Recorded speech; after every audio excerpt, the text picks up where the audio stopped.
Hi, welcome back guys. This is your friend, the Luffy Fanfics, back with amazing fanfiction. This is the movie of What If Marine Luffy Saved Ace from Execution. Now before starting, please give this video a like and subscribe to the channel if you want more videos like this. Now let's get into the fanfic. Ace had known his little brother was a Marine, which hadn't exactly been the most pleasant discovery. More than disappointed when Ace found out he was confused. He tries to overlap the little 14-year-old he had left behind, screaming his head off about becoming the king of pirates with the man he met in the Alabastion desert, a boy who looked too much like a man and had looked down on Ace as if he was scum, with such unreserved hatred that Ace had to bite down to keep his demons at bay. What would happen if Gul D. Roger had a son? The straw hat was missing, which really should have been Ace's first clue that something wasn't right, or maybe the long white coat should have been it. Admittedly though, Ace was fighting that smoke user who was trying to apprehend him and was a little distracted.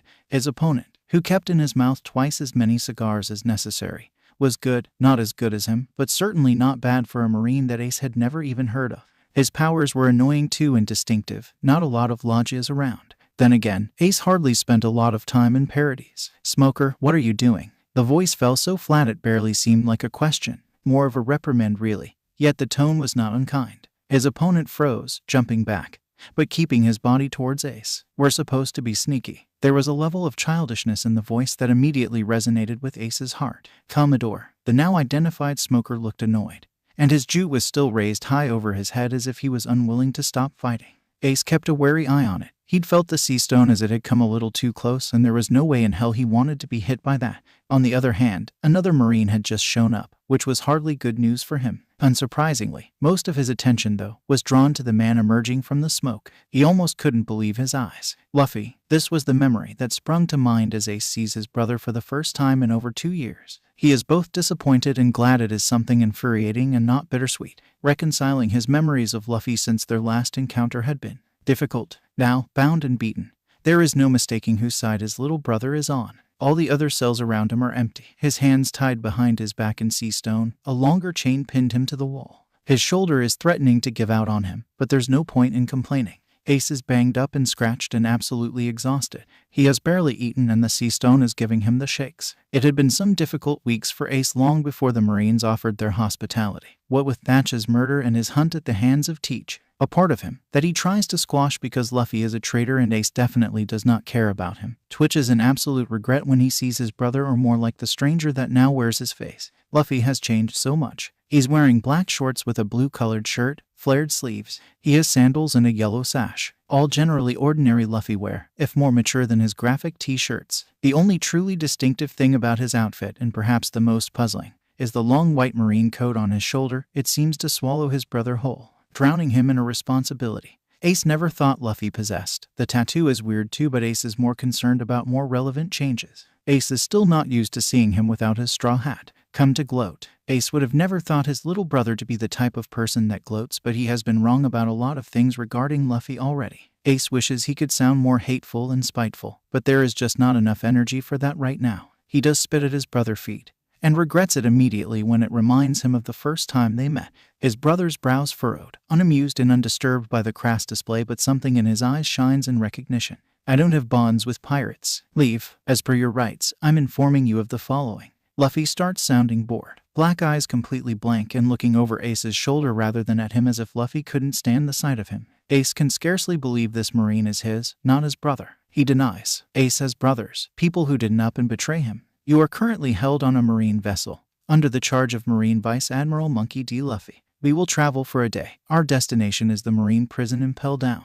You have been said to be held at the 6th floor for 3 days. Then you will once again be transported to your execution grounds at Marineford." Maybe, if Ace had been less angry, he would have caught the flicker of hesitation in his brother's voice or the very real fear in his eyes. Alas, Ace is sleep-deprived, physically and emotionally spent, and feeling completely overwhelmed that a man he once called little brother is going to be delivering him to his death. "What happened to you?" Ace grinds out, and he immediately regrets it, but there's no taking the question back. How can his little brother, how can Luffy be the person carrying Ace to his death? What is wrong with the world? Is your situation understood by you? The Marine bearing his brother's face continues, unflinching in the face of Ace's judgment and scrutiny. A part of Ace grieves. "Ace, I'm strong. My punch is as strong as a pistol. When you drink sake with someone, you become brothers. Fuck you." In his brother's face, Ace sees the ghost of a smile, but he turns around too quickly for him to be sure. Ace is left alone to his silence. I'm going to be the Pirate King. Luffy hopes to never meet Shanks again. His comrades probably think it is a healthy dose of fear or self-preservation,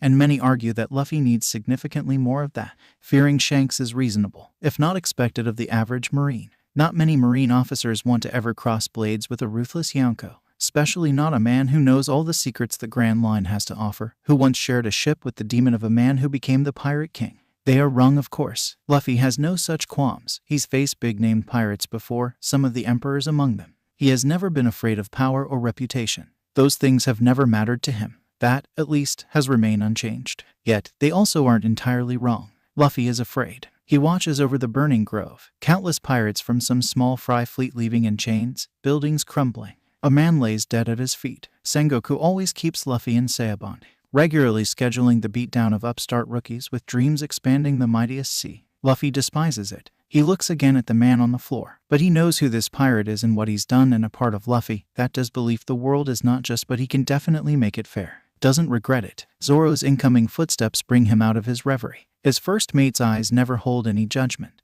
Zoro, after all, is the only one of his nakama in the know. It is that knowledge that makes Luffy bow his head. Luffy is afraid of how ashamed Shanks must be of him and the man he has become. Not because of killing, mind you, or for causing destruction. As affable as he was, even at 7, Luffy knows the man he looks up to is a pirate. Luffy's broken promise tastes worse than murder on his tongue somehow. That's the type of man he is, one who cares more about a long-buried promise than the lives of his opponent. He doesn't consider that a quality. It's just what has to be done, he thinks. A hand raises itself to his head, without permission. A movement that has been purposeless for so long that Luffy does not understand how it keeps escaping him. Before it can touch his empty head of hair, he lowers it to his neck. A black band went around it, almost indistinguishable from the rest of him. More tattoo than collar, but more collar than necklace. His calloused fingers touched the ice-smooth surface. Feeling rage gather deep in his guts and a hatred few would ever believe him capable. He hadn't been, once upon a time. But that had been a long time ago. He dusts off his white coat, untouched and unmoved from the fighting, if the resistance the pirate's captain had given could even be called anything like that. Captain. Zoro always calls him captain, never vice admiral. Luffy loves him fiercely. He loves all of his crew. Luffy wouldn't be able to do this without them. That's something he knows. Zoro, he acknowledges, eyes still trailing the smoke of a nearby fire. One of his crewmates' fault, he's sure. How's everyone? They're fine, he says. Luffy doesn't need observation hacky to know Zoro's looking at him in question.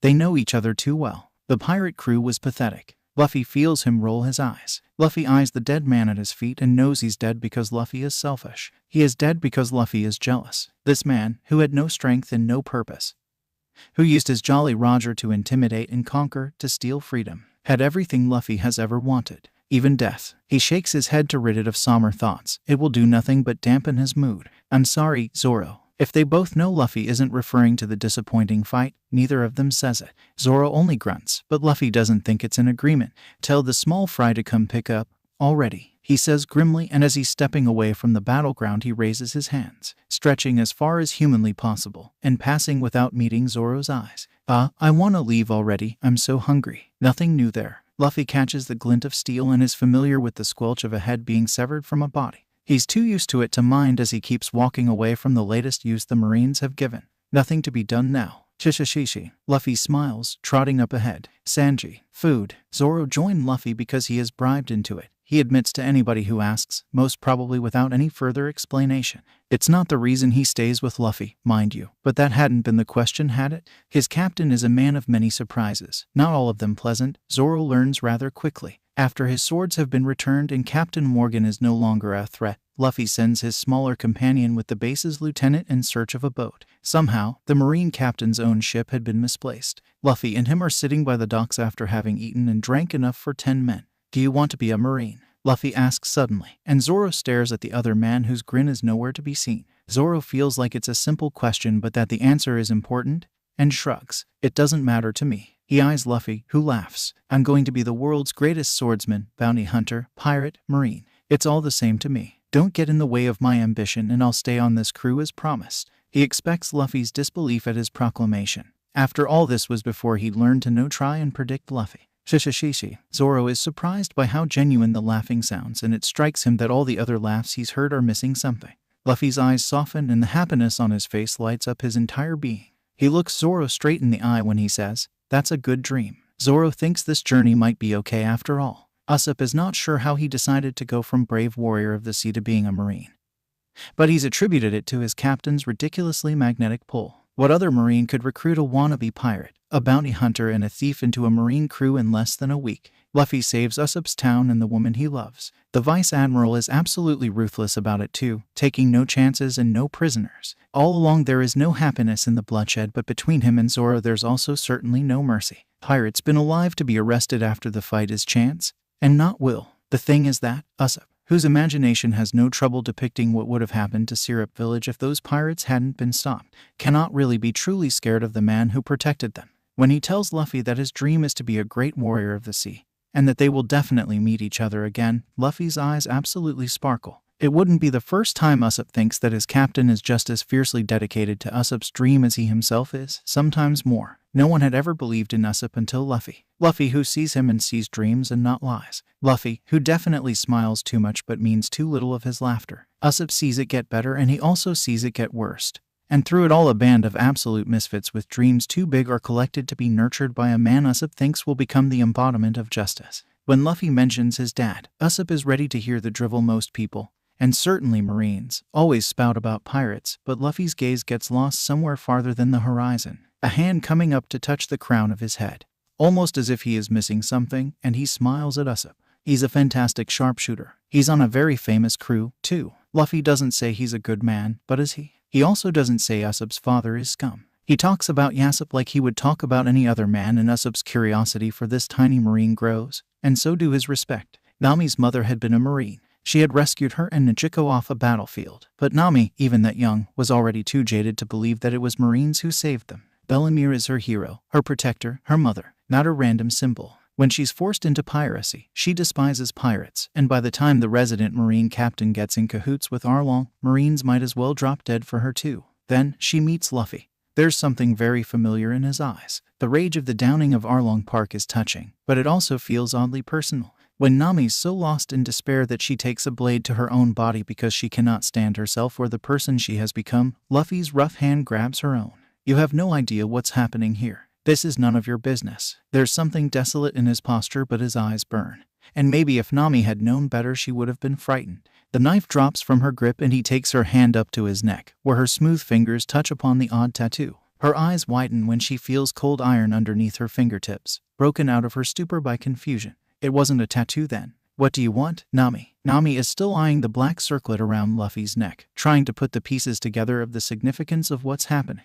Blood runs down her shoulder and the pain irradiates deep from her socket. She had always thought the tattoo odd, especially for a man like Luffy who seemed to envy the wind for its freedom. She had always privately thought that it looked a little too much like a collar. Luffy, Nami's tears have been falling for a while, but perhaps it is only now she's consciously aware of it. Help me. There is nothing but promise in his eyes. When he asks her to join him, asks her to come fulfill her dreams, Nami cannot find the words to say no. She wonders if Bellemere would be proud of her. The old man gave his leg for you, didn't he? It's that weird marine. Sanji notices, startled. Shouldn't he be in bed after a battle like that? Not that Don Krieg was really a challenge for him, it had seemed. He's still so hung up on the battle, and that Murimo's head's almost death that Luffy's words take a minute to process. Sanji chokes and his cigarette falls from his mouth. He swivels around to look up at the pirate sitting on the veranda. How do you know that? Luffy's hand is touching upon his crown, gaze lost somewhere far among the waves. His crew would soon notice this action is not uncommon behavior. A man once gave up his arm for me, he says.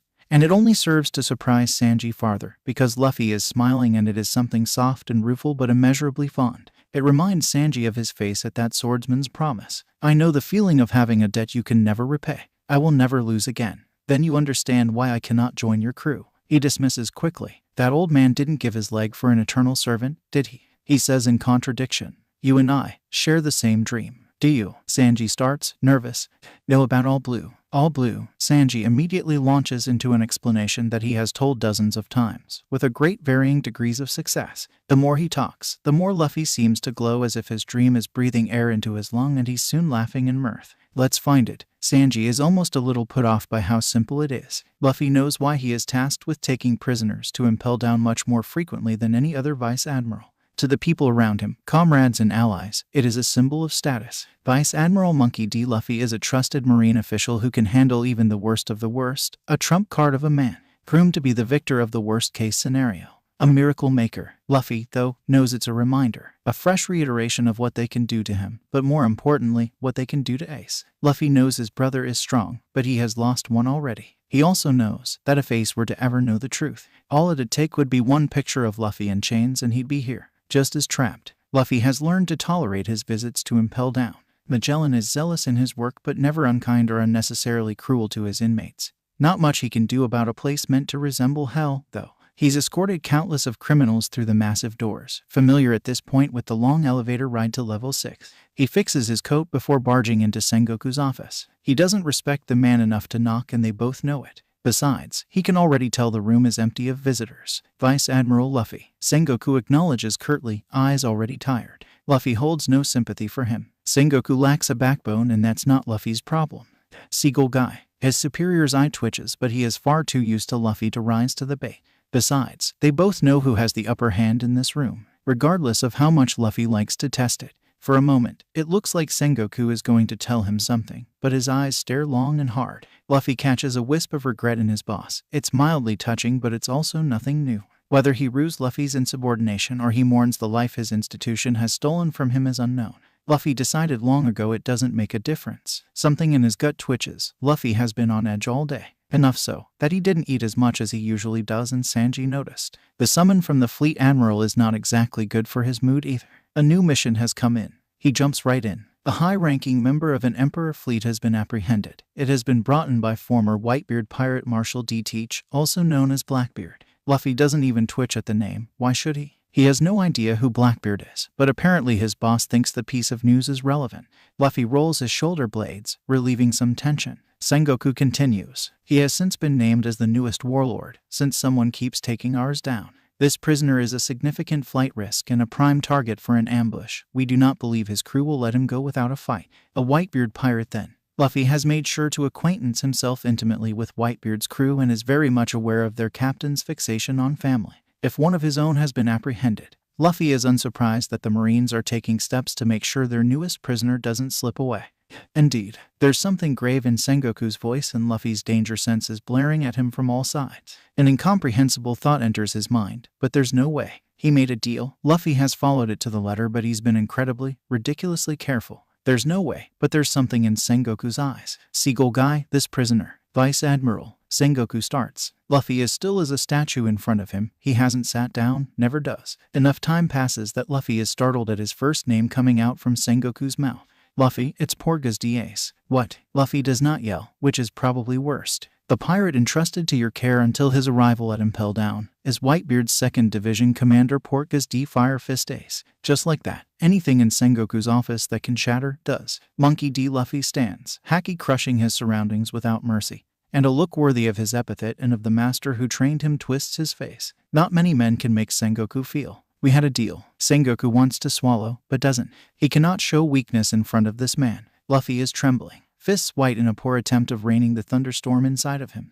It has been kept. If anything, the pressure in the room intensifies. But Ace is here. He explodes. The Marines did not apprehend Fire Fist. Sengoku reiterates. He was turned in by another pirate in hopes of becoming a warlord, which is completely outside of our deal. We couldn't very well just let him out on the street. This isn't. Luffy cuts off abruptly, eyes lost in something behind Sengoku. He's thinking of a cup of Sakazuki and of a brother he knew lifetimes ago. You need to let him go. His voice is firm, but he is still shaking. His coat is fluttering from Haki and not for the first time. Sengoku thinks how arrogant they've been, thinking that they could tame this force of nature of a brat. I can make a mistake. You will do no such thing. His tone brooks no room for argument. Something in Luffy's neck burns, but the younger man does not flinch. He is staring at Sengoku with wide disbelief, and Sengoku doesn't remember the last time Monkey D. Luffy looked so young. A realization starts dawning on him and Sengoku has seen this expression. You have to be kidding. Luffy's voice very nearly trembles. Sengoku's doors are shaking and he spares a moment to wonder if they'll hold. You cannot expect me to do this. Ace's freedom is the entire reason I am here. The whole reason he takes a step forward, to do what Sengoku does not know. Luffy's not too sure either, but in that moment, all he can think about is how dirty his hands are, how many people he's helped enslave, how many celestial dragons' whims he's followed. He thinks on all the injustice he's seen and done, thinks of a promise broken such a long time ago and a dream that he buried. We had a deal. He stresses the words as if he could force them into existence, into being respected. These people are the good guys, right? He needs to wonder about where his anger went, because he doesn't sound furious. He feels like someone is pulling the carpet under him, and he sounds just as lost and confused too. A deal that has yet to be broken. Sengoku reiterates, "Our deal did not involve my brother rotting away in prison, Sengoku." The fleet admiral doesn't think Luffy has ever used his name. A part of him wonders about the other people on this floor, but Luffy yells enough that it probably hardly catches anyone's attention. He's going to be executed, which technically means that Portgas will not, in fact, rot away in prison, but he knows better than to think that such a thing could be comforting. "Ace, promise me you'll never die." "Fuck you," Luffy bursts. He burst and doors unhinge but do not fall. Books from the shelves are falling indiscriminately. Sengoku does not move. Luffy's neck burns. It burns until the pain has him on his hands and knees, panting and with his head down. Just like they want him, a distant part of his mind chimes. Even when he's there, gray threatening his vision and completely unable to breathe from the racking pain in his body, it does not let up. The seconds feel like hours and finally he collapses. His chest slams onto Sengoku's office carpet, and his mind is absolutely dizzy. He can taste blood in his mouth. Luffy is barely even conscious. Sengoku's eyes are looking at the ceiling, teeth clenched and mouth turned into an aggressive frown. It doesn't matter how many times he's seen the collar at work, it never gets any easier. It isn't the first thing that makes him question justice, and sadly, it will not be the last. He averts his eyes until Luffy's breath evens out. He wonders if the officer passed out, hopes really, but he also knows better. In a matter of minutes, there's shuffling and Luffy stands back up gingerly. His nails hurt and he knows the rest of him will throb, at least until tomorrow, but his facial expression betrays nothing. He brushes some wrinkles out of his blue shirt, flared sleeves and showing more chest than appropriate for a formal dress code, acting as if he had not been writhing in the floor bare minutes ago. "Your ship is ready to go," Sengoku says finally, staring somewhere over his subordinate's shoulder. Monkey D. Luffy turns around and leaves. Sengoku knows this is a mistake, but sadly it isn't Sengoku's mistake to make. The Marines' plan for using Monkey D. Luffy starts to derail when Weather Witch Nami realizes their captain isn't their captain as willingly as she had first believed. Maybe if it had been someone who didn't love Luffy, or perhaps someone naive enough to believe in the Marines, or maybe if their chosen method to enslave their official had been different. A mere woman finding out wouldn't have been cataclysmic, but it was. It was so, because Luffy had freed Nami, and Nami will never betray him, and it doesn't matter that her captain is dumb and broody and more weather catastrophe than human. Nami loves him like she loves the sea through all of its seasons and weathers, no matter how scalding hot or blistering cold, no matter how calm or how rough. She has always thought of Luffy as a force of nature, unstoppable, but he's much more similar to the sea because the water could get very deep very fast, and no one would ever truly know all of the sea's secrets. She would have never thought her whirlwind of a captain could need protecting. But outside of an auction house with her heart on her throat and a precious life in stake, she witnesses the impossible in the flesh. Unlike fellow crew members, Nami is very much aware that the Marines are just better organized pirates, just like they are pirate crews that do not abuse their strength. There certainly are Marines who did. She has seen it firsthand time and time again. There is no group of people who can wholly embody justice. She has escorted enough celestial dragons to know just how dirty Marine work can get. Finally, conclusively speaking, seeing her captain convulsing and gasping in absolute pain on the floor is certainly shocking, and in itself can wash away any idea of justice she has. Nami has never seen Luffy on his knees in the entire time she has known him. Luffy's face is covered in blood. Whether it's his nose or his lips is impossible to tell, but it drips down his chin. Over him, Admiral Kizaru is not impressed. Nami, trained to understand when situations called for caution by growing up enslaved as a pirate, does not move. She isn't successful in keeping the horrified expression off her face, but she might as well have been a fly on the wall for all the attention the Admiral shows her. Out of all the admirals, it had always been Kizaru, who had a distinct lack of humanity in him, the one who scared Nami the most. Aokiji is lazy and Akainu is a madman, but at least they were human, flawed. Nami knows there's a lot of history between Luffy and Akainu, but she also knew in her heart that the magma-made man would never be so stoic in the face of his former apprentice's agonizing pain. Admiral Kizaru, for all his lazed posture, seems to enjoy it. "I would remember my place if I were you, Monkey D. Luffy." Nami had not understood anything that was happening. Luffy is only trying to protect his friend from being sold as a slave, Nami had thought, fist shaking in rage. How dare he? Nami's nails punch right through her palms. But she doesn't even feel the pain. That day, Nami sees Luffy buy a mermaid. She's seen him bleeding and screaming in pain. She'll also see him rip off someone's arm, all the while trying to understand how many contradictions can fit inside one person. Maybe, if it had been another crew member to find out, they would have been too embarrassed to ask, or maybe they would have been too awestruck of a marine legend, or maybe they simply would respected their comrades' secrets. None of those things are of value to Nami though. She is shameless, irreverent of status, and she was born to know people's secrets. She is also extremely worried, and there is nothing that would stand in the way between her and answers. Besides, Luffy had hardly paid attention to her when she'd tried to kick him out of her business. Answers she got indeed. A deal, a collar, and a dead dream. Luffy is the strongest person Nami knows, and a lot of small, sad things start to make sense. Nami can see clearly where Luffy, a man definitely meant to be a pirate and live by nobody's rules, clashes with a little brother tied down for the person he loves the most. Nami isn't going to take the injustice lying down. Justice might not mean anything to their superiors, but it had certainly started to mean something to her.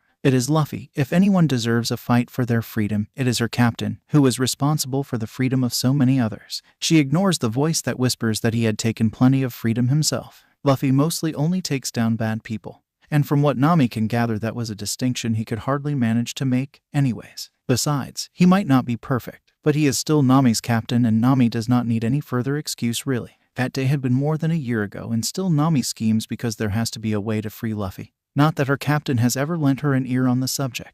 Slowly, as they interacted with more and more people, Nami starts to piece together what she needs to free her captain.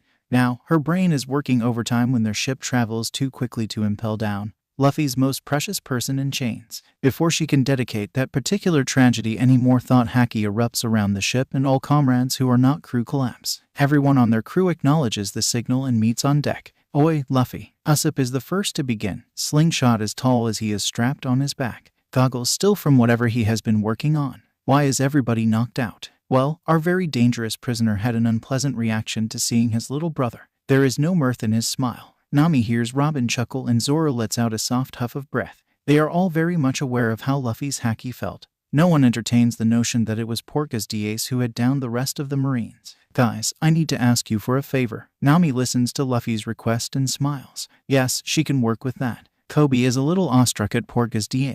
Now, he knows that Fire Fist is an infamous pirate, part of the crew of the strongest man in the world, a former pirate captain himself. Yet, it is Fire Fist's little brother, Kobe's own captain, that makes this man so important in his eyes. After all, it must take a particular brand of special for someone as strong-willed to survive Luffy as a child. What you staring at? The shackled man grouches. He's shirtless and bloodied, sporting only his beaded necklace upon his chest. Once upon a time, being addressed so brusquely by anyone, much less a well-known pirate, would have made Kobe flinch, but alas, he's been all over the Grand Line for years. Fire Fist is hardly more intimidating than Kobe's own crew, and Kobe's own crew took intimidating as a compliment. I'm sorry if I made you uncomfortable, he answers diplomatically, but it is my job to, watch you. I'm bound and shackled, and yet, I still need a guard. You are a very competent man. Competent men should never be underestimated, Kobe says. Competent, Portgas snorts, as if offended by such a bland term. Don't you mean dangerous? The truth is that, when disheveled and tied, describing the 2nd Division commander as competent is generous. Not that Kobe would say that, especially because, physical appearance aside, he is intimately acquainted with the restlessness in the prisoner's eyes. Luffy looks like that too, sometimes, like when Kobe first dared utter his dream out loud. It is an inferno, an ever-raging fire, a challenge. Unlike his captain, it's never dwindled inside Portgas D.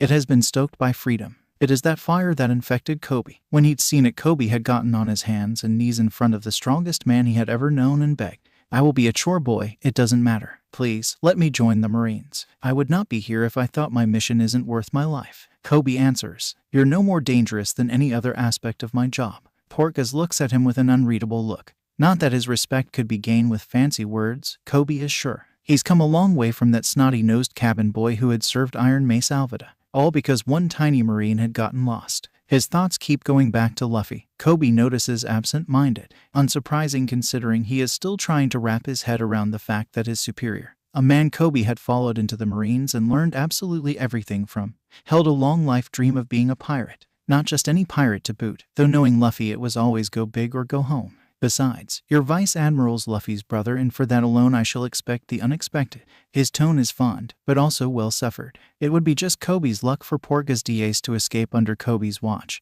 His crewmates would never let him live it down. More importantly though, Luffy would immediately be suspected of foul play by the higher-ups. They couldn't afford that kind of attention. He's not my brother, Portgas yells out. and it actually manages to startle Kobe. His voice is hoarse. The pirate is vehement and spiteful. His eyes are wide, and in his imagination, Kobe sees flames. Because he is a Marine, he ventures. The other man looks at Kobe as if he was slow. How about the fact that he's leading me to my death? Huh? For all his anger, Fire Fist looks defeated, and it's an unwelcome realization. That's Luffy's job, though. Kobe knows this is unnecessary. Luffy is not actually leading his brother to his death, but a part of the young Marine is curious. He's always been a bit of an outlier. Amongst his nakama, Kobe is the only one who genuinely wants to be a Marine. Are Marine and pirates really so different in this world that Portgas D would forsake the little brother who has sacrificed everything for him? Not that he should ever know that, but it's the principle of the matter. His statement doesn't stump the Marine. Family should be more important than anything. Ace spits out, but he doesn't raise his head. It's as if the sea stone is just starting to take effect now, draining the user of spirit. So, if Luffy were to apprehend one of your nakama, you wouldn't interfere, because he's your brother. He's not. Fire Fist head snaps up, chains rattling at the sudden jump his shoulders make. But Kobe raises his hands in placating gestures. Hypothetically, before all this, Ace seems to ponder about it. Would you stand aside? Probably not. He finally grouches out, as if the words pained him. But Luffy doesn't consider me his brother anyways. He doesn't associate with pirates. Kobe can tell by his tone that he's supposed to be quoting Luffy, or at least Luffy's deal. He's not. He's not the kid I used to know. The admission comes as a surprise for both, enough so that for a couple of minutes they're plunged into silence. Kobe is almost willing to let the conversation end there, but something in his gut just doesn't let him. Luffy has given up so much already. Luffy is burdened, which is putting it lightly. He's a good man, though. The best man I have ever met. Portgas' body language is turned away from Kobe, but he can tell the pirate's listening.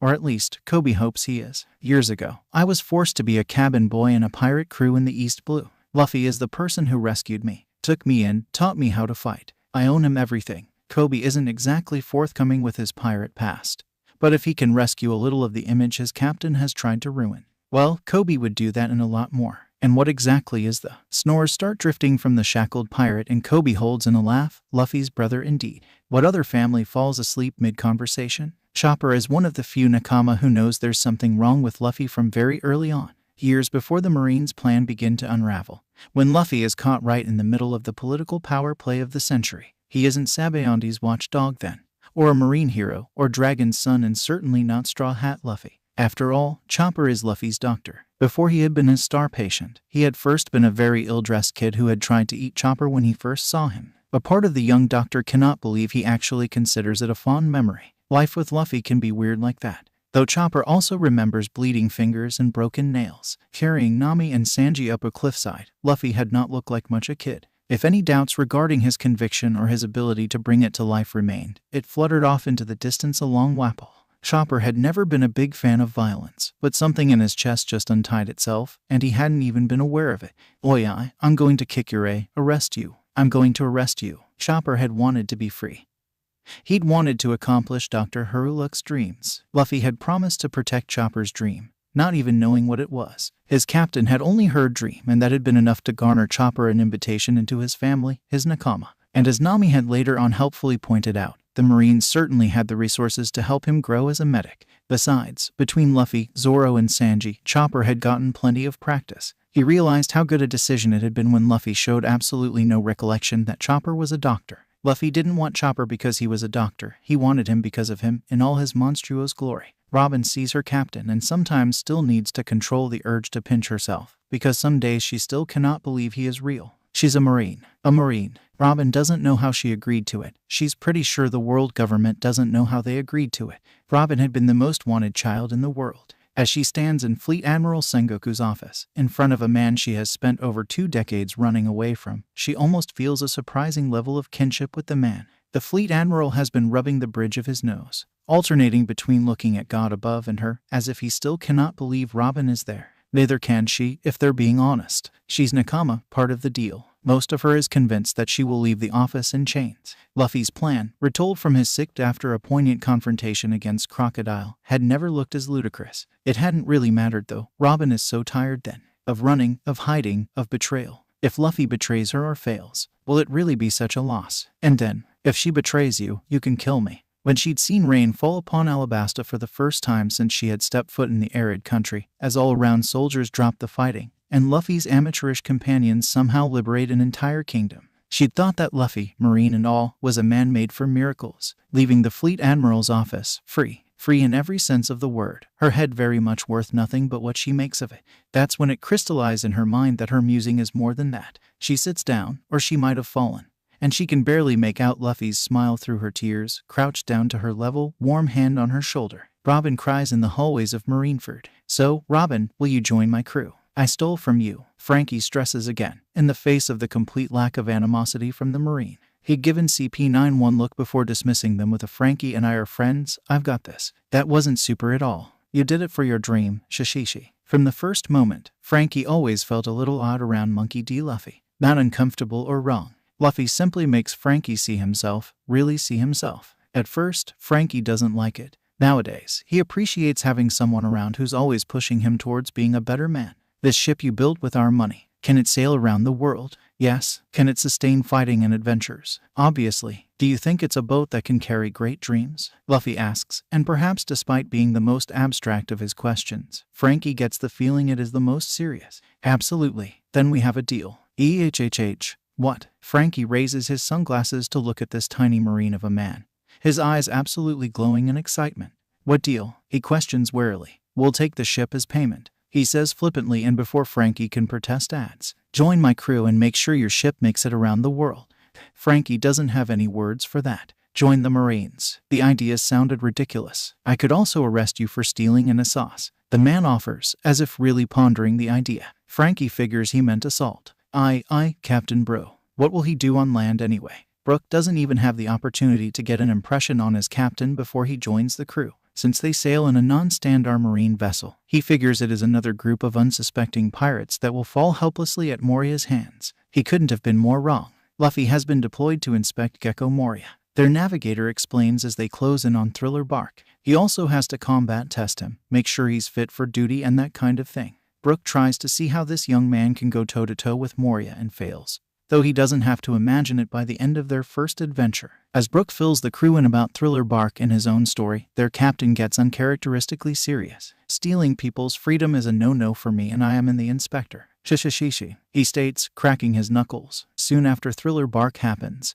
and it is certainly thrilling. Brook feels more alive than he has in all the years since he'd found his skeletal body. He plays the keys to an old sailor's song, much older than the captain he's been thinking to leave and follow in celebration. The young man's grin is upside down as he lays on the piano, not missing a single word. Luffy is clearly familiar with Bink's sake, a wonderment in itself. "Vice Admiral, I used to be a pirate long before I was a musician." Brook answers the invitation to join Luffy as he plays the last few notes of the song. "Shishishi, I think Marines need way more of your jolly music than pirates do, wouldn't you say?" Oddly enough, for a moment there, it seems almost like Luffy had been reaching to fix a hat. "Besides, we will definitely take you to see Laboon again." Brook still doesn't know if it had been the very real sadness in the young man's eyes or the promise to meet Laboon again that does it. But in 2 lives, Brook would never regret following Luffy as a Marine Rear Admiral or as anything else. He will feel it especially well-tuned decision when he is following the Pirate King. "Little brother," Chopper yells, a stringent sound in the silent ship. "Luffy bro, are you and Fire Fist related?" Frankie asks. Nami notices that Kobe is absent, but she guesses someone has to stay with their prisoner. Luffy's joking aside, Ace is the Whitebeard Pirates' 2nd Division commander and the title is not for show. Luffy's beloved older brother or not, he is a man worth more than 500 million berries. "We're brothers," he says, toying with a straw hat. Odd, Nami's never seen that hat before despite how well worn it seems. "Your brother is a pirate," Usopp yells, but most of the crew share his absolute astonishment. "Yeah, he's a great pirate, too," Luffy tells them, as if any of them needs an introduction to Fire First Ace. "Ace left to become a pirate when I was 14. Things happened and well, I made a deal with the Marines for his safety and this thing on my neck can explode if I disobey orders." Silence. Chopper and Usopp immediately recoil, as if now that it's been mentioned the collar will blow up any second. Explode. That is not super at all. Wait, Luffy, you're not making any sense," Chopper yells, tiny hooves in the air showing bewilderment. "Yeah, what do you mean things happened?" Usopp continues. "That's no way to tell a story at all. Why would the Marines be after you? Isn't your grandfather one of them?" Brook also enters the fray. Nami sometimes has trouble pinpointing his mood, though Brook is certainly full of expression for a skeleton.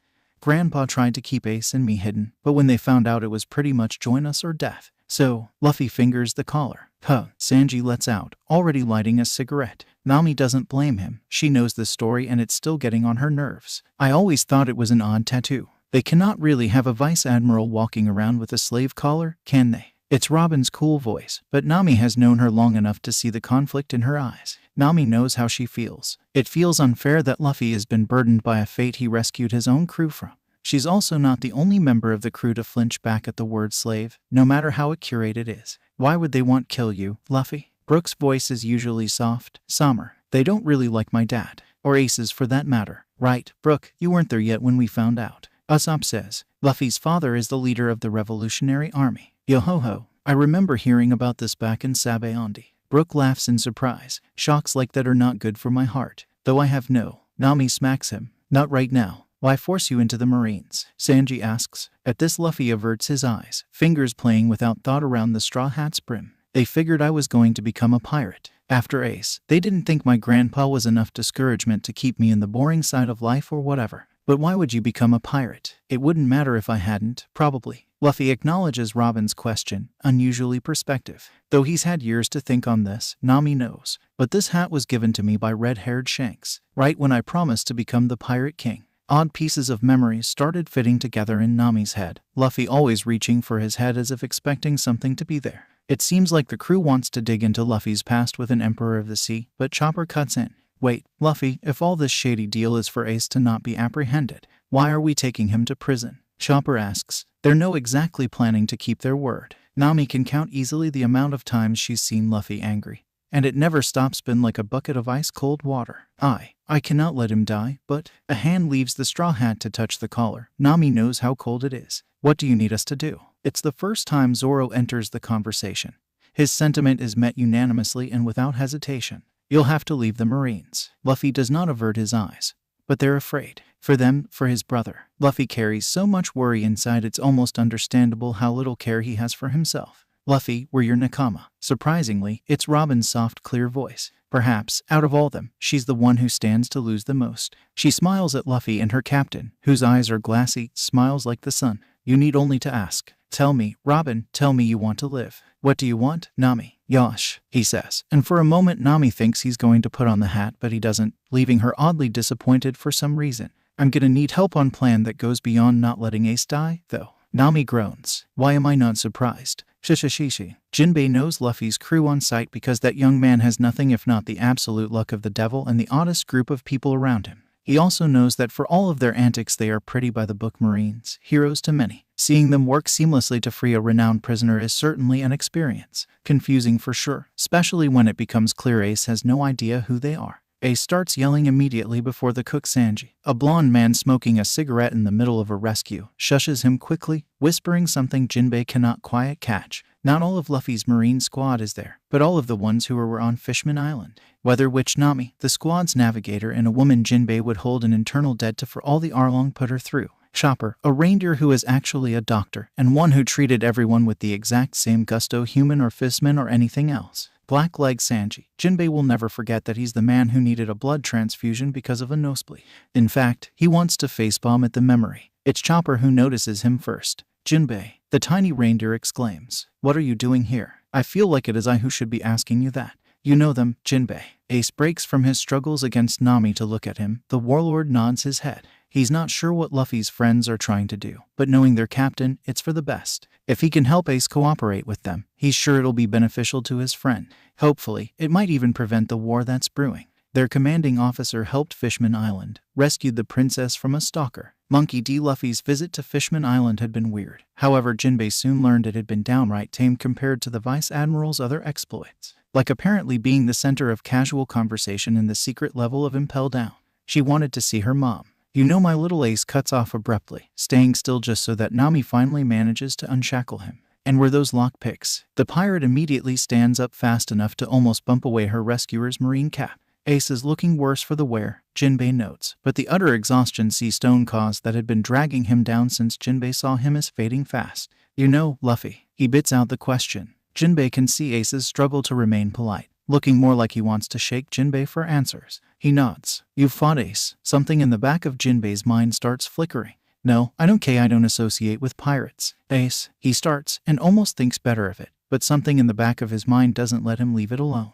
How do you know, Luffy? It's. Ace doesn't look away, but also apparently has no words to actually answer, which is odd in him. Sanji quickly cuts in. They're brothers. His eye daring Ace to disagree with him. His words are followed by a trail of smoke. The pirate does nothing but huff out a breathe, but also doesn't deny it. Jinbei can almost see it so clearly it's even hard to be surprised. Should we take Jinbei to Nami Swan? Sanji asks, eyes slightly heart-shaped when he looks at the group's navigator. Captain won't be happy if we leave him. Chopper murmurs. Nami looks at him. Her climate tact is out and the fishman suspects something has to be at play for all the other prisoners to be so quiet.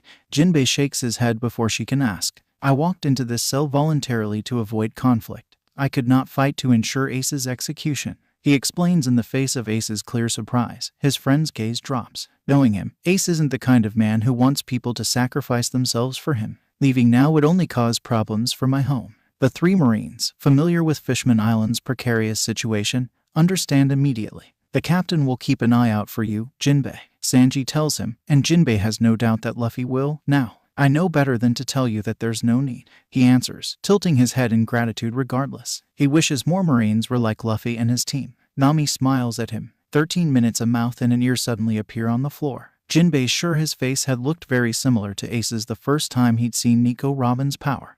That's our cue, Sanji notes. Nami immediately rounds on Ace. Look, I know you don't trust us, but her finger is basically on his face and you would never believe she is some random marine navigator scolding Fire Fist Ace. We've all put our butts on the line to get you out of here. You will cooperate. Got it. Each word is further highlighted by a poke to the chest. Ace, looking visibly cowed and confused, just nods along and they're gone as silently as when they arrived. I don't care if they're fishmen or mermaids. Everyone deserves to be free. He takes a moment to think about how Fire Fist Ace, a Whitebeard commander and a man with absolutely no regards for rules, is apparently closely related with one of the most straight-laced Marines Jinbei has ever met, a vice admiral at that. Luffy is unconventional and hard-headed. He had kind of, almost, kidnapped Princess Shirahoshi. When Jinbei was willing to bring that particular detail up, hoping to avoid a repeat performance, there had been Nico Robin, tongue-sharp with a bunch of marine loopholes at the ready. Almost as if they were used to walking that razor's edge between doing what's right and doing what's right. He looks at Ace's now empty cell. What a mysterious group of people. Jinbei thinks that their encounter will be as much entertainment as he will get during his imprisonment. Until a couple of hours later, when Monkey D. Luffy walks in to take his brother's place. Whatever mirage of peace they'd endured at Impel Down's secret level disappears swiftly as Ace and his surprise rescuers sneak run their way up the prison. Ace has been changed into a full marine uniform, cap and all. When there is no way to sneak, they march right past some guards hiding in plain sight. At certain points, they pass so close to other groups, Ace's hairs stand on end. He is coiled tighter than he thought possible. He is not a sneaky pirate by any means. All of his rescuers are equally outfitted, or at least enough to look like Marines at first glance. The woman sports a white, tight, short dress and a Marine cap. Strapped to her lower back is some kind of odd white and orange tube. Ace has no idea what it could be. Don't you dare set yourself on fire. Under any circumstance. Nami's warning rings true his ears. The Tanuki that had done a perfunctory examination on him before leaving the cell had transformed into a man and was wearing a sleeveless vest and shorts, pink hat undisturbed by his size change. The third member of the rescue party, a man who'd sighed sadly at having to put out his cigarette, is wearing a navy blue suit with a white coat on his shoulders. Ace catches a glimpse of the kanji for justice on his back. It leaves a sour taste in his mouth. It also reminds him of his shitty gramps. He looks at his rescuers again. Shut up, before you put Nami Swan in danger, asshole. We've been sent by your brother. They're going up level 5's mostly empty corridors. The tense silence is driving Ace insane. But when he looks like he's going to ask a question, Nami meets his eyes and shakes her head. Ace realizes the way her hands are clenched. Some of the guard groups seem familiar with his fellow Marines. A couple of times they even murmur pleasantries as they walk by. This is better and worse. No one asks about Ace, dismissing him as a no-name member of the Vice Admiral's squad. When he arrives at the Marine vessel, Ace feels the tension slip out of his rescuer's shoulders. He almost thinks they are actually going to make it. Nami and Sanji walk off, most probably to help the ship set sail, and Chopper takes Ace to the ship's control room, where a green-haired man is waiting for them. The man looks them up and down, his expression unchanging. One eye pins Ace down and immediately he can feel his hackles raise in challenge. The swordsman dismisses him. One hand rests inside a dark green kimono. He looks almost lazy for a man guiding an operation to break into the world's most secure prison, or to be committing high treason for that matter. Does he need medical attention? The small reindeer doctor shakes his head. Everyone else is getting ready to leave. Luffy, still with Garp. For a moment Ace ponders if this is a mutiny, and if his brother's crew is actually betraying him. We'll make it in time for him to still be there when they realize Ace is gone. Ace feels only slightly when the ship starts to move. Tension returns to the swordsman's shoulder. Like Ace, he knows that no matter how smoothly the rescue has gone, they're not out of the woods yet. Ace couldn't have thought about it too soon when the ship's den mushy starts to ring. All three pairs of eyes swivel to stare at the contraption. The green-haired man wastes no time in answering, though not before barking orders. Get Robin. I need her to relay orders to the rest of the ship. The reindeer transforms again, this time looking like an actual reindeer and sprinting down the ship. This is Rear Admiral Roronoa Zoro speaking. Your identification code, please, Rear Admiral. The voice requests. Zoro glares at the phone, and Ace can deduce by the snail's expression that the glare looks just as intimidating on the other side of the line. For a moment, he thinks the Marine might apologize for just doing his job. But before he has the chance, Zoro rattles off a string of numbers. Anything else? He asks, but the tone of his voice distinctly says that there better not be. Rear Admiral Zoro, sorry to delay you. The voice on the other side sounds young. The now named Zoro grunts in answer. We're receiving instructions to halt all transport. Security breach. What type of security breach? Zoro's voice is gruff and suspicious, and he's eyeing Ace intently. The pirate cannot help thinking what a stupid question that is. Chopper and a woman who must be Robin silently make their way into the office. I have not been informed yet, Rear Admiral. The control guard says, though you know Mr. Magellan could be a drill for all I know. Zoro eyes Ace again. What would be the odds of that? Keep me posted, we'll hold position, Zoro says. And without waiting for confirmation, he hangs up. His gaze finally drifts away from Ace to look at the newly arrived Robin. It is too much of a coincidence that they'd be running a drill in this exact moment. She answers the unspoken question. Even if they are, they might search the ship as part of it. Her gaze is calm and collected, and her voice does not waver. Now that he thinks about it, Ace is sure she's the only completely calm person he's met today. Zoro nods, picks up the 3 swords he'd had lying on the desk and shakes himself out of his officer coat, leaving it crumpled and barely hanging onto the chair. Tell Nami and the others to set sail full speed towards the doors. Be sure Frankie loads the ship for an emergency exit.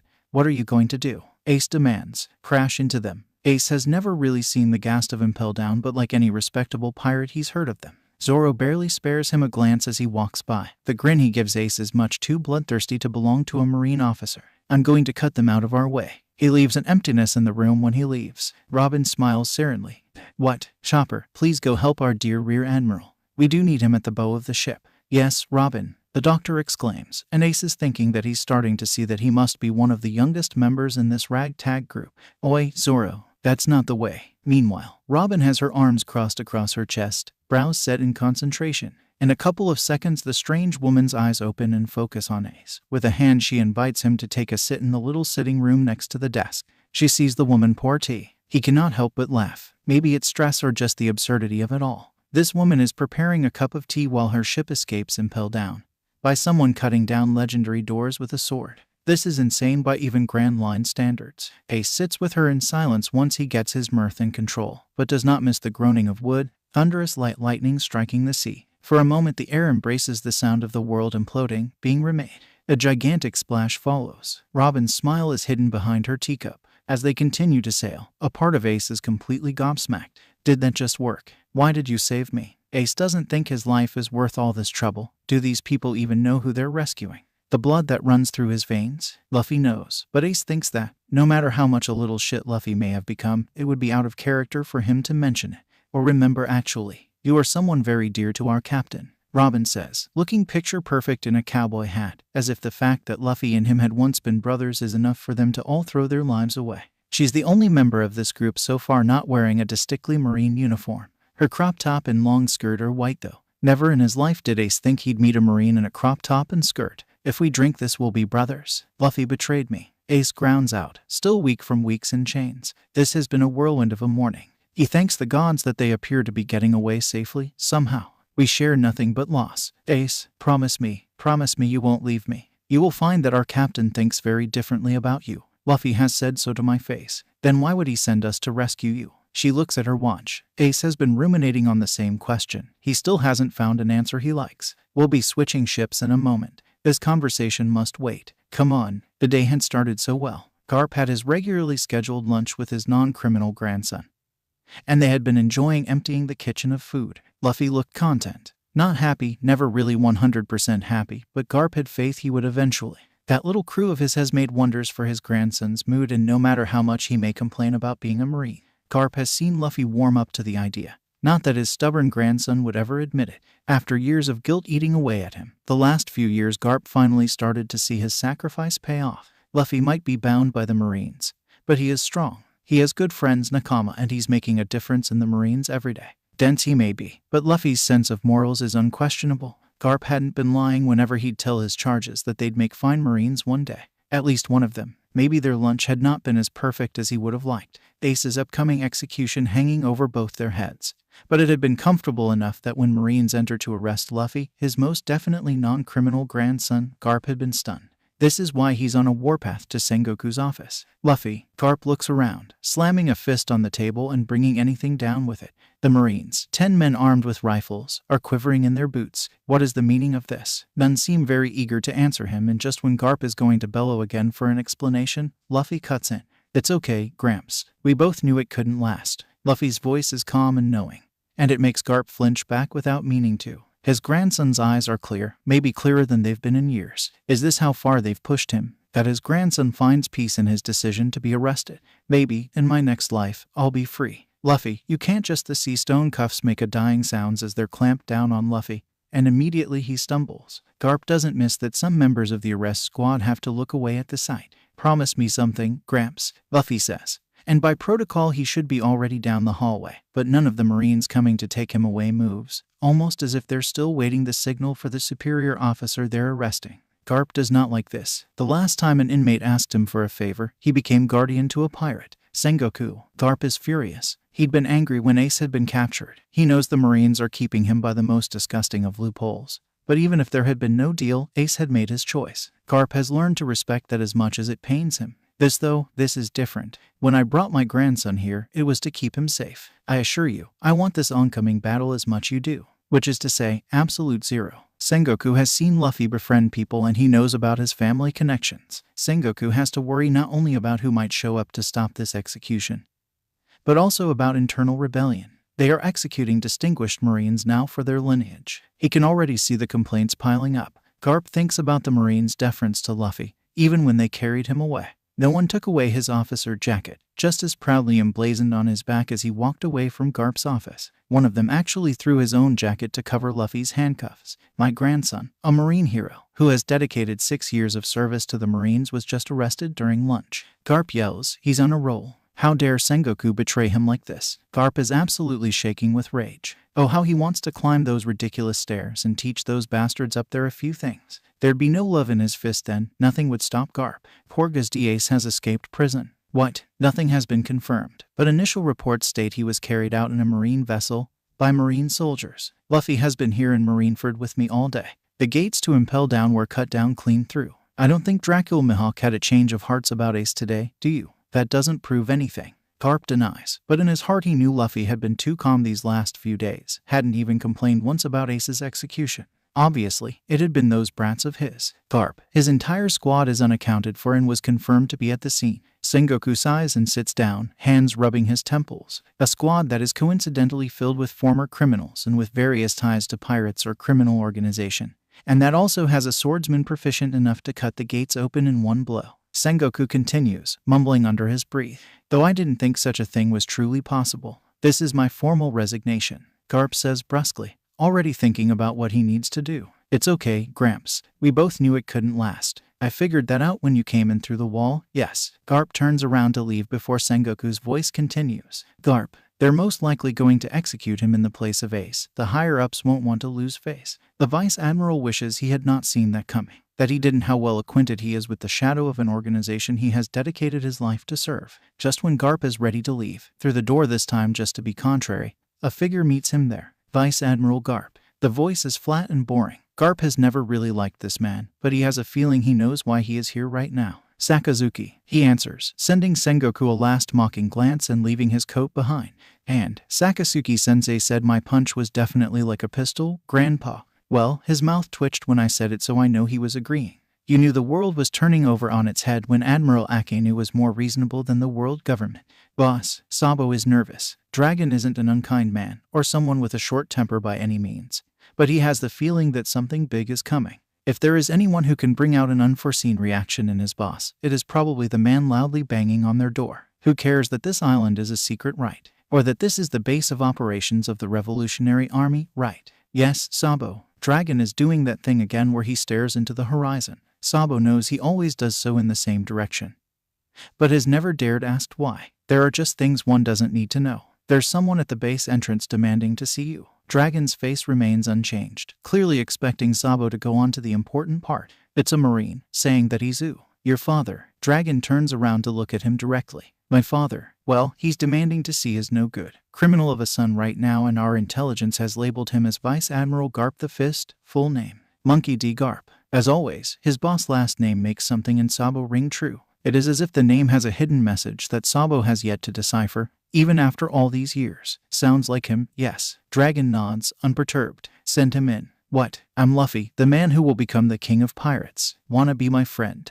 After running from Marines and their ship escaping by flying through the air, after a night of watching and waiting, staying tuned into the radio, the rescue team is on its way to Sabayondi Archipelago, sailing peacefully through paradise. Sabayondi is our territory, the navigator explained. No one knows the place better than us, and it's so obvious. It will not be the first place to look, especially with Whitebeard in the New World. While their future plans are definitely interesting, it is the escape that has Ace completely out of breath. He keeps trying to breathe, but it's as if someone had sucker punched him. His little brother, Luffy. Luffy had. Tears are falling desperately from his eyes. Ace had stood up abruptly from the dining table after the navigator Nami told him about his brother, asking for his help. Brows furrowed as if he might say no. As if he might say no. Ace had needed to be alone. Exiting the room desperately towards the opposite direction of the ship. He hadn't even let his vision get accustomed to the first rays of sunshine before diving back into the vessel's bowels again.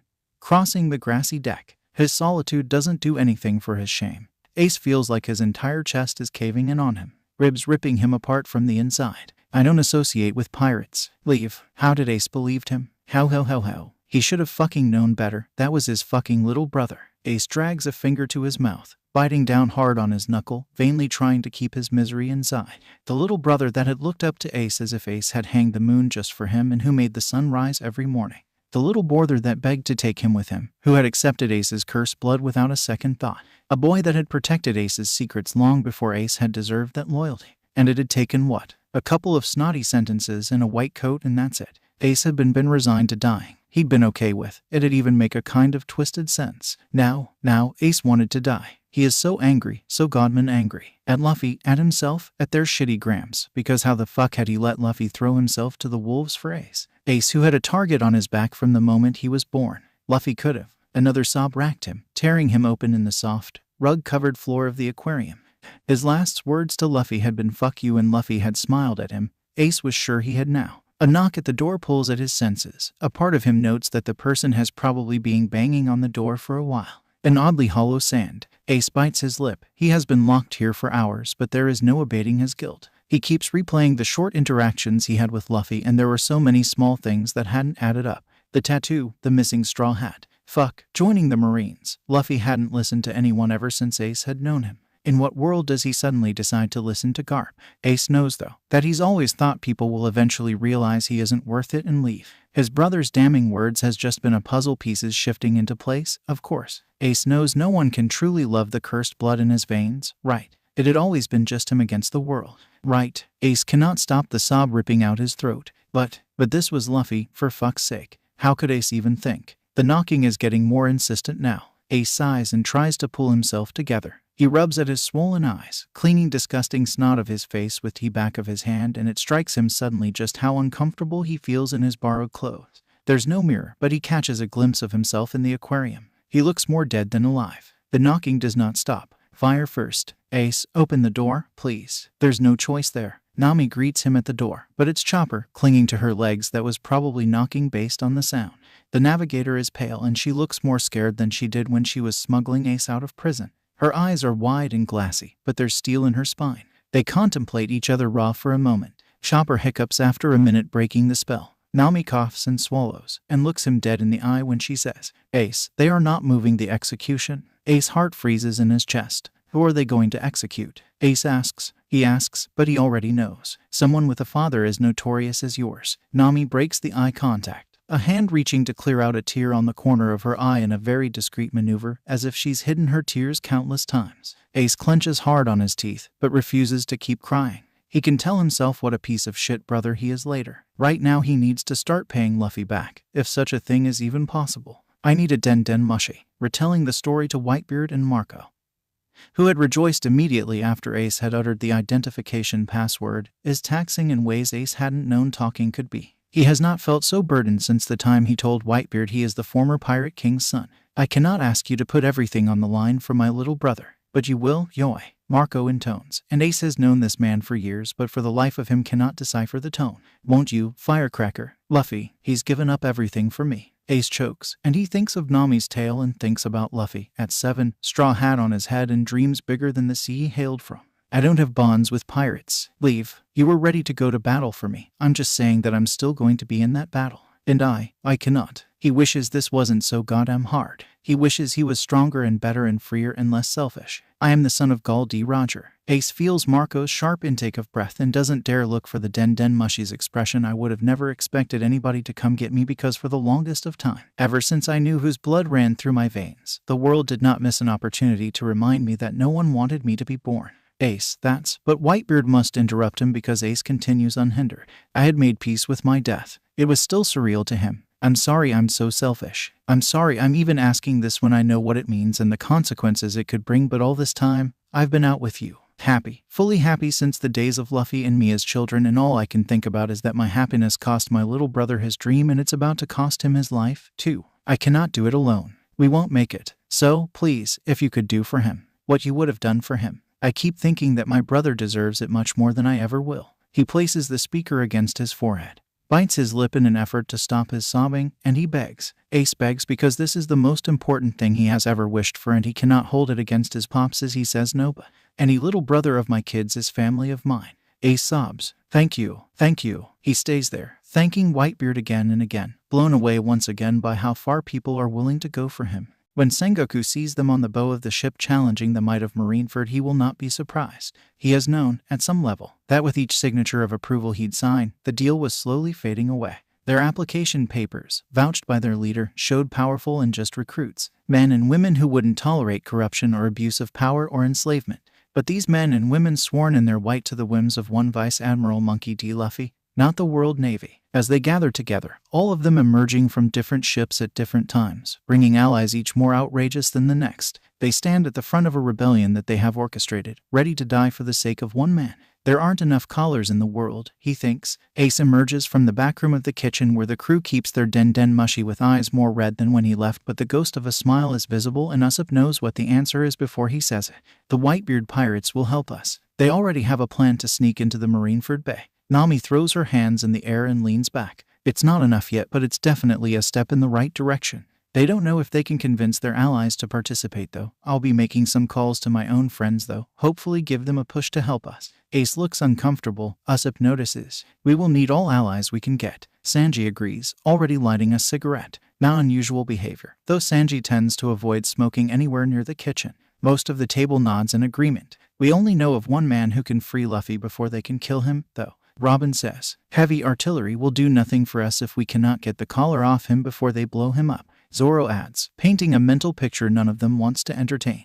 Ace seems to be choking on air. Someone with the power to remove the collar without killing him. Nami catches on. Usopp has his suspicions, but he really hopes he's wrong. Oh, Brooke says smiling, I think I know who we're talking about. A most unlikely ally, yo-ho-ho-ho. Who's that? Ace finally caves to his curiosity. Worst generation member in Warlord, Trafalgar Law. Robin states, making Usopp's heart twitch. Of course it had to be the creepy doctor, of course. Do you think he will help? Ace's face scrunches in confusion, as if trying to understand why a pirate would put his life on the line for his marine brother. Intellectually, Usopp sees the confusion, but, well, this is Luffy they're talking about. He's seen weirder things. He might. Nami jumps in, before deflating. Luffy and him have an understanding, but he also holds on to a bit of resentment. What did Luffy do to him? Ace ventures cautiously as the people around him start averting their gazes. Well, he ripped off his arm. Usopp finally says, that weekend in Sabayondi had been wild now that he's thinking about it. What? He totally put it back together. Chopper is clearly defending Luffy, but there's no avoiding how flustered he was. And then Luffy vouched for him to become a warlord. I checked his arm myself. Perfect working condition. Is the Revolutionary Army worth a try? Zoro interjects, but Robin is shaking her head before he even finishes. No one knows how to contact them, and even if we do, there's no guarantee they'll help us. It's too risky to lose time in what might be a wasted effort. Nami agrees. We know of another group who owes us a favor, Sanji says, and his one visible eyebrow is frowning, but his voice is firm. Oh, Sanji bro, are you sure? Frankie questions. It's now or never, right? The blonde cook states, though he certainly looks unhappy at the prospect. We should also contact Duval and his band of bikers. That's so manly. Frankie yells. Super, I can definitely ask the Frankie family to help. Do you guys think Rayleigh would help? Usopp says softly, almost as if he doesn't want them to hear him. It's a crazy idea, but then again, everything about this plan is crazy. He does have a bit of a soft spot for Luffy. Chopper mentions, thinking, like everyone else on the planet. Zoro snorts derisively, but there's no masking the fondness in his voice. Well, maybe if the right person asks. At Robin's tone, some eyes swivel towards Ace, who immediately frowns. Usopp is confused. Why should Ace ask? Who are we talking about? The pirate questions, arms crossed over his chest. His muscles are bulging, and Usopp is very easily reminded that this man is a Whitebeard pirate, a commander no less. Oh well, Rayleigh is an incredibly powerful man. Brook jumps in, hand stopping from where he's been tuning his violin. He used to be the first mate of the Pirate King, Yo-ho-ho-ho. We've ran into him once or twice while we've been on Sabo. More like turned a blind eyes to his entire existence, but sure, that also works, and Usopp's supposed to be the liar. He's super nice. Frankie's opinion seems to miss Ace, who blanches and stares accusingly at Nico Robin. As always, their no-nonsense archaeologist does not look the least bit disturbed. One day, Usopp wants Robin's absolute nerves of steel. I'll ask, is all Ace says, but Usopp is still confused. Shouldn't Frankie go? Tim and Rayleigh had hit it off, geeking out on ships, or if anything maybe Zoro. Why is Ace asking? Nami covers Chopper's mouth with her hand and straightens her shoulders, ready to let the subject go when Ace answers. Call D. Roger was my father. Usopp takes a sharp breath, almost choking on air. What is up with Luffy's relatives, for God's sake? That's one way to silence a room. Ace is staring at the table hard enough that he might actually set it on fire. Super, Rayleigh might actually agree, Frankie says, dismissing the air of surprise. Ace looks at him with wide eyes, but Usopp isn't sure what reaction the other man is expecting. I mean, it's surprising, sure, but it's certainly not the biggest shock Usopp's had this week.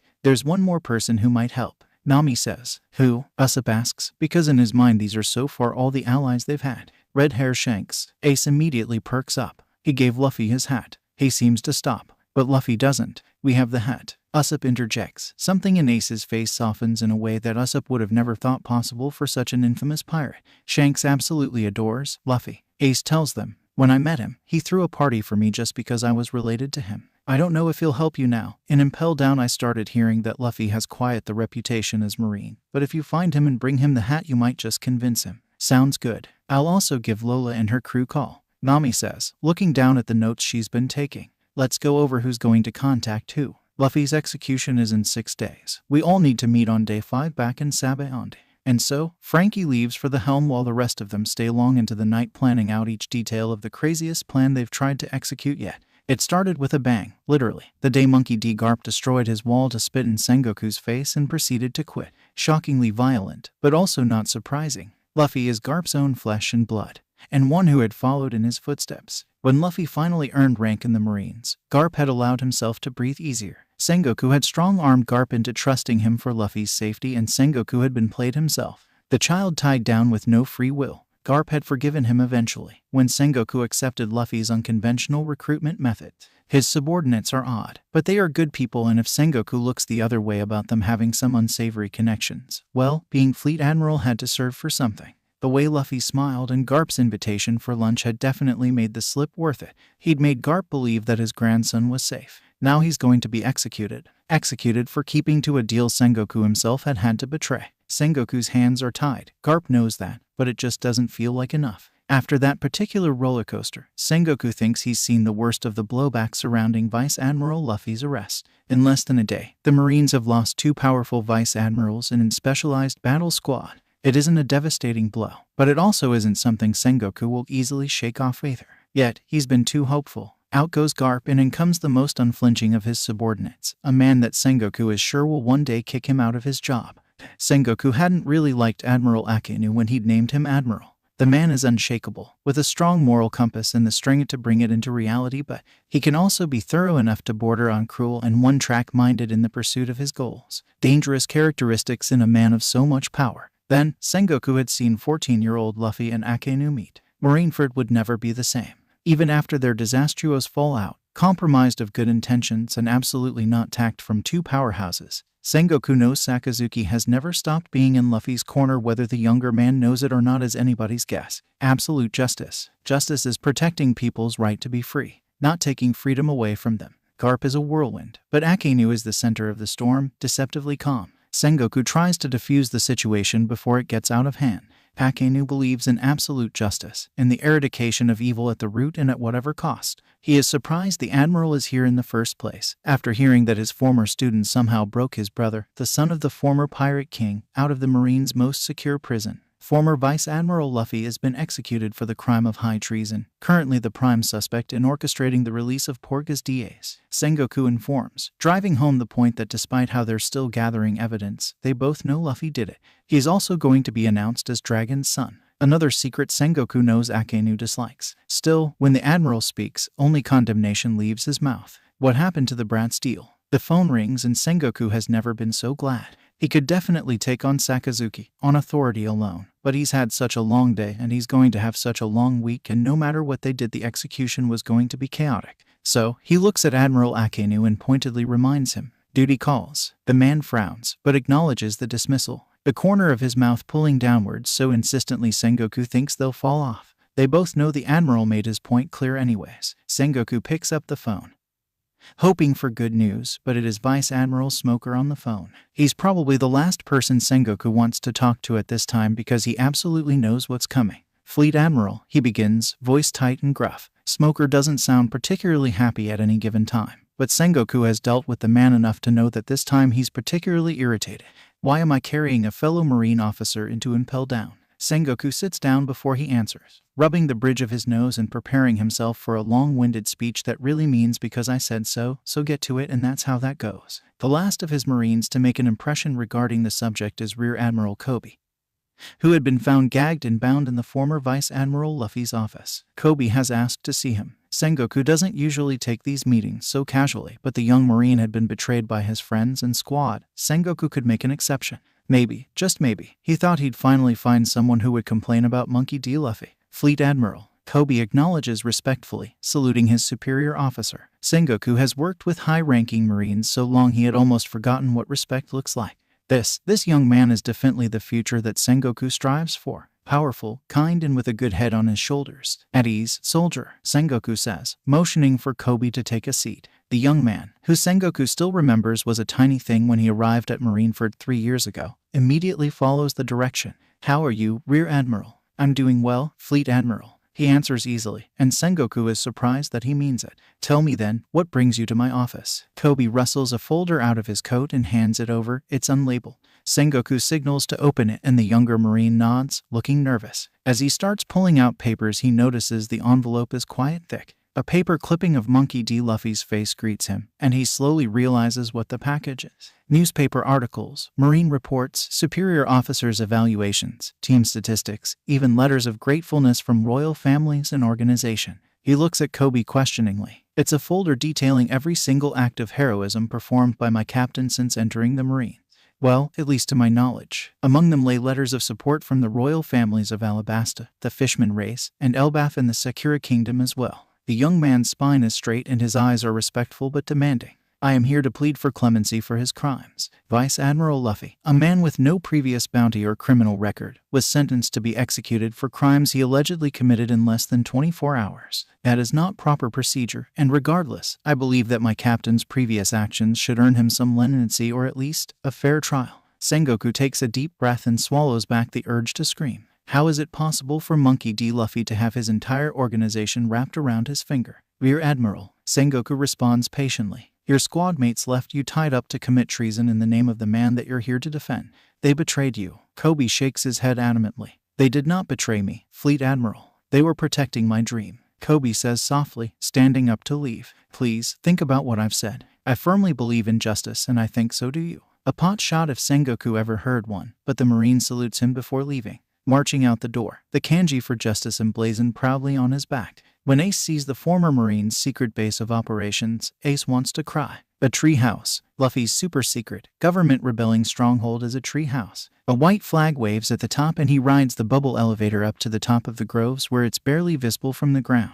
He feels his gut twist on itself all over again, leaving him a little nauseous and like there's definitely not enough air, but he dismisses the worried glance Chopper throws at him. Ace breathes easier when he gets in. This isn't anything like the humble treehouse Luffy and Sabo shared as kids. The significance is impossible to miss though. Like their ship, the Thousand Sunny, the treehouse is a mind-blowing piece of technological work, courtesy of the resident cyborg.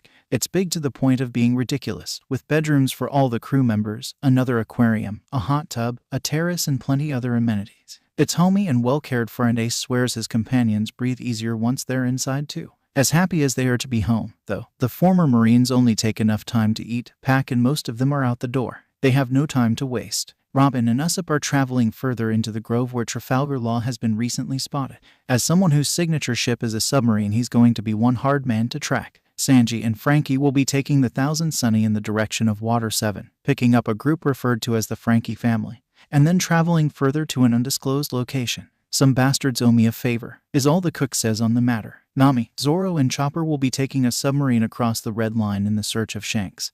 But before that, Ace need to talk to Rayleigh to even have a chance of finding the Emperor. Rayleigh, his shitty father's first mate. Ace doesn't like the idea of having anything to do with that man or anyone who knew him really. Ace, you'll see, we'll meet again and I'll definitely beat you. Some things are more important though. Nami emerges from the bowels of the treehouse, now sporting a red-colored overall that is still too short, but it is what she carries in her hands that interests the pirate. Here are some shorts and a shirt. They're Luffy's, so they might be a little tight. Ace reluctantly picks the red shirt and shorts and quickly scurries off to change. He'd usually forgo the shirt at all, but he has a pretty recognizable pirate brand on his back and they cannot afford to be spotted. Sneaking around had been bad enough. He didn't want to be in a marine uniform a second longer than he had to. When they prepare to leave, Nami and Brook staying behind to start making calls to their allies. The navigators offers him a black cowboy hat. Robins, she says, don't let anyone catch wind that you're here. With death threats of dismemberment were Ace to dare set anything on fire, he, Zoro, and Chopper step out. Silver's Rayleigh is old, which is the first thing Ace can process. He realizes then that his father would also be old. If Gul D. Roger was alive, he wouldn't be the cocky, smirking young man he is in his old wanted poster. Silver's Rayleigh is the first moment in Ace's life where he registers his father as human. When Chopper identifies the senior pirate inside the bar on the other side of the archipelago, he leaves out a sigh of relief. Sometimes he goes on swims or gets captured as a slave. On purpose. Is he an idiot? Ace exclaims, entering the bar. It's empty, but for the legend and the bartender, a slender woman with a black bob. Rayleigh can be a hard man to find. Zoro mutters under his breath, unless he wants you to find him. A laugh breaks out on the other man's face, and he takes a swing of his tumbler. I hear Luffy got himself into all kinds of trouble. Why is this man, a pirate, so enthused by Ace's little brother, a marine? Zoro doesn't miss a beat sitting down next to the pirate and ordering something to drink, nodding at the bartender. He looks oddly at ease in this dingy bar for a man that had been an official of the Marines not 24 hours ago. Nothing new there. The swordsman answers. Chopper jumps on the counter and the woman smiles as she indulges his fist bump. Shaki, the reindeer greets happily. I see you brought along a friend. The woman's eyes are bottomless and for a moment, Ace feels incredibly exposed. It's been a long time since a Whitebeard pirate crossed my threshold. Fire fist Ace. Ace's fists clench but he's not sure how to react here, so he doesn't. Tell me, Rayleigh starts. Why are my favorite Marines harboring the man of the hour? Well, we're not Marines anymore, Chopper explains, and he looks abashed as if only now realizing how rushed their actions look. We, kind of, might have betrayed them a little. We needed to save Luffy's brother. Rayleigh only laughs. Luffy's brother, Shaki says. Adopted. Ace corroborates. My father. Suddenly, Ace isn't sure he's liking this plan. What? He just shows up here, tells this old man that he's his best friend's kid and asks him to risk his life for his little brother that has no connection to said best friend. How had Ace thought it was a good idea? He shakes his head. You sailed with the Pirate King, right? And Shanks. Rayleigh's affable expression doesn't change, but Ace can tell he has his full attention. I did, many years ago. Shanks entrusted my brother with a straw hat, and Ace has never really understood the significance of it. But apparently Rayleigh does because there's a ghost of a smile and his eyes widen the tiniest bit. Luffy is the man who will become the king of pirates. There is absolutely no doubt about it in Ace's mind. Unless he gets executed before then. He chases the thought away immediately. He has been working with the Marines too. To protect me, that stupid idiot. And now, he's going to be executed. When Roger died, he called out thousands of men and women to sea. But I know it's Luffy who will stand at the top of this great pirate era. Ace's body is moving on his own. He steps a little closer and stands in front of Rayleigh, gaze burning in conviction. We need your help to save him. The bar is so quiet that Ace worries he said something wrong. Luffy's Nakama's eyes are wide, but Ace sees approval in the lock of their jaws. The woman at the bar is calmly smoking a cigarette, but Ace can see amusement dancing in her eyes. Rayleigh is looking towards him, taking Ace apart piece by piece. You remind me a lot of your mother. Ace careens back as if struck and Rayleigh laughs. It's a very pirate move, appealing to my sentimentality like this, Mr. Zoro. The swordsman tenses, but catching no real anger in the legend's gaze, he shrugs. Apparently, I sail under the future king of pirates. I need to get with the program. Rayleigh outright guffaws at Zoro's flippant attitude. Did you know? Ace asks, trying to get the ground back under his feet, trying to put his utter shock in words. I had entertained the idea once or twice. You look a lot like your parents, to the few of us who knew them both. Ace feels his face pull into a frown. He doesn't want anyone associating him with his shitty father on sight. Rouged freckles are unmistakable. Then again, maybe it isn't so bad. Alas, it is you who confirmed it for me just now. Something in the man's eyes changes. It's distant and soft, melancholic really, but he's smiling at Ace just the same. I don't really care for my father. He feels the need to state, even though he really needs this man's help to rescue Luffy. A common trait for a child of the sea, Rayleigh acknowledges. And what is that supposed to mean? But I'll help you anyways. I always had the feeling that Luffy was meant for something greater. Zoro snorts, but Chopper readily agrees. The thought seems to strike him in that moment. Does that mean we're now pirates? The little reindeer seems thrilled with the idea. The entire bar erupts into laughter. Ace feels like there's a weight off his shoulder. So far Rayleigh is an okay guy. Trafalgar Law's arm aches when he sees Nico Robin, as it does whenever Law is forcibly reminded about that piece of shit Vice Admiral that pulled it off. It still remains one of Law's least favorite memories. But it is a hard thing to hate a man like Monkey D. Luffy, which means Law has to work really hard at it, though not as far as attacking his subordinates on sight. I knew you could put it back together, shishishishi. Accompanying the former wanted woman is another one of Luffy's Nakama, the sharpshooter if Law remembers correctly. He wishes he wasn't as familiar with these Marines as he is, but their captain is too much of a piece of work for him to ignore. The Will of D will bring us another storm. When Trafalgar Law had been younger, there was a moment in time when he and 8 other pirates coincided in the Sabo archipelago at the end of the first half of the Grand Line. They were labeled the Supernovas. Law hadn't been worried about his notoriety. As famous as the Surgeon of Death was, he wasn't in the top 3 bounties at the time. Besides, Sabo hadn't posed a challenge for talented rookies since Marineford had been moved across the Red Line. Marines simply had been unable to recover their imminent presence there, and for the previous year it had been absolute chaos. Besides, in the landscape of Law's life, the Marines were very low in the list of people Law worried about. The archipelago, which had been rampant with corruption before, had fallen completely out of the wagon. It was certainly the afterparty to the Grand Line's pirate paradise, or so Law had heard. By the time he and his crew docked there, though, the atmosphere seemed unusually pleasant and bright. There were whispers in the streets, but nobody seemed scared or particularly malicious. Sorry, I can't let you do all that dismemberment you like. He had heard, very vaguely, that things had been changing in Sabo in the previous couple of months, that a marine base had been erected and a new squad had taken to patrolling the area quiet fiercely.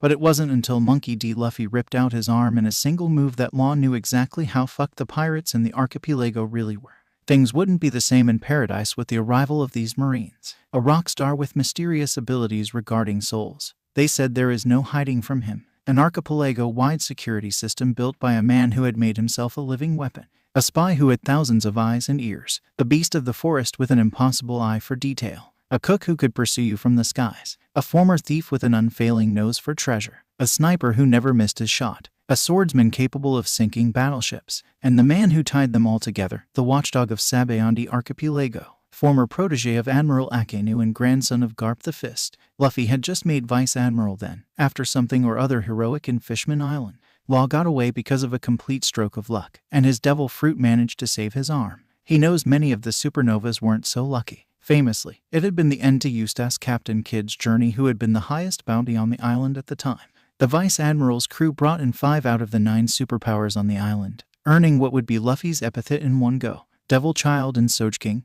Law likes the reindeer better. He's always felt on edge around the archaeologist, her own past hitting too close to home for Law. How a woman with a story like that can work for the Marines he will never know, though Law himself isn't any better. Well, this is a surprise. Law greets, Nadachi placed in his shoulder comfortably. Law leans forward in interest, placing the tumbler of rum he'd been nursing on the table, freeing his hands. Luffy and him might be on the same side now, but Law knows the unpredictable little shit a bit too well for him to let his guard down, especially with the combination in front of him.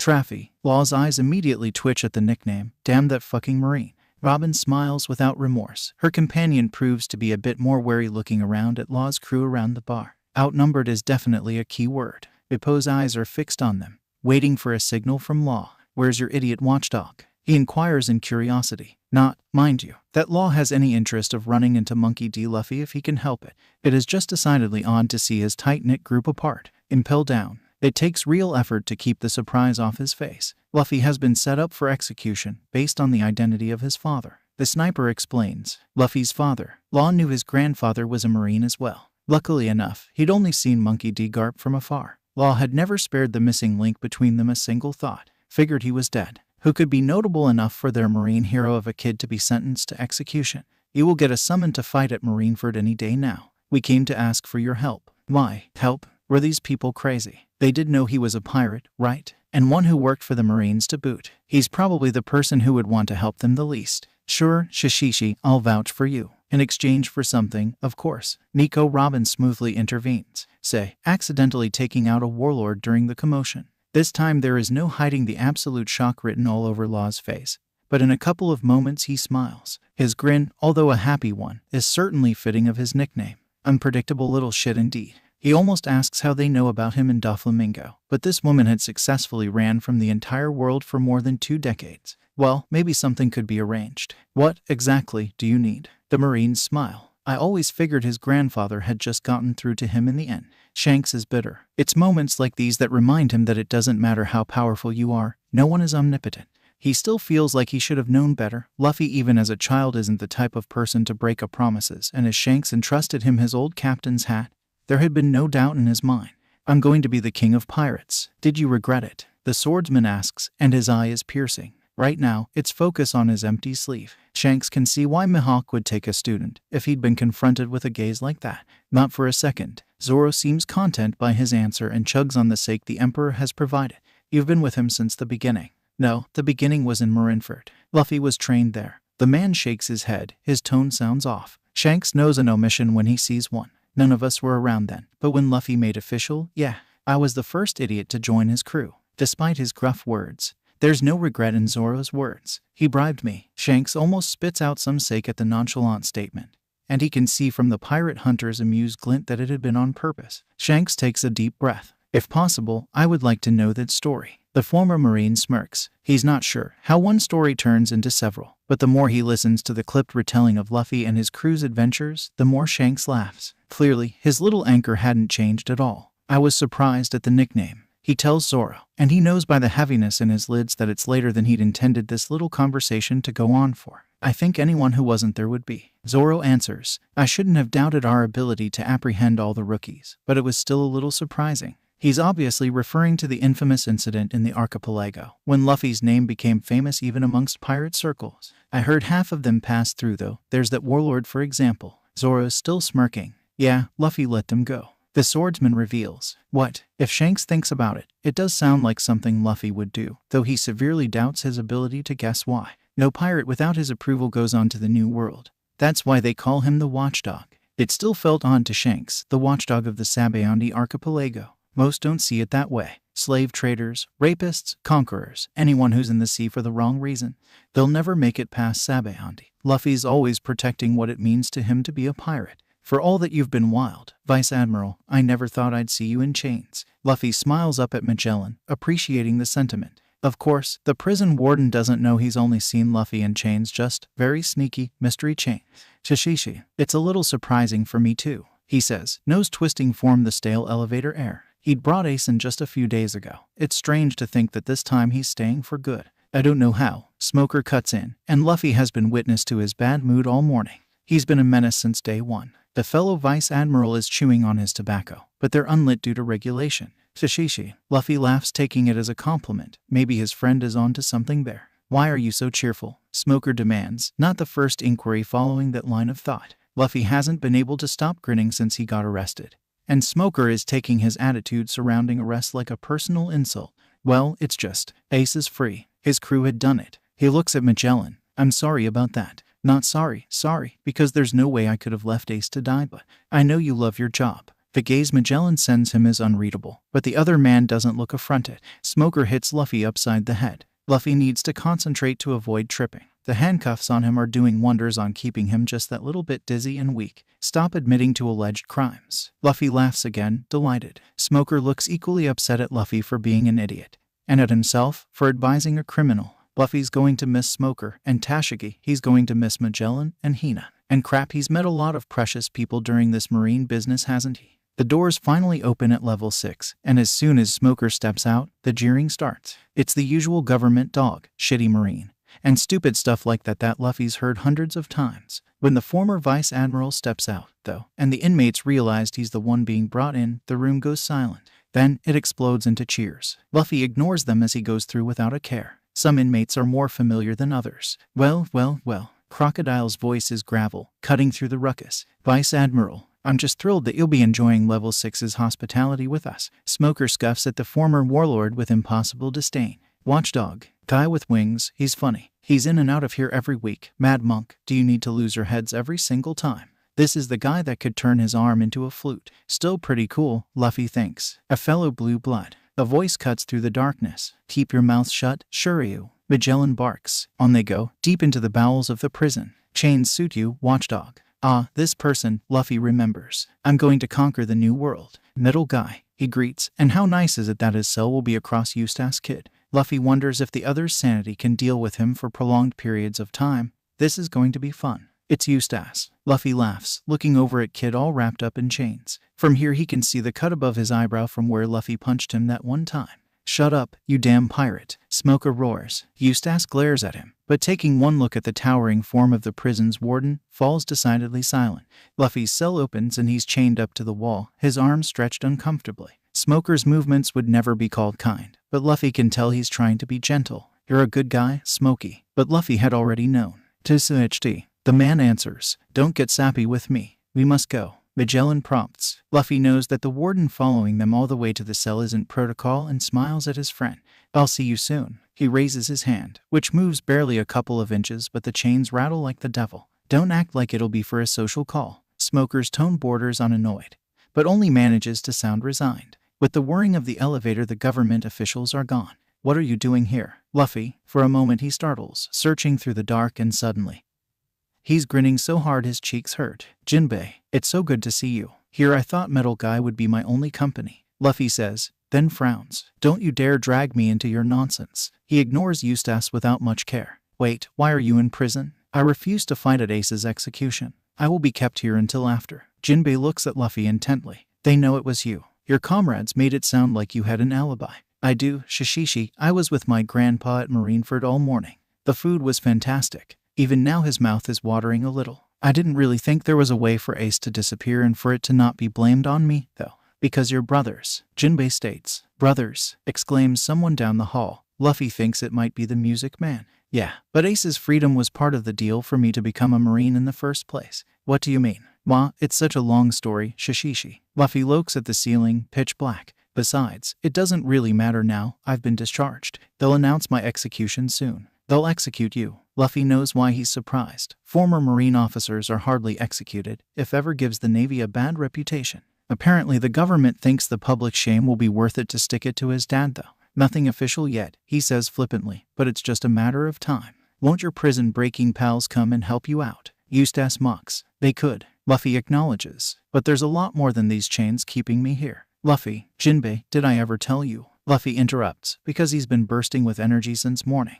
I've always wanted to be a pirate. And when was the last time Luffy could say that? Erupts all across the ward. Chishishishi. Maybe his stay here won't be so boring. His cellmates are such funny people. I can see it, Jinbei says. And there's something serious in his voice. Huh? Luffy questions. You as a pirate, Luffy, Jinbei says, and is sounding a little amused. I can definitely see it. Vice Admiral, did you kidnap the mermaid princess? Luffy laughs because his heart is very warm at the words, but there's something bitter in there too. Zoro, Nami and Chopper left Sabayondi 2 days ago. Miraculously, Rayleigh had given them a Viva card for Shanks otherwise. Zoro thinks the roaming emperor would have been impossible to find. He is unsurprisingly in the New World, and only Frankie's new Shark Submerger IV, which exceeds the previous depth limit of the Shark Submerge 3, has allowed them to cross without waiting for a ship to be coded. Ace had wanted to come with them, and his temper has flared in retaliation, but in the end, he was too injured, too tired, and too much of a wanted figure in that moment for such a stealthy mission. Besides, he needed to start coordinating the allies that the former Marines did not know themselves, Brook staying to do the same. Usopp had wanted to come with the Shanks team too, his dad being part of the crew and all, but as the group with the farthest to travel and the higher possibility of encountering combat, they needed the crew's doctor and Zoro's firepower on hand. The Shark Submerge IV, for all it could dive to 10,000 meters, could only fit 3 people safely. Zoro eyes the mysterious straw hat form the corner of his eye, worn over Nami's thick head of tangerine hair. It looks as worn out as his current wearer did. Nami doesn't dare sleep yet. Something ridiculous like Zoro might lose them. They were following a Viva card? How? But then she's also mentioned the currents here were this or that, and Zoro decides to just let her be. She is worried. They all are really. The submarine has been traveling farther and far longer than they'd intended. This would be their 3rd day at sea. If they don't find the Emperor today, they'd have to go back empty-handed or risk not making it to the rendezvous on time. Suddenly, Nami makes a choked sound of something aching to victory. Zoro looks over and sees the little Viva card pressing tightly against the top of the glass that holds it. Its message is clear. Up, compared to the ocean's depths, the outside is glowing, almost too brilliant for their unaccustomed eyes. When Zoro finally blinks away the tears, the Red Force is the first thing he sees. Red-haired Shanks' ship, like any emperor's, is gigantic. Nami looks put out when they emerge to find themselves in the middle of nowhere. They'd been hoping to find the Emperor's crew on an island, where their intrusion could have been easily dismissed. There will be no dismissing 2 foreign presences aboard a ship sailing the middle of the New World. Chopper, keep the sub up in case we need to jump off the ship. She swallows, taking out her climate act and taking out a cloud with a little colorful cat. Zoro still cannot believe Nami had stolen a piece of soul from Big Mom, shaking his head as he focuses his senses. The ship is filled with active people, probably getting ready for lunch. They are making good time. If this doesn't take too long, they might be able to meet up with the Whitebeard pirates and coat this ship along with theirs before crossing the red line. If, Zoro reminded himself, the Red Force's captain decides to help them. Zoro realizes while talking to the other that while several knew about Luffy's deal to the Marines with varying degrees of detail, only Zoro really knows about Luffy's connection to red-haired Shanks. Unlike Nami or Robin, Zoro doesn't find out by accident. Luffy told him during one of the early days when Zoro had been the only crew member Luffy trusted, even before Kobe, when his captain was still surrounded by small fry Marines. They haven't traveled with Marines outside of Luffy's crew since Brook had joined unless they were delivering prisoners to Impel Down. You have a good dream, Zoro. I'll make sure you get there. Zoro has long known that Luffy finds his crew's dreams incredibly precious, fueled on by the resignation that he will never accomplish his own. Well, he would if his crew had anything to say about it. As Nami's glutton of a cloud grew, Zoro jumps on top of it. A part of him feels odd without his officer's jacket, despite how he has never considered himself particularly attached to it. He'd better get used to it. Good luck, guys, Chopper says. Zoro grunts and Nami waves. Up they go. The mood in the ship is lighthearted and familiar. Plenty of members lazing around while others carry this or that around the deck. No sign of red hair, though. They land with a heavy thud in the middle of the ship. No reason for the pirates to think that him and Nami are sneaking. Zoro sees his companion raise a hand to keep the straw hat on her head as the wind blows at them. For a moment, nothing happens. Zoro keeps his hand on Watto just in case. Outrage soon follows. Who are you? Where did you come from? Were they just riding a cloud? Are you looking for a fight? The voices clash and merge all over each other, joining the cacophony of weapons being drawn. Shut up. What is happening? The noise doesn't necessarily die, but it certainly becomes lower in volume. The man that breaks the circle of pirates that had quickly formed around the 2 former Marines is absolutely massive. He has a striped shirt and his eyes are narrowed behind tiny red goggles. On one hand he carries a piece of meat that immediately reminds Zoro of Luffy, in the other he has a gun. His eyes dissect the former Marines on his ship before settling on Nami, or if Zoro guesses correctly, Nami's head. Call the captain. Immediately one of the pirates runs off and murmuring starts rampant around them. For a moment, Zoro and Nami do not dare move. A presence is coming closer and the sea of people part to show through a living legend. The man who infected Zoro's own captain with Grand Line Wanderlust. Emperor of the Sea, red-haired Shanks. Nami slowly puts away her climate tact and signals Zoro to do the same. The beast in Zoro, the part of his soul with unquenchable bloodthirst and ambition, the one that dominates over a cursed blade, stutters at the thought of letting his guard down when surrounded. But he's not here to fight today. Slowly and willfully, he unbends his knees and lets his sword go all the way back into the scabbard with a small sigh of metal. Both of them show their open palms. "We didn't come for trouble," Nami says. "You're red-haired Shanks," she states. A bit unnecessarily, Zoro muses. "I also know who you are, Weeder Witch Nami, Pirate Hunter Zoro." The Emperor's scarred gaze matches theirs, and it's been a long time since Zoro felt so small. Zoro's eyes narrowed and his hands twitch, but he does not move. How? Luffy's brother had no idea who they were. How does a fucking emperor? Shanks' eyes are still deadly serious, eyeing them up and down, eyes narrowing even further when they take in the straw hat. "You sail under anchor." Of course I keep up with his news, which is why I'm very intrigued as to why 2 Marines are on my ship. Shanks absolutely adores Luffy. "Former Marines. We came to talk," Zoro interjects, taking the brunt of the pirate captain's focus. "About Luffy. I find it very curious that he would give you that hat." Another pirate interrupts, long shotgun resting on his shoulders and a cigarette dangling from his lips. Zoro grows annoyed. He couldn't really bring it into Impel Down with him. So, Zoro needs to work on his tact, because suddenly it's really hard to breathe. Come again. It's Nami who answers the red-haired man. They're going to execute him in 3 days. Nami tells him. The Emperor's expression thunders, and Zoro realizes that in comparison, the pirate had looked downright friendly when they'd boarded the ship. "It's a very long story, but we came to ask for your help." She takes a step forward, taking the hat off her head and walking boldly up to the captain. No one stops her. She reaches out a dainty hand and offers Red-Hair the straw hat. A lesser man might have missed it, but Zoro's trained under Hawkeye's Mihawk. He identifies immediately the very real sadness in Red-Hair's eyes. The pirate shakes his head minutely. "You keep that safe for him." He smiles, and with it the tension that had been brewing since Zoro placed a foot on this ship vanishes as if it had never even existed. He smirks. Luffy's role model was quiet, a powerful man. "Tell me the details on the way. Where are we going?" "Where's your ship?" "We don't have a ship, we have a submarine. And the execution will be at Marineford's old HQ, across the Red Line," Nami tells him, pulling out a mini Den Mushi. Zoro catches a couple of knowing chuckles at the statements. A whispered anchor never gets any less weird. Does he? If they only knew. "Chopper, Nami," the little reindeer exclaims. "Are you okay?" Nami smiles at him, and up at the towering figure of Red Hair. I'm giving directions to the Red Force to start sailing to the first rendezvous point. Set the automatic pilot and keep me posted on how it goes. I'll be down in a while. They're going to help us save Luffy." The reindeer cheers. Shanks smiles at the Den Mushi and Nami follows, answering with a satisfied "Nami, you're the navigator, right?" Shanks cuts in as the call ends. Nami nods. He signals to the ponytail man with the shotgun. "This is Ben. He'll take you to the helm so that you can tell us where to go." Nami nods, looking at Zoro, who nods as well. Shanks turns to him. "Think you can fill me in on the mess Anchor got himself into?" Zoro really doesn't want to be the one to fill on Luffy's status, but he doesn't think he has a choice. "Do you have any booze?" The pirate bursts out laughing. "Sure thing, come on." Ace hasn't had time to realize how much he's been missing his family. The part of Luffy's crew that stayed, Rayleigh, even Shaki. Ace knows they're wonderful people and they're really good to him. But when Marco enters the treehouse, blue fire still clinging to him, Ace feels like he might cry, and there is no shame in how tightly he grabs onto his brother. Ace is trying to put into words just how incredibly heavy he feels, how quickly he feels like he's sinking, and how terrified he is that he's going to lose his little brother. Marco's hand wastes no time ruffling his hair, and Ace's resolve falters and he lets out a hiccup. "It's good to see tu Noi." Ace nods into his brother's chest before stepping back, grinning up at Marco. It had been so long. How had Ace been away from home so long?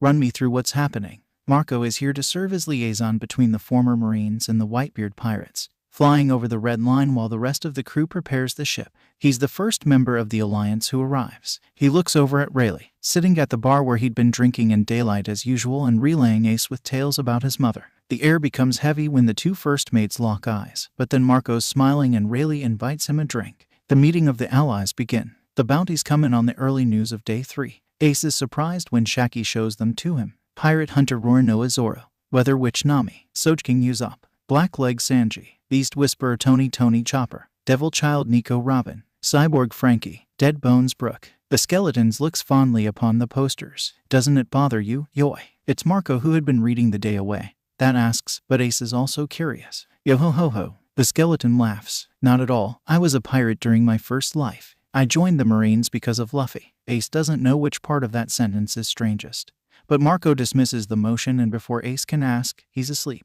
Hatcheye's involvement is a complete accident, but a very welcome surprise. The first Ace hears about involving the fishmen pirates is in a hushed conversation between Brook and Shaggy. They discuss the idea of asking them for help over the first few days, but eventually decide it's too risky and there's no way to send a reliable message on time. Sad, because the fishmen would have been invaluable in a battle at sea, but nothing to be done now. They only have 4 days, and the reminder bites Ace deeply. 4 days to scramble around and manage to pull off the most daring rescue the world has ever seen. Luffy's miracle-making seems to be with them when on day 3 a pink octopus fishman bursts through the base. Only Ace and Brook are present. Mr. Hakkai, the musician, acknowledges, delight coloring his tone. Brook, he greets, where is everybody? I've heard about Luffy. Is it true that they plan to execute him? The skeleton's mood gives a U-turn, but his expression is determined. Ah, it is, Brook states calmly, and suddenly it feels a little chilly around the room. Not that we're going to let that happen, yo-ho-ho-ho. Ace found the skeleton creepy before, but in that moment he looks terrifying.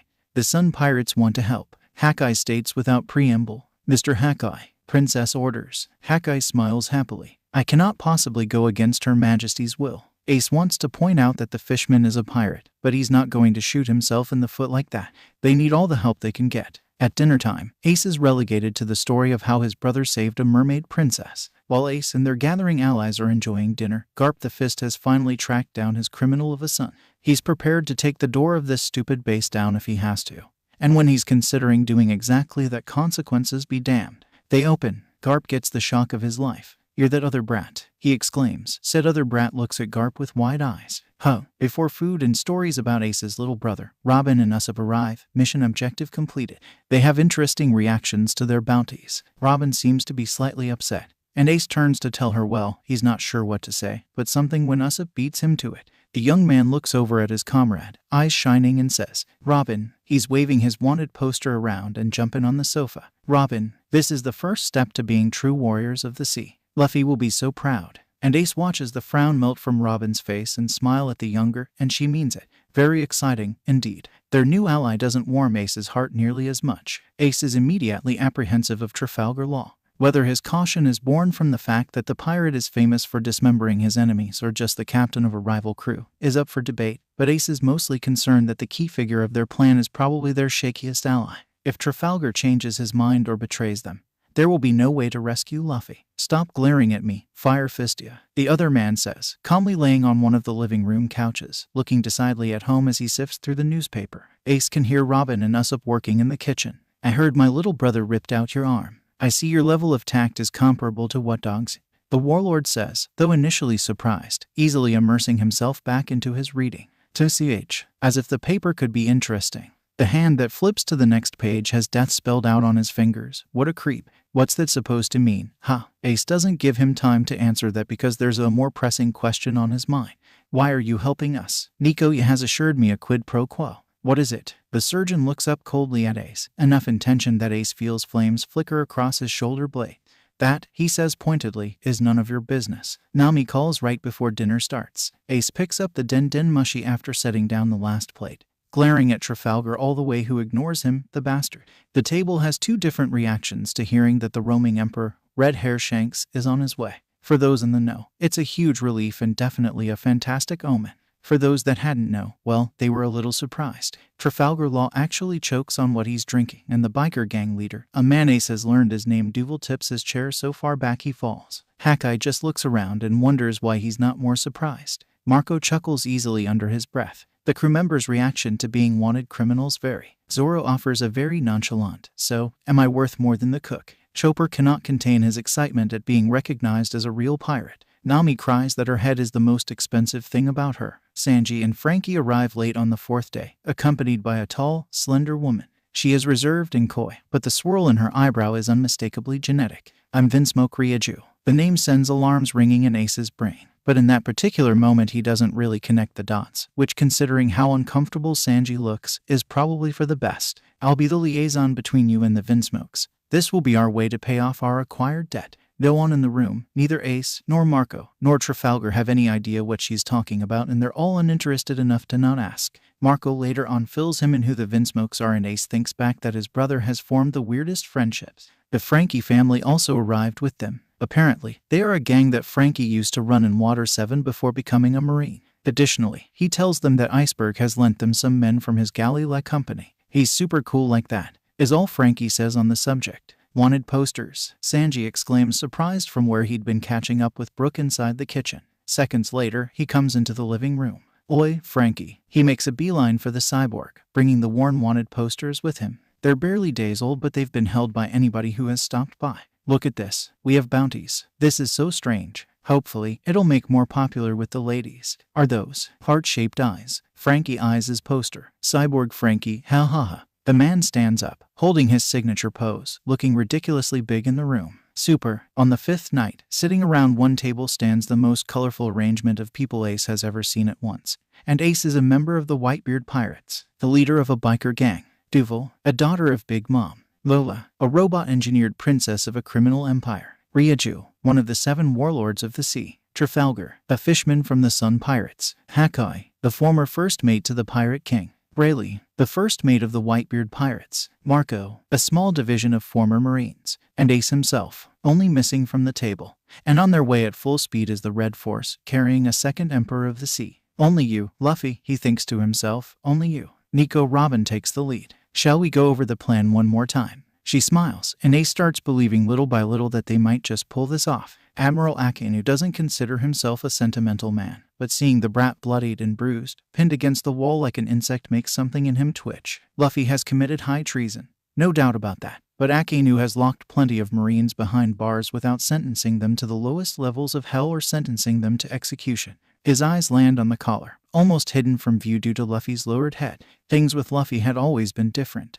Brat, he greets, cutting an imposing figure in the middle of the secret prison level. None of the inmates dare yell slurs at him. Silence greets him. Oi, Brat. Silence. The younger man doesn't even move. The Admiral's vein pops in annoyance. Luffy, suddenly, his cellmate spins a kick in the other man's directions and Akainu catches the familiar snot bubble bursting. Luffy raises his head in startlement. Sleeping, the Admiral realizes, controlling the urge to face palm. Finally, Luffy's eyes land on him and immediately go wide. SSS Sensei, his cellmate, Warlord Jinbei Akainu acknowledges in his mind, seems equally surprised. Sensei, the busybodies echo. Vice Admiral. At this Luffy pouts and stares at him taunting. Oh, haven't you heard the news? I'm not a Marine anymore. I was dishonorably discharged. He sticks his tongue out. Dishonorably. Akainu corrects immediately. Same thing. Ah, it's still like arguing with a preschooler. Here is Luffy, a man that just lost his status, his prestige, his career, his freedom. And he looks at Akainu like he's the silly one. Is this what you wanted? Is this your justice? Your freedom? Life has consequences, doesn't it? Luffy retaliates, throwing Akainu's own words back at him.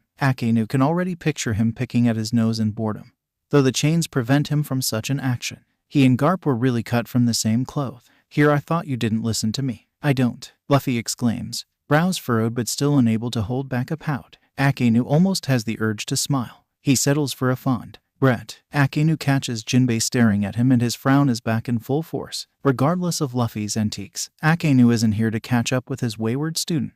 His orders for today are particularly grim. Maybe that's why he's been so indulgent. The execution is today, Jinbei mutters, and Akainu wants to believe the warlord didn't read it off his face, but he knows better. He knows Kizaru should have been the one to come pick up Luffy, but maybe Akainu is perhaps slightly more sentimentally driven than he thought. I will be escorting your transport to the execution platform. The Admiral's eyes are hard and Luffy's do not waver. He smiles. Shishishi, so it's time then. Indeed. As the Admiral readies Luffy for transport, conscious to put on the gloves needed to handle the sea stone, Luffy pauses at the entrance of the cell. Thank you, Jinbei. Be sure to take Shirahoshi to the park from me. Otherwise the scaredy cat won't go. Shishishi. Jinbei's face is unusually somber. I'm sorry, I will not be able to fight for you, he tells Luffy, but he's staring right at Akainu. His frown deepens. The nerve of that scum. Luffy's face softens impossibly, but his smile is still brighter than Akainu's ever seen it.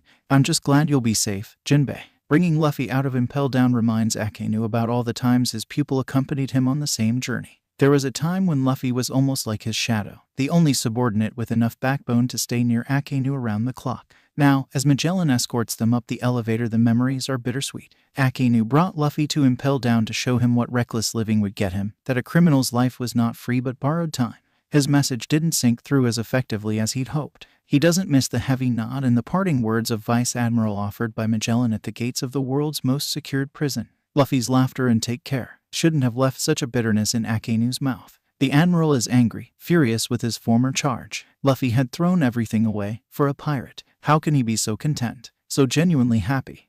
Or is this just the wool of D in the face of death? Either way, Akainu sees Luffy walk in front of him, his shoulders looking tiny now without the justice coat, steps slow and careful, wary due to the sea stone, putting one foot in front of the other without hesitation as he walks to his death, and Akainu sees so much wasted potential. Luffy is still barely 20 and he's been used as catalyst for a war. In the face of his unshakable sense of justice and infatuation with freedom, Akainu remembers Aokiji's words on their last meeting. Do you ever think the world would be simpler if we'd just let that child roam free? There would never be simple where that stubborn brat is involved. Akainu leaves Luffy before the stairs of the scaffold with a final stare. If he is disappointed, frustrated, or angry, he definitely does not show it. There is definitely a ripple of something behind dark brown eyes when Luffy swallows his pride and speaks. He'll probably be dead in a couple hours, so might as well. Thank you, he tells the Admiral, trying to look him in the eyes. His body is sagging, barely able to keep his posture straight from exhaustion, but his voice is as honest as he can make it. He doesn't agree with his teacher in many things, but there is no denying Luffy wouldn't have made it half as far without him. The answering brat as Akainu walks away from him is so low that Luffy barely catches it, but he smiles all the same. Then, two guards are pushing him towards the stars and Luffy's dragging his body. He finds Sengoku at the top. Seagull guy, he greets, and if a well-known tick of a twitching eye forms, it's not really Luffy's fault he's been sentenced to execution. Well, maybe it is his fault, but certainly not his decision. Monkey D. Luffy, is my grandfather here? Luffy asks. A part of his a little put off that the old man hadn't visited him in prison. He'd been planning on visiting Ace, and Luffy expected the same treatment, seeing as he is certainly the less criminal of his grandson. Figures you don't know, Sengoku says. And he sounds almost a little surprised, as if a part of him forgot that Luffy's been 6 feet under for days. He quit, refused to accept your arrest. It hits Luffy like a blow over the head. His grandpa, Marine hero Garp. No way. His grandpa loved his job and his students and his colleagues. He thinks the world government is stupid, but he also believes in changing it from within. Luffy would have never thought his grandfather would quit his job to do for Luffy, that old man. Luffy knows his grandfather is a violent, tactless, and downright emotionally stunted man.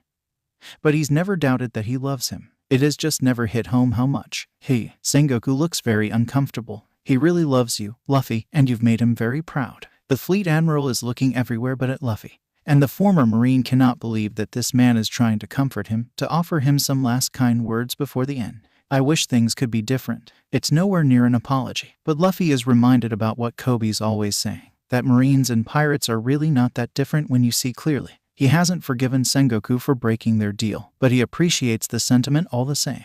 Ensign Lero is absolutely livid. He's in the back rows, next to the admirals. Cannon fodder for sure, because no one who reaches them is someone he can handle, though it also shows that he might not reach the battle at all. Talk about no risk and no gain. Although he's certainly not in the search for certain death, it isn't his position that grinds on his nerves. He would have rather be farther away from the scaffold, specifically farther away from the chained Vice Admiral. You've been reassigned to Vice Admiral's Monkey D. Luffy's ship. He'd grounded his teeth when his commanding officer informed him of the change. It would be his third transfer in less than a year. Besides, he had barely heard about the new Vice Admiral, but he did know he was a kid. Garp the Fist's grandson. Back then most people thought he was just riding his grandfather's coattails. They couldn't have been further from the truth. He sees his captain now, and his semblance is as cheerful as ever. He's covered in grime and in bruises, but he can see the fleet admiral's annoyance from here, so Vice Admiral must remain in good spirits. He wonders who exactly the Marines expect to show up at this execution, because it almost feels like they're going to war here.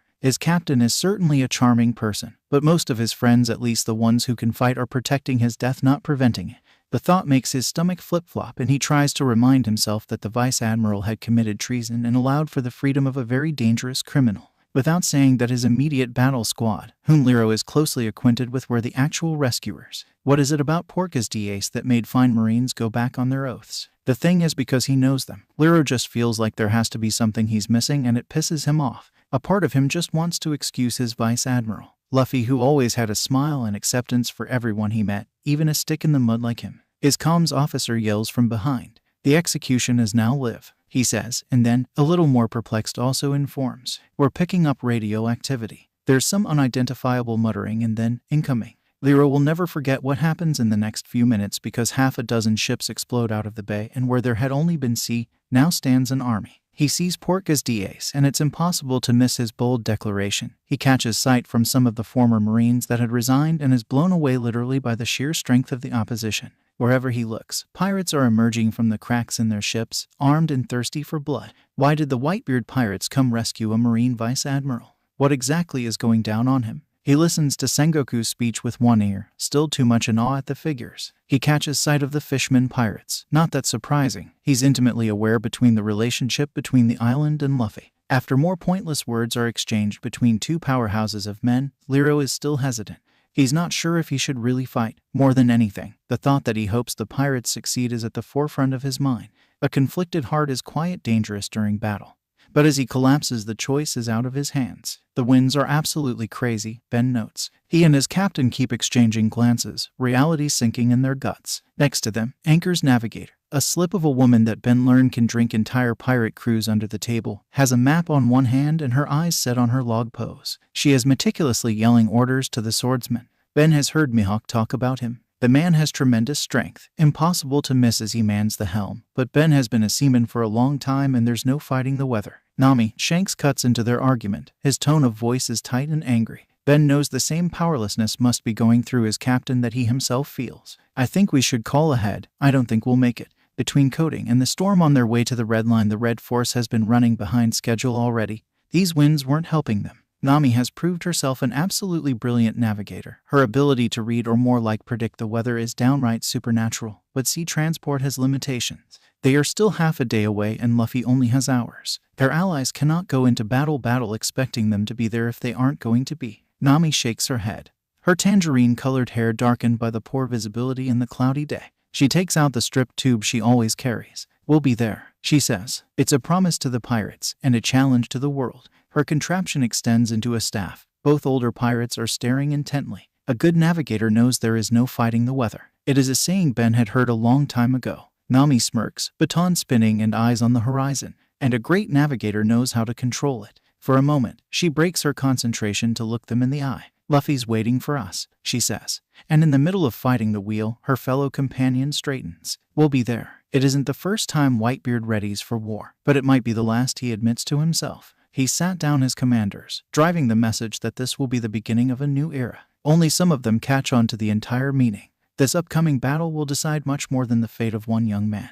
Though from what Marco has relayed from his stay at the assault team's HQ is that Monkey D. Luffy is no ordinary young man. Ace's devotion and his desperate favor is certainly enough to bring Whitebeard and his family to the Marine's threshold. But Luffy's sacrifice for Ace is what made the Emperor agree. Upon his return to the ship, late the night before, Marco had retold him some of the things he'd learned about the enigmatic figure that is Ace's little brother. Whitebeard hadn't laughed so much in a while. What a crazy kid. As Luffy just hangs around the execution platform, he looks over the bay and is a little blown away by how many Marines are present. He thinks to himself that they'll be disappointed today. No way they'd all get to fight if there's a fight at all. I mean, Luffy's dad might show up. Screwing with the government is his thing, but he has also never been there before, so he wonders how he can be so okay with his death. But it really had been a matter of when and not if. Right. Maybe, in my next life, I'll be free. Maybe he and Ace have more things in common than Luffy originally thought. Because when the execution begins, cameras start rolling, and he sees all these Marines ready for battle. He's still not expecting ships to burst through the bay. Is that the Moby Dick? The Sunny? Ships keep emerging one after the other and it takes Luffy a moment to understand. He laughs long and hard. He's underestimated his nakama. Why did Luffy think they'd do what is reasonable? He's not sure what their plan is. There are thousands of enemy soldiers and Luffy is still very much collared, but if he trusts anybody with his life, it's definitely his friends, and if Whitebeard is here, then, did you know? If we toast with sake, we'll become brothers. He can see people coming forward from the ship, emerging to stand tall across the bows. Usopp, Sanji, Robin, Frankie, Brook. He recognizes many more and there's even more he doesn't. But dead center, emerging to stand on the massive head of the whale of the flagship of the strongest man in the world, stands Ace. Luffy's heart starts beating, and he can feel every inch of him thrumming in expectation. Luffy, he yells, and his voice carries all the way across the plaza. Luffy's worried, he's very worried. For his nakama, for Ace, for all these strangers that have apparently come to save him, but who is he to tell these people what to do with their freedom? We came to save you, Ace, Luffy yells back. Guys, Luffy can die today without regrets, he can. But looking at the army in front of him and thinking that maybe he doesn't have to.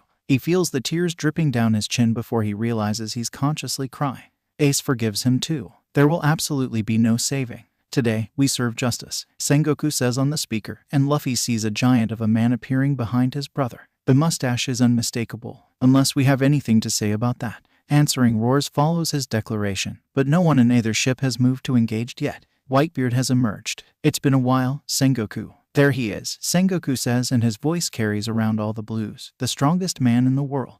Luffy feels one of his guards shift nervously behind him. The fleet admiral speaks through the Den Mushy speaker again. Today, regardless of interference, will be the execution of former Marine Vice Admiral Monkey D. Luffy. Not only has this man committed high treason and broken every oath he has taken while doing it, but he is the cause Marines lost custody of Portgas D.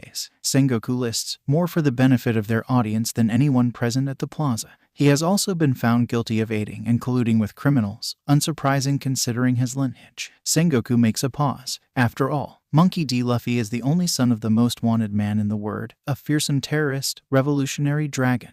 Luffy has never minded to hide his parentage, but it is a little startling the silence that falls upon the Marines. Mayhem flares everywhere around him and the battlefield drowns in whisper and speculation. One voice carries easily above the others. Is a child's father enough reason to execute the children now? Whitebeard's condemnation is cutting. He strikes a pose, and with one fist he proceeds to create a crack in reality. The ground trembles and so, the war begins. Luffy's a hero. It's Sanji's voice accusing the Marines present. You should be ashamed to execute a good Marine. Yeah, Usopp screams alongside him from his perch in the Sunny's crow nest. What happened to justice? Uncertainty shifts along the masses. Many of these men have served with Luffy for many years, and Luffy doesn't want them to abandon their dreams for him, but a selfish part of him warms at their reluctance. Akainu's voice stretches behind the Marines. This is justice. His voice carries no inflection, but it doesn't lack conviction. Luffy is feeling the strain of sea stone, and worry is eating at his insides, but seeing all this people fired up is just making the blood pump faster through veins burn.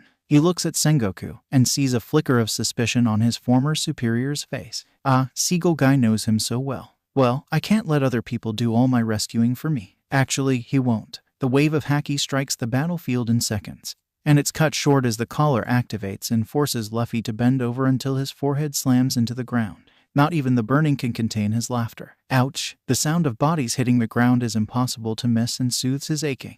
Luffy, shishishishi. Usopp isn't hiding. He isn't. He's a sharpshooter though, and the Sunny's crow's nest is perfect to keep his weapons and maximize his range. His grip on haki is shaky, but if he manages to keep calm he'll be able to deal significant blows. He looks over the battle, and he stands tall when they arrive because he might want to slip under the radar, but he certainly doesn't want Luffy to miss him. What he sees is a recipe for disaster. On one side there's the might of the Navy, the fleet admiral, the 3 admirals, dozens of vice admirals, and thousands of other soldiers. Not to mention the warlords of the sea, the key player of the rescue, Trafalgar Law stands among them. Next to him are equally worrisome characters such as Don Quixote Doflamingo, Boa Hancock, Dracula Mihawk, and Bartholomew Kuma. There's not 7 of them right now, and that's a blessing. Those 4 that are not on the pirates' side have enough firepower as it is. On the other side, there's the Allied forces, together in their crazy respect and appreciation of Luffy. Unlike the Marines who are trained and organized for large-scale battle, Luffy's rescue group didn't know each other mere days ago.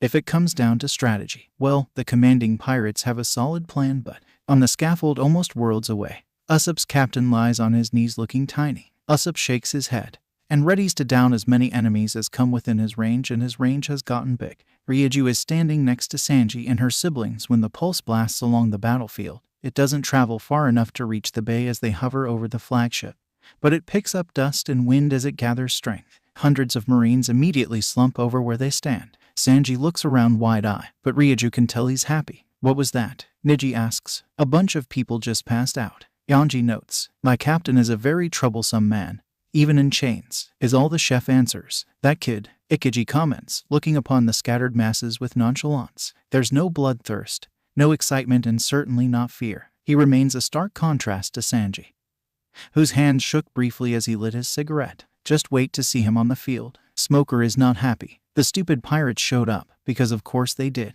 Of course they had to be here with their stupid Jolly Roger and show Smoker once again that the scum of the seas takes better care of their own than the Navy does. He bats a pirate with his jute, letting off some frustration along with smoke, and immediately shields Tashigi from the burst of Conqueror's haki that slams into them. It's not often that Smoker feels small. He wonders, not for the first time, as he watches his friend laugh and collapse on the platform, how exactly Monkey D. Luffy became a Marine. As Marines pass out all around him, he also wonders who thought it would be a good idea. Nico Robin has made her way inside, surrounded by Den mushies and pondering the fact that she has never prayed for herself, but is definitely willing to pray now. She's running an open channel with Nami, keeping it on the low but listening to her Nakama's frantic directions in the background. Shanks had tried to let her know he didn't think the Red Force would make the execution, but Nami has stated the contrary and Robin believes her. Still, she keeps an ear literally on their progress. Surprisingly, she had never used her powers like this before joining the Navy, but she is fittingly adept at running communications. She sits inside the Sunny Go's dining room, dozens of Den mushies around her, arms crossed. She has eyes, ears, and moths all around her, ready to receive and send any relevant information. Her allies will not be caught unawares. One message in particular makes her smile. Ace's little brother just blasted the Marines with Conqueror's haki. Thousands just dropped. Frankie readies the cannon. He's a little miffed at his captain's dramatic participation. He'd wanted the Sunny to be the grand opening, but there's nothing to do now. He'll just have to make it even more dramatic. This is going to be super. Trafalgar Law has still not moved. A small part of him, witnessing the battle squad Luffy's friends have managed to put together in less than a week, is actually briefly relieved to be on that side of the conflict, especially when Whitebeard arrives. Larger than life doesn't even begin to describe him. He eyes his fellow warlords, Doflamingo in particular, and tries to ignore the man's depraved gaze. He has been trying to get a rise out of him ever since they'd been breathing the same air, and Law can tell it has even the pirate empress at her wit's end. She turns around to stare at him, and Law distinctly enjoys how her stare classifies him as an annoying bug. Do you ever shut up? The words are crass, but her tone is elegant and smooth. Law reminds himself that no matter how helpless she may look, the Kuja princess is a woman to be wary of. That's when Mihawk swivels around in a blink. Law feels it a moment later, looking up to the platform where the man of the hour lies collapsed. Law catches a glimpse of teeth. His watchdog is smiling. What an idiot. Marines drop all around them. A powerful idiot, but an idiot nonetheless. What an interesting man. Doflamingo notes to no one in particular, eyes alight with bloodlust. No one bothers to answer him. That ship is doing something. Boa Hancock draws their attention. The figurehead of the Thousand Sunny is opening its jaws, showing through a scope of darkness. Law knows what's coming. He frantically searches for the Phoenix. There's no sight of blue flames. Law hopes this stupid plan works. From more than 100 meters away he can hear the charging of the Thousand Sunny's cannon. Law waits for the white flash, and then he sees fire from the corner of his vision. There, he pulls a rock out of his pocket, throwing it as high as he can in the air and switching himself just as the ship's laser gun cleaves a line of destruction and death throughout the plaza. The ray ends just a couple meters shy of the execution platform where Luffy is yelling something about cool. Not that Law catches him, his vision swimming in blue flames. Thanks for the ride. The Phoenix chirps. Law thinks Marco sounds annoyed. I didn't know the Sunnygo had a laser beam. Luffy exclaims, eyes absolutely shining. There's blood on his forehead from his previous clash with the platform's ground, but it hasn't done anything to diminish his spirit. The other guard is out cold, and Sengoku had spared Kobe an approving glance when he'd kept his wits about him. Kobe's still not sure how. Luffy's haki had never been so closed before, and Kobe swears it stopped his heart for a minute. He's just glad the extra attention doesn't mean Sengoku recognizes him. The young Marine stares down onto the battle where colorful misfits are squaring off against a sea of white, many of them for a man they don't know. Kobe has never wanted to be a pirate. He's already been there once, and it does not seem like the life for him. He loves the Marines, their structure, their stations, their mission. But he also loves Luffy. Unfortunately for the Navy, it just isn't even worth the comparison. Besides, he'd already committed treason several times. What is once more? It isn't the most damning thing Kobe has done. He stood by when slaves have been disciplined. He's guarded legal auction houses. He's participated in a buster call. Yes, Kobe loves the Marines, but some days he feels like he loves the idea of the Marines even more. When Fleet Admiral Sengoku disappears in thin air, a sword falling with Naya sound in the middle of the ruckus, Kobe recognizes his signal. He pulls out the key. Luffy looks over his shoulder and he doesn't look surprised to see him. Hey Luffy, Kobe tells him in greeting. He's so glad his captain is okay, and he bats away with practice the anxiety that immediately joins. For now, it whispers, these cuffs don't suit you at all, Kobe, and in his captain's eyes there's reflection of Kobe's. No one would entirely understand what it means for Kobe to be here but Luffy. Kobe smiles at him, and it slowly brings a smile to his former superior officer. Luffy does not deserve this, his death shackled and cold in front of thousands of people. Kobe's dream is to help people, and he's done that plenty. And he will continue to do so without anyone's approval or permission. No one is going to tell him how to live his life. At the thought, Kobe thinks they might be some pirate in him after all. Brooke is one of the first people off the boat, speeding over the bay's water and scaring some Marines to death, although not the permanent kind. He goes through the ranks, freezing dozens of Marines at a time with the breath of the underworld. He hears more than sees Whitebeard break the fabrics of reality as the ground shakes, and he catches from the corner of his vision the way the sea recedes. He's careful to jump back to a ship to clear himself from the waves' directions. All the pirates have been briefed on the Whitebeard's captain completely nerve-wracking ability. When Brook had been young, there had been no pirate king, no emperors, and ever since he's rejoined society, he thinks that the world has become an increasingly dangerous one, inhabited by many monsters. He's heard in whispers about Whitebeard's ability, a devil fruit capable of destroying the world. From within his ribs, Soul King prepares to party, and in minutes hundreds of Marines are asleep, joining the ones already down by Luffy. A good crew member always follows his captain's cues. Yo-ho-ho-ho. In the end, the wave Whitebeard creates doesn't hit. Before the Admiral can take back his previous post, Brook is upon him, jumping over the now frozen bay. He wonders if the man's ice can compete with the chill of the underworld. He strikes, sheathing his blade right before the Admiral. From behind him, Brook catches a piece of ice. A part of the Admiral's head slides off and cracks against the cobblestone.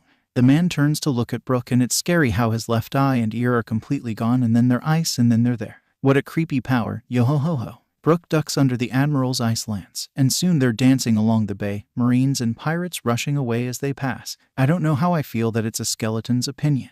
Brook is a little too slow to disengage, and his sword arm goes unusually stiff, but it's worth it for the way ice cuts open the Admiral's arm, leaving a darkened blue gash behind that the ice isn't closing. He switches his sword to his left hand. Any self-respecting musician is ambidextrous. Interesting. They're off again. Sengoku is frantically moving towards the platform. He's not entirely sure how he left the platform in the first place, but by the smooth switch, he's confident Trafalgar Law is involved. A pang hits him with the reminder of Rocinante. That kid would have driven them up the wall, surely. But warlords, if he can be called such actions, are concerning. Not even an hour in and there's betrayal already. Sengoku knows that had to be planned. He remembers clearly Luffy being one of the officers vouching for Law to become a warlord. Is that guard helping the prisoner escaped? As he moves around the form of Luffy, Sengoku catches a glimpse of pink hair. I believe in justice, and I think you do too. Naturally, that menace of child, ruining a good Marine. Sengoku's pushing his way across the battlefield, immense and golden, few dare stand in his way, and none of the ones who do are successful. And then something strikes him in the temple. It doesn't exactly hurt, per se, but the strength of the blow is enough to make him sway for a moment. Suddenly, the shots multiply and Sengoku cannot dodge them all, and beyond that he's having a hard time advancing to the platform, being pushed back by explosives, and is that plant trying to eat him? He tries to find the shooter, but no one around him has any kind of weapon. From the sun he goes crow's nest. Usopp smiles. Smocket sees a goddamn robot step out Luffy's ship to blast away a couple of the pacifistas that have drifted into the field. They're older models, kept around after the test trial for them failed a few years ago. Smoker's always been of the opinion that such a bland opponent did nothing but strengthen the pirates. But he's not paid for his opinions. The robot, which sports a fucking pompadour, is obliterating the Kuma lookalikes, oddly nimble for a piece of machinery where the pacifistas are slow. The Marine has no doubts that a certain cyborg is to be blamed. Seeing the plaza empty of such a distinctive figure, Smoker thinks Frankie himself might be at the wheel. As if the battlefield hadn't had enough of his toys after his ship spat out a laser beam. They'd always been an odd squad, with an impossibility for a captain. Smoker had been made aware of their wanted posters this week, labeled as pirates. It's the only smart move his superiors have made since they arrested Luffy. His eyes drift to the platform for a moment. Son of the revolutionary dragon? Smoker long ago figured out Fire Fist's release has nothing to do with today's shit show. Are we going to engage? Tashigi asks him, eyes fixed on the robot. Smoker's confident that if she times it right she can cut it down like butter. When I consider that I have gauged the enemy's battle strategy and strength sufficiently to adequately command my squad. So, after they free Luffy, Smoker looks at her, annoyed. I don't take cues from my pirates. He barks, but Tashigi is much too used to him and doesn't bat an eye. There are a lot of enemies. It'll take a while. Tell the rest to only engage those who engage us. Smoker refuses to ponder on it, but something in her eyes is shining. And he doesn't want to consider all the levels of soft he needs to be engaging in for Tashigi to be proud. She goes as far as saluting him. What troublesome people. Admiral Kizaru can't let himself be upstaged by Kuzan, and he makes for Whitebeard's ship.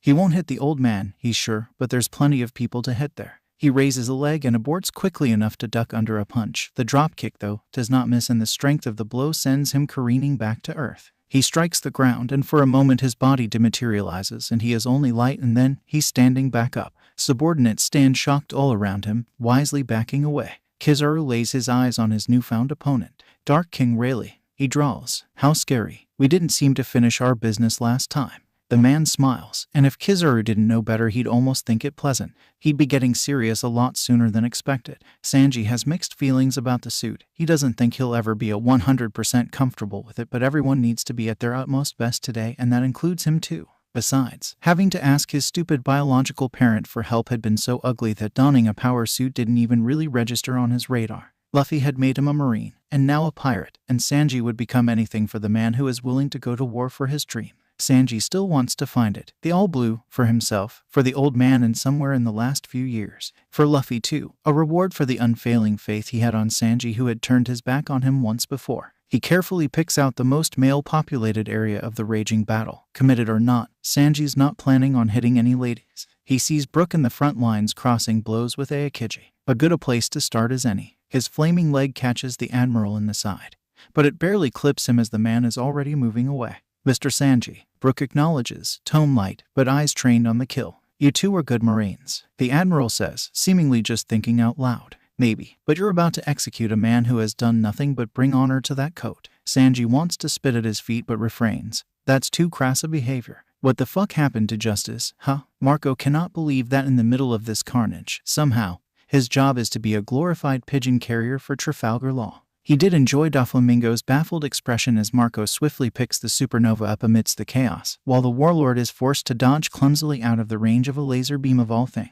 He swoops in one daring dive right out of the bat towards the platform as the new weight settles above him. Sadly, their first objective on the platform isn't Ace's little brother. Blue film appears all around them, and it's eerie and disconcerting. If rumors are to be heard, in this sphere, Trafalgar is almost a god. He quickly switches Sengoku out with a random sword, leaving him stranded somewhere far from the platform. The fleet admiral is gone without a trail, and nobody of the big shots has noticed. Trafalgar sags. I'm going to need to be closer to Luffy before I can make such a long-range switch again. The man pants. Marco listens, keeping an eye on the battlefield. Anywhere you look there's people dying. They're still not as close as when they switched out Sengoku, but Marco sees already the Buddha expanding a little farther away. Trafalgar, are you close enough, Yoi? A javelin misses them by a wide berth, but Marco's not sure where it came from. He makes a wider circle trying to not make it obvious where he's heading. Not yet. Marco can feel the surgeon shake his head, his breathing evening out. He looks for Sengoku again. The fleet admiral is watching furiously as a hooded figure is freeing Ace's little brother Luffy. He reminds himself. Marco realizes the issue a second too late. With Sengoku's awareness of Luffy's upcoming release, the collar activates. Trafalgar Yoi. Luffy is screaming. The sounds escaping him are raw and primal, and Marco wishes for a moment that he could cover his ears. From the corner of his eyes he sees Ace absolutely freeze on the battlefield. His little brother is writhing so hard on the platform, hands clawing at his neck, that his helper has to sit on him to even try to keep him still long enough to take off his cuffs. We need to be closer. For a moment Marco is very curious about how exactly the other pirate is measuring the required distance.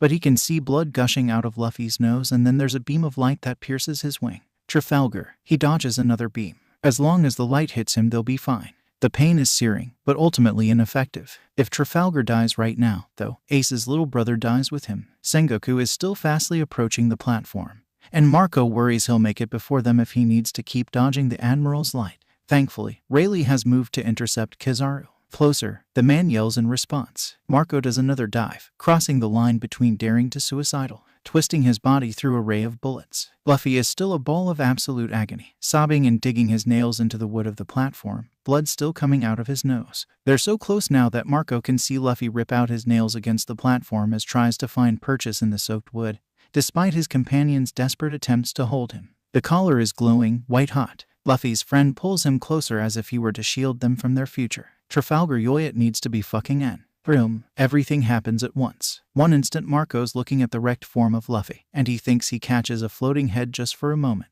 Then they're not on the platform. The next moment he's too heavy to fly. An explosion catches him off balance, and Marco's falling from the sky. When Akainu hears the explosion he looks back on the platform, and thinks that's it. A sword pierces his chest from his opponent, one of Whitebeard commanders, though right now the name escapes him. The weapon glows from the heat and Akainu does not flinch. The pirate is also eyeing the platform warily as the rubble crumbles, almost in slow motion. No sign of the fleet admiral. the executioners or Luffy? Frankie turns to look at the scaffold, ruined beyond recognition, and his eyes allow him to catch sight of a burning body, the wood egging on the fire of the explosion. He feels tears in his eyes. He catches the blue flames of the phoenix, hurtling down from the air along with Trafalgar, Luffy, and that must be Kobe. He's too far away to catch either of them, but he smiles, turning to his opponents reinvigorated. Super. Ace doesn't mean to freeze. He's been a fighter long before he was ever a pirate, and he's seen Luffy in danger before. Seeing Luffy in chains is nothing like anything before it. The most painful and infuriating thing Ace has ever been through.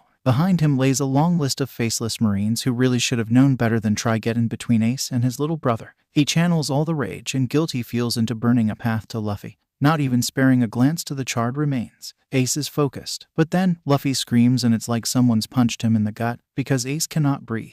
When he looks up to the platform, there's blood running down Luffy's face and his body is twitching and contorting unnaturally. Ace thinks he might break. Aizu moves him out of the way from an attack, and Ace almost thinks his fellow commander is going to scold him, but he looks just as sickened by the display as Ace. Where is Marco? Ace spots him circling, each time a little closer. He ducks in between Oars Jr. legs, trying to shield himself from the battle. He needs to see if the plan works. When the collar starts glowing, Ace thinks it's going to be too late. The platform explodes. His heart stops, eyes frantically searching the sky. There, he spots Marco's blue form falling. The first commander is trying to readjust and get back to flying, but Ace sees disoriented. Trafalgar Law is falling, Hand trying to build a sphere, but he cannot make it big enough to save them. The hooded figure, Luffy's undercover friend, is the only one safe, skywalking behind them. Ace looks up at Oars Jr. Oars, he yells. Oars, throw me. It takes a moment before the giant understands him, but then Ace is in the air right on time. Luffy's friend Kobe. Ace recognizes the pink hair, grabs Trafalgar a mere few meters from the ground. Marco manages to get himself upright and in moments is flying away to help somewhere else. Ace crashes into his little brother without finesse, wrapping his arms around him and letting out one long, incredibly relieved sob. Robin has to contain the urge to flinch when suddenly, several of the transporter snails burst into cheers. She smiles as she hears the new update, multiple eyes glassy with tears. She immediately reaches out to Chopper, who's taken over communications for the Red Force. They've got him off the platform. Shanks can see Marineford. He's worried by the ice, but he catches a group of fishmen breaking it apart, readying for a retreat. He cannot believe they're going to make it and looks once more at Nami, impressed. The young woman is exhausted. She's been standing at the helm for almost 24 hours straight, but she's somehow done it. No one can take the miracle she's just made away from her, and in her grins Shanks can tell she knows it. Zoro moves and Shanks catches on quickly as the swordman materializes at the front of the ship, swords out and colored the darkest of blacks. From afar, the obliteration of parts of the plaza and the ice is beautiful and seems to occur in slow motion. Shanks feels confident Zoro's got it covered, and blinks, opening his eyes to see Luffy's crew member block a strike from the greatest swordsman in the world. The sky is split above them. The younger man turns to Shanks, who has moved to the front of the ship on instinct, but does not put his swords away. Hawkeye's knows we're here. Shanks is about to tell him that the sword slash had been a dead giveaway when Chopper comes running. The little reindeer's eyes are wide in fear. Akainu just intercepted Luffy and Ace. Luffy is barely conscious in Ace's arms. There's a burn going around his neck where the heating of the collar melted the skin. There's blood everywhere on his face down to his neck. His hands are a mess, and yet, when his eyes finally focus on Ace, he smiles. It's a small thing, fragile in the ways that Luffy has never been, even as a child. Ace, he whispers, and his voice is almost gone, hoarse from the yelling earlier. You came for me. Ace's heart breaks in a million pieces all over again. He remembers Nami's eyes, asking him for help, almost begging, as if Ace might say no. How could he let this happen? His heart thrums inside his chest, chanting without mercy, your fault, your fault, your fault. Idiot, he yells, trying to keep his own tears at bay. You're my little brother. I'm supposed to always be taking care of you. Shishishishi. Luffy's laughter is breathy and Ace worries he's missing something. A hand lands on his shoulders and Ace almost sets it on fire. Law is standing behind him, Kobe as well. Various of their allies, pirates and bikers, have built a ring around them. I need to check his injuries. A part of Ace, an irrational part, doesn't want anyone touching Luffy, but reluctantly he agrees, standing guard over them, throwing fireballs to anyone trying to get past through the security ring. Already, as Law kneels, Luffy is looking more alert. Traffy, he says, delighted. Ace catches the small smile the former warlord gives his brother and is once again blown away by Luffy's sheer charismatic ability of charming anybody he meets. Hadn't he ripped out this guy's arm once? Luffy, yeah. The surgeon acknowledges. Room. Ace watches as Law removes another small contraption from Luffy's chest, though he could have done without the vivid image of his little brother's insides. Immediately, Luffy's breath evens out. He needs to take it easy, but that's just the doctor in me. Law informs them. He's physically fine, exhausted and malnourished, but in no immediate danger. With that, Law stumbles. Kobe is quickly there to catch him. I need to get back on the ship, he says through gritted teeth. Kobe nods. The pink-haired Marine searches Ace's gaze, passing on a burden of responsibility. Kobe looks down at Luffy. Bring him home. I'll make sure you get there, he tells Law out loud. Ace pulls out a den mushy as the pair leave, giving Luffy a couple more minutes to breathe.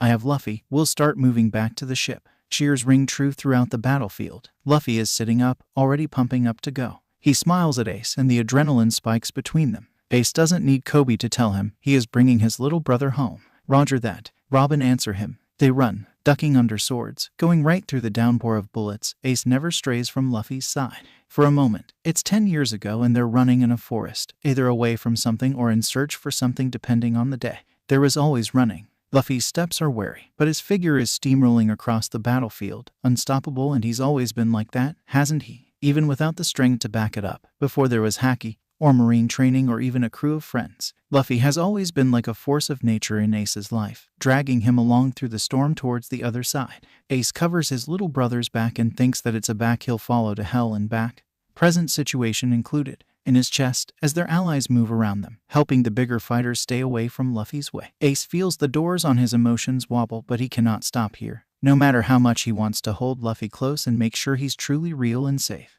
To apologize to his little brother, because Ace should have known better no matter what anybody says. Luffy stops for a moment, leg extending forward and swiping plenty of Marines off their feet. Some Ace has noted stop their movements when they see who's passing them by. Luffy's strong, Ace knows. But it's impossible to miss how much fighting Ace had done towards the platform and how little he's doing now. In comparison, it's almost like Ace stares for a minute because there's just no way. It seems almost like the army is parting for them. In the middle of it all, an oblivious Luffy is putting down any Marine that's not getting out of his way fast enough. But too many suddenly turn around to figging away from Luffy when they see the younger man. So distracted is he by this epiphany that Ace doesn't notice someone rushing to push him to the ground. A bullet wheezes past his head. The man is blonde, long-haired, and has dark shades on his face. His clothes are odd, and because of them it takes Ace a minute to realize it's a Marine. The man looks wary, shades askew, and looking around as if worried. Ace scrambles to get out from under him, fists sparking, but the man doesn't pay him any mind.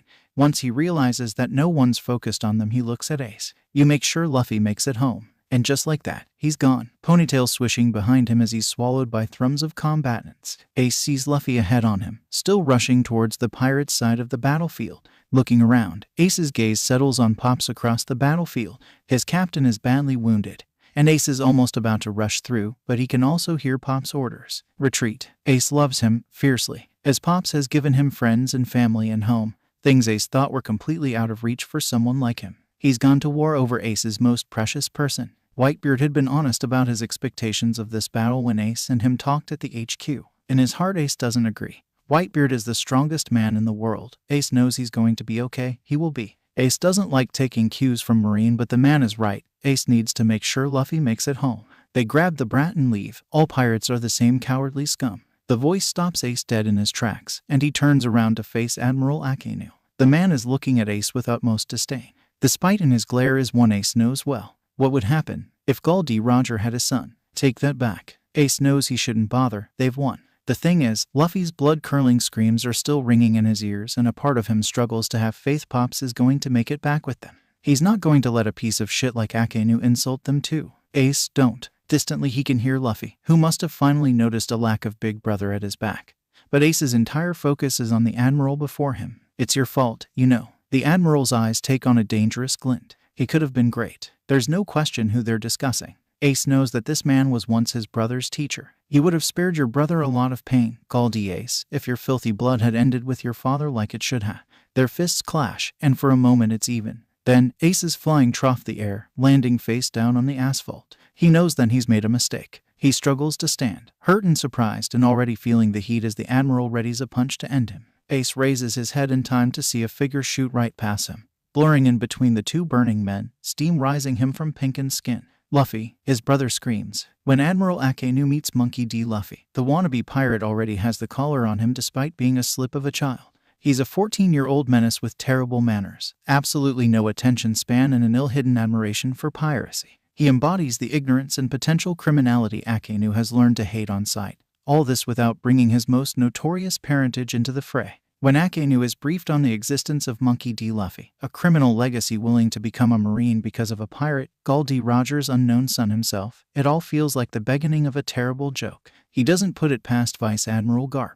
They say you're a tough guy. Luffy tells him one day, as Sakasuki is crossing the plaza towards Marineford, I'm Monkey D. Luffy, the man who will. His expression sobers, but the grin is back in seconds. You should fight me. The sooner I get stronger, the sooner I can go on adventures. He's cracking his knuckles and grinning. Akainu beats Luffy into the ground, not something he considers an accomplishment, as he waltzes around ill-coordinated punches of the least defense-prone devil fruit he's ever encountered, letting enough magma bleed to the surface of his skin for his hands to be scalding hot. He does find one remarkable thing. The kid won't stay down. It's annoying and pathetic. And it shows just how immature and unrealistic Garp's grandson views are, but no amount of burning, punching, or taunting makes the kid stand down. Oi, magma brat, what are you doing to my grandson? It's Garp, and Akainu considers briefly reminding the man that Akainu is the higher-ranked officer among them, but decides against it with the Vice Admiral. There's really no point. Akainu is ready to let the kid go, run back to his grandfather and his delusions. Half of him thinks the kid might cry when a guardian figure becomes involved.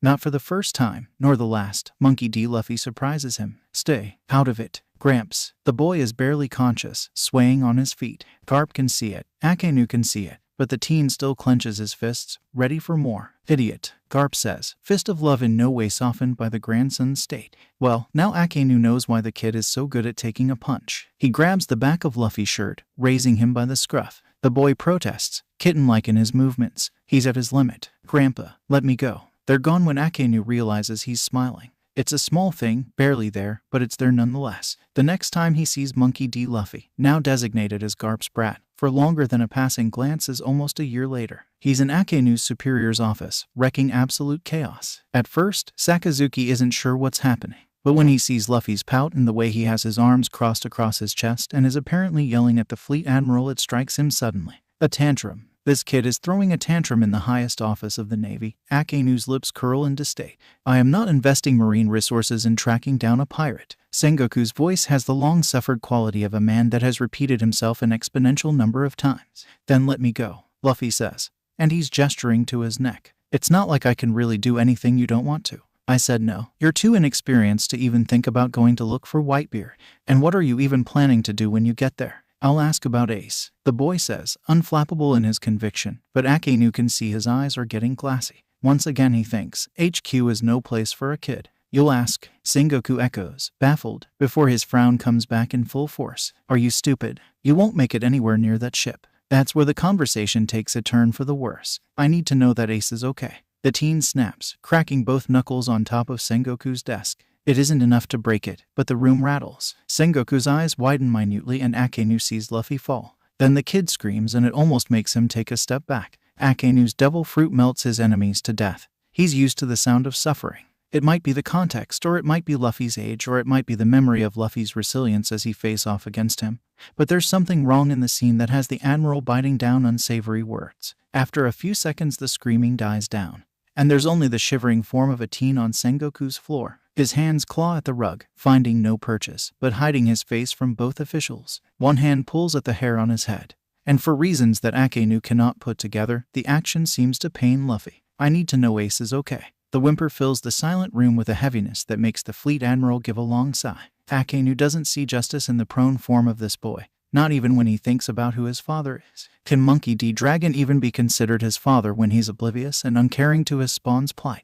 The Admiral still cannot understand why a boy like Luffy, who has nothing if not guts to him, can give up so much for a damn pirate. For that alone, Akainu's dislike for Portgas D Ace turns personal. This is the effect of the blood of Gul D. Roger, good people throwing away their lives for a meaningless dream. Somewhere in the 2 months of Fire Fist's disappearance, Akainu runs into Luffy, or more specifically Luffy runs into him. At first, he's ready to scold the brat and keep going, but Luffy's words make it clear the brat has been looking for him. The thought is a little baffling. They say you're the strongest. It's not a question and therefore requires no answers. Luffy's looking him up and down, as if he could measure the Admiral's strength based on sight alone. He grins at him. Your shirt's cool. You should train me. There is absolutely no correlation between those two things, and Akainu is about to inform him of that. But he has a better question. Why exactly? He has never taken a personal student, never had the need to, and no one had ever dared ask. I need to be strong to look for Ace, Luffy says. And he must slowly, very slowly be learning some caution because his eyes wander the hallway they're standing on as if to see if anybody else heard. Somehow that answer infuriates Akainu enough to agree. He would not allow a future Marine to build his life around a goddamn pirate. In his mind he hopes Fire Fist isn't missing, but very much dead. When the pirate unfortunately reappears, Luffy still shows up to his duties, initially a glorified errand boy, and doesn't bring it up to Akainu. Fire Fist is back, he tells him, and hadn't rescuing him been Luffy's main drive to getting tutored. Akainu is not soft on him by any definition, and even now the rubber boy sports copious amounts of dark blue bruising. Luffy grins, the same grin he always has, full of hope and right things, a good smile for a Marine, one who'd bring comfort. Akainu has never excelled at that part of his job. He's not the only person I need to protect. Akainu doesn't pry any further. He's almost already asked more than he'd wanted or needed to know.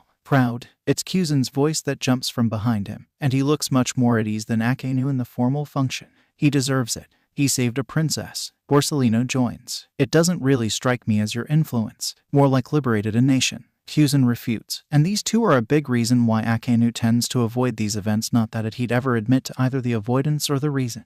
His eyes trail his apprentice's form. He's made Rear Admiral now. It's almost ridiculous how many ranks he's skipped, but the Nefertari family were adamant that Luffy get the highest reward possible. They would have made him Fleet Admiral if they could. Akainu thinks. He doesn't regret the sentiment. He doesn't often ponder on his relationship with the younger Marine, but Kuzen isn't off. Akainu is a little proud. And what a one-sided sentiment. Luffy, who'd gotten significantly more aware about the dangers of praising piracy as his collar so consistently reminds him, doesn't look happy. His apprentice rarely does when being complimented on Marine accomplishments. All his promotions have been the same.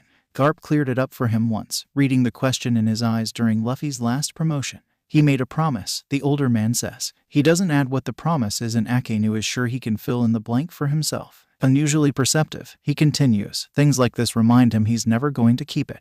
Akainu is angry as he watches Luffy's poorly concealed mopping. Even with his eclectic crew surrounding him, which Akainu keeps a keen eye on because he can smell trouble, his shoulders hold that little slump of something aching to shame, and it infuriates the officer. He starts planning to set out to the New World, to check the waters, he tells Sengoku, but there's a pirate at the forefront of his mind. Luffy catches him when he's about to leave. You're going for Ace. He speaks without preamble. He touches on the collar, a reminder to them both. You can't. No pirate should be above the law, he says. But it's not a denial. The little rascal knows him better than Akainu thought he did, or one of his smarter friends told him. Both were genuine possibilities. That Nico Robin is a dangerous woman. Luffy nods, but Akainu doesn't think it's an agreement. He's my brother, Sensei. He's a criminal. He stresses, because it never seems to go through. While that bastard is wasting life away plundering and stealing and killing good Marines, Luffy trains here and is tortured. The flaws in justice can always be traced back to pirates. Akainu has never used the collar. He knows neither has Aokiji, but they're not the only ones with access to the mechanism.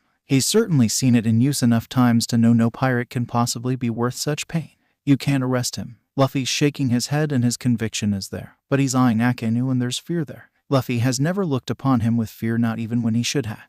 The fear isn't even for himself, but for that blasted scum. Akainu turns around, white coat fluttering in sea breeze, and starts walking towards his ship. I wasn't planning on arresting him. I trust you, Sensei, comes the whisper, soft and patient. So unlike the default state of Akainu's student, who has always had too much charisma and good timing for it to be a coincidence. He also adds, and I have a deal. In the end, Akainu doesn't pursue Fire Fist Ace. But things never really recover either between teacher and student. For years to come, their bond would be split open, stranded in opposite sides of the chasm between the devoted love and blistering hate for a man that should have never been born. Akainu's eyes are wide, his punch frozen mere centimeters from Luffy's determined face. He hadn't quite stopped in time, and some of the magma flickers onto the brat's collarbone, burning right through skin, muscle, and bone. Luffy screams, but does not fall or step back. His eyes are just as deep and just as stubborn as the day Akainu met him, and the memory is too bittersweet to forget. Eyes barely open, glaring through the pain. Akainu's not sure where Monkey D. Luffy falls in the spectrum of absolute justice, if there even is such a thing, but Akainu also knows that there's no way he can put him down here. At some point, Luffy wormed his way into his esteem, and Akainu carries a sliver of respect for the true value of freedom from a boy who had none. He likes to think, having waxed over Luffy's exploits through the years, that Luffy had learned to like being a Marine from his apprenticeship with him. It's not that bad. I'm just glad that nobody expects me to share my meat. He looks upon Galdiace and resentment twist inside him. But he sees Luffy's neck and it's blood splattered and burned, steaming where the magma is still corroding his shoulder, but distinctly unadorned. He's almost thankful to the Red Hair Emperor when he makes it easy to let Luffy go. Not that Akainu plans on taking it easy on him. Someone's head's gotta roll today. After all, Sabo is sure it's destiny how the revolutionary forces are right on time to intercept Blackbeard.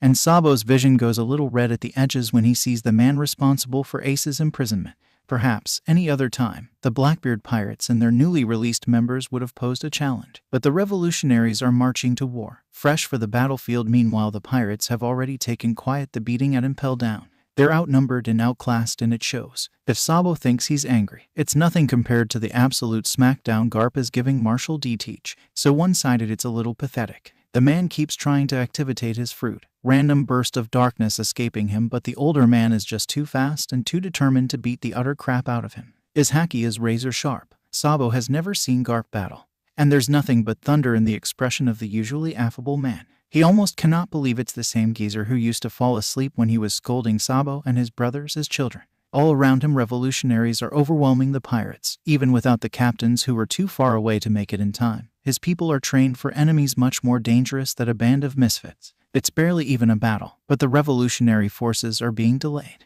It could be worse. Sabo is almost a little miffed no one else thought to take the back door to the fight, but then again, those pirates really like their drama, not big fans of sneaking around. Sabo knows. He's learned what that type of boldness can bring you. He ducks under another punch, easily sending his attacker flying into a couple more fighters. Now, he's thinking about it again. Sabo remembers now. He remembers, and now he cannot really believe he ever forgot. Ace, Luffy, did you know? If we drink sake together, it'll make us brothers. And crap, his brothers still think he's dead. It hadn't been until seeing Garp and the man's unorthodox greeting that his life at Mount Kolbo started to come back to Sabo. He's been saved by a fist of love, literally, and isn't that a depressing thought? Sabo channels all of his frustration into another man's face, turning swiftly to knock the head straight into a sword swing. Blood splatters and all three attackers go down. From the corner of his eye, Sabo spies his boss who still hasn't moved from the bow of their anchored ship. Still no one dares cross him. Garp is also finishing up his smackdown. Sabo can already tell, and suddenly Koala is at his side.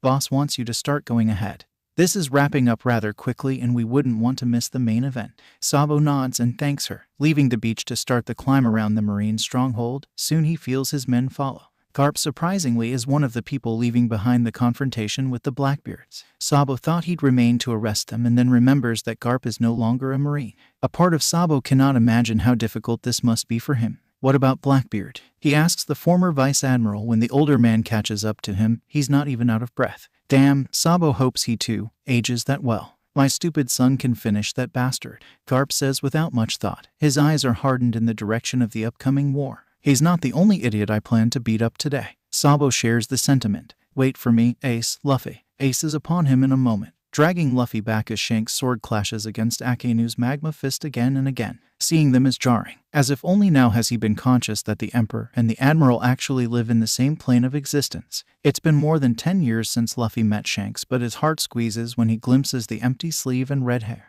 From where he's standing, he can only see the Emperor's back, and it seems to go on forever. Stand back, Luffy, the man says, unmoving and dangerous, and Luffy's brain doesn't really think any of this is real. Then bring me my hat back, when you're a great pirate and we meet again. It's surreal that the two people who had influenced him the most are now trying to eradicate each other. Sakazuki had stopped his blow. Luffy had been ready to shield his brother with his life, but his sensei had stopped. When they locked eyes, he's not sure which one of them was more surprised. Not to say that there isn't agony on a smoking shoulder joint. It strikes him that he's not sure who's going to win that clash when he's already running towards the ship, body moving on instinct and his mind scrambling to keep up. He means to turn back. He does, something in him desperate to stop the result of that fight.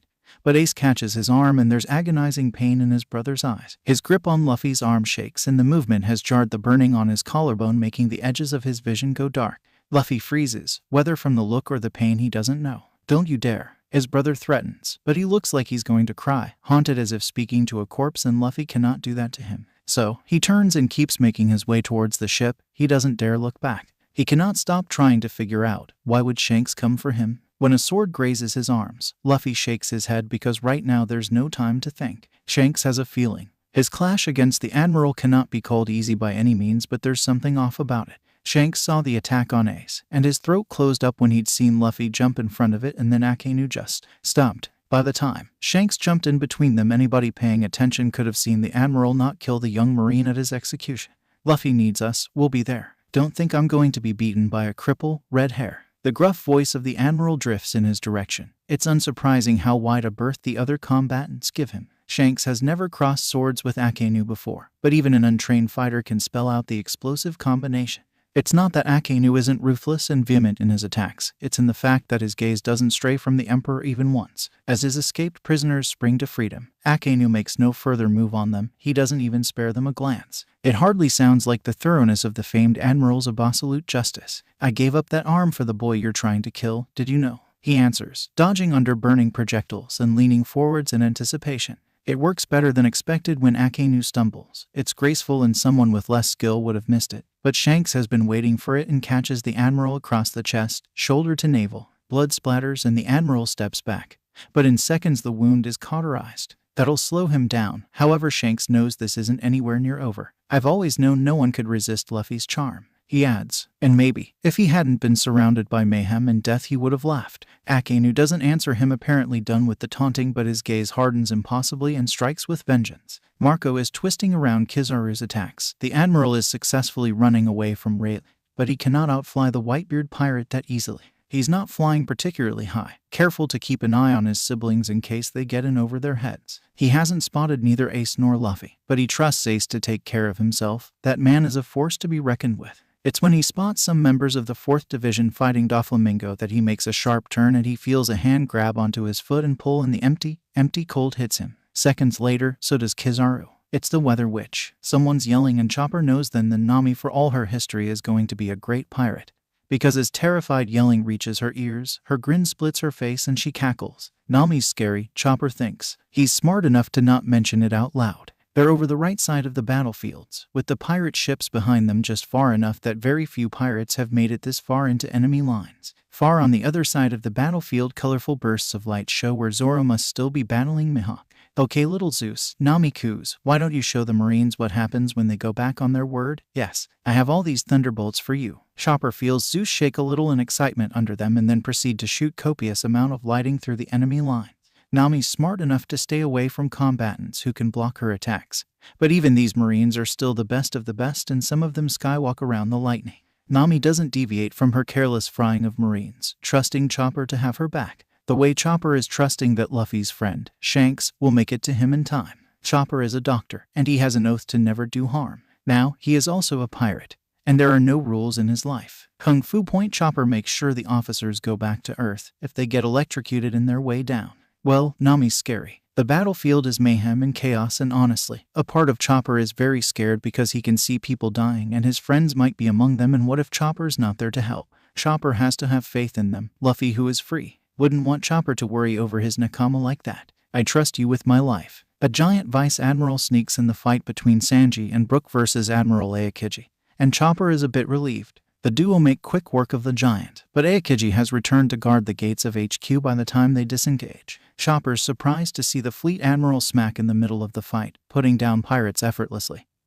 He's not sure what his powers are and is having trouble seeing from the distance, but his golden shape is very easy to distinguish. Kizaru is zapping along the battlefield, still on a quest to take out the boats, but someone is being eerily accurate at aiming for him, which has the man dodging as much as he's attacking. From the water, the fisherman pirate keep raising waves and water walls to further thwart his attempts. At first, Chopper thinks the shooter must be Usopp, but the projectiles do not explode nor turn into plants. Those must be bullets. Chopper's trying to catch a glance of Luffy or Ace when suddenly the world blurs around them. Chopper heart stops. Did something hit them? Little Zeus, catch him. Nami's voice is commanding, and she's holding onto the cloud with practiced ease. Chopper immediately looks up to catch the falling form of a blonde man, who gasps painfully as he lands. For a moment, the pirate and Chopper stare at each other in complete confusion, and then he notices blood covering the man's chest. Oh my god, you're bleeding. Someone call a doctor. Nami whacks him upside the head. You're a doctor. Handle it. And then she turns around, carelessly flipping her baton and blowing a bunch of Marines off their feet. Little Zeus, get us to a more covered spot, closer to the wall. And higher, keep the wind on our favor. Yes, mm. The cloud answers happily, munching on thunder bubbles. Is this Big Mom's cloud? The cloud shudders and stops. Mama, it whines. Nami's right there cooing and feeding it and glaring murder at the injured man. Chopper rather thinks he'd be sporting a bruise if he weren't already injured.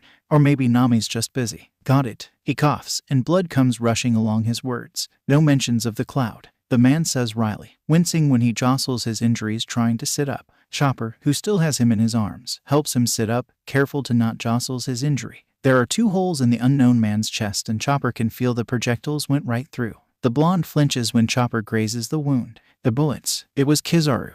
The man pants, and the wounds must have been just made because now that he's been on the cloud for a couple minutes the man is turning pale. You need to cut it off. Chopper's confused. The man gestures to his foot with a hand. Chopper notices the cuff on his ankle for the first time. It's already rubbed the skin raw from how tight it is. It looks bad, but your chest should be our priority. The man looks at Chopper stunned and then laughs weakly. You don't know who I am, he says in realization. Chopper scrutinizes the man's face. But he'd just assumed he was one of the allies he didn't get to meet. I'm a devil fruit user. I'll heal without the cuff. The reindeer frowns. See, stone cannot be cut. I meant my leg. That catches Nami's attention. How is your go-to plan cutting off your leg? You're just like Zoro. The navigator screeches. Chopper, check that we don't get targeted. Little Zeus, behave. Then she switches positions, and she's the one hunched over the pirate. Chopper keeps an eye on them as he searches the field. But ever since they reached a higher altitude it seems like they've fallen out of the fight's radar. I'm telling you, with the sea stone off, I'll heal. The man protests. Nami ignores him in favor of eyeing the cuff. She reaches for her back pocket where she pulls out a case, pulling out a pair of lockpicks. Without consent she gets working on the cuff. You're the woman who saved Ace, he says. Our crew did. Nami corrects, not even sparing him a glance, but her tone clearly says what about it. Thank you. The blonde answers. I'm Marco, from the Whitebeard Pirates. Something shines in the distance, and Chopper knows the only person on this battlefield capable of causing such distinctive light. I only accept thank yous and berries. She dismisses, tongue picking out in concentration as she jostles the locking mechanism in the cuff. Incoming. Kizaru's spotted us. Chopper's yells back. Readying himself for a confrontation he's not looking forward to having so high off the ground. Zeus, can you lower us? They immediately begin to descend, but they're still several hundred feet off the ground. Just a little.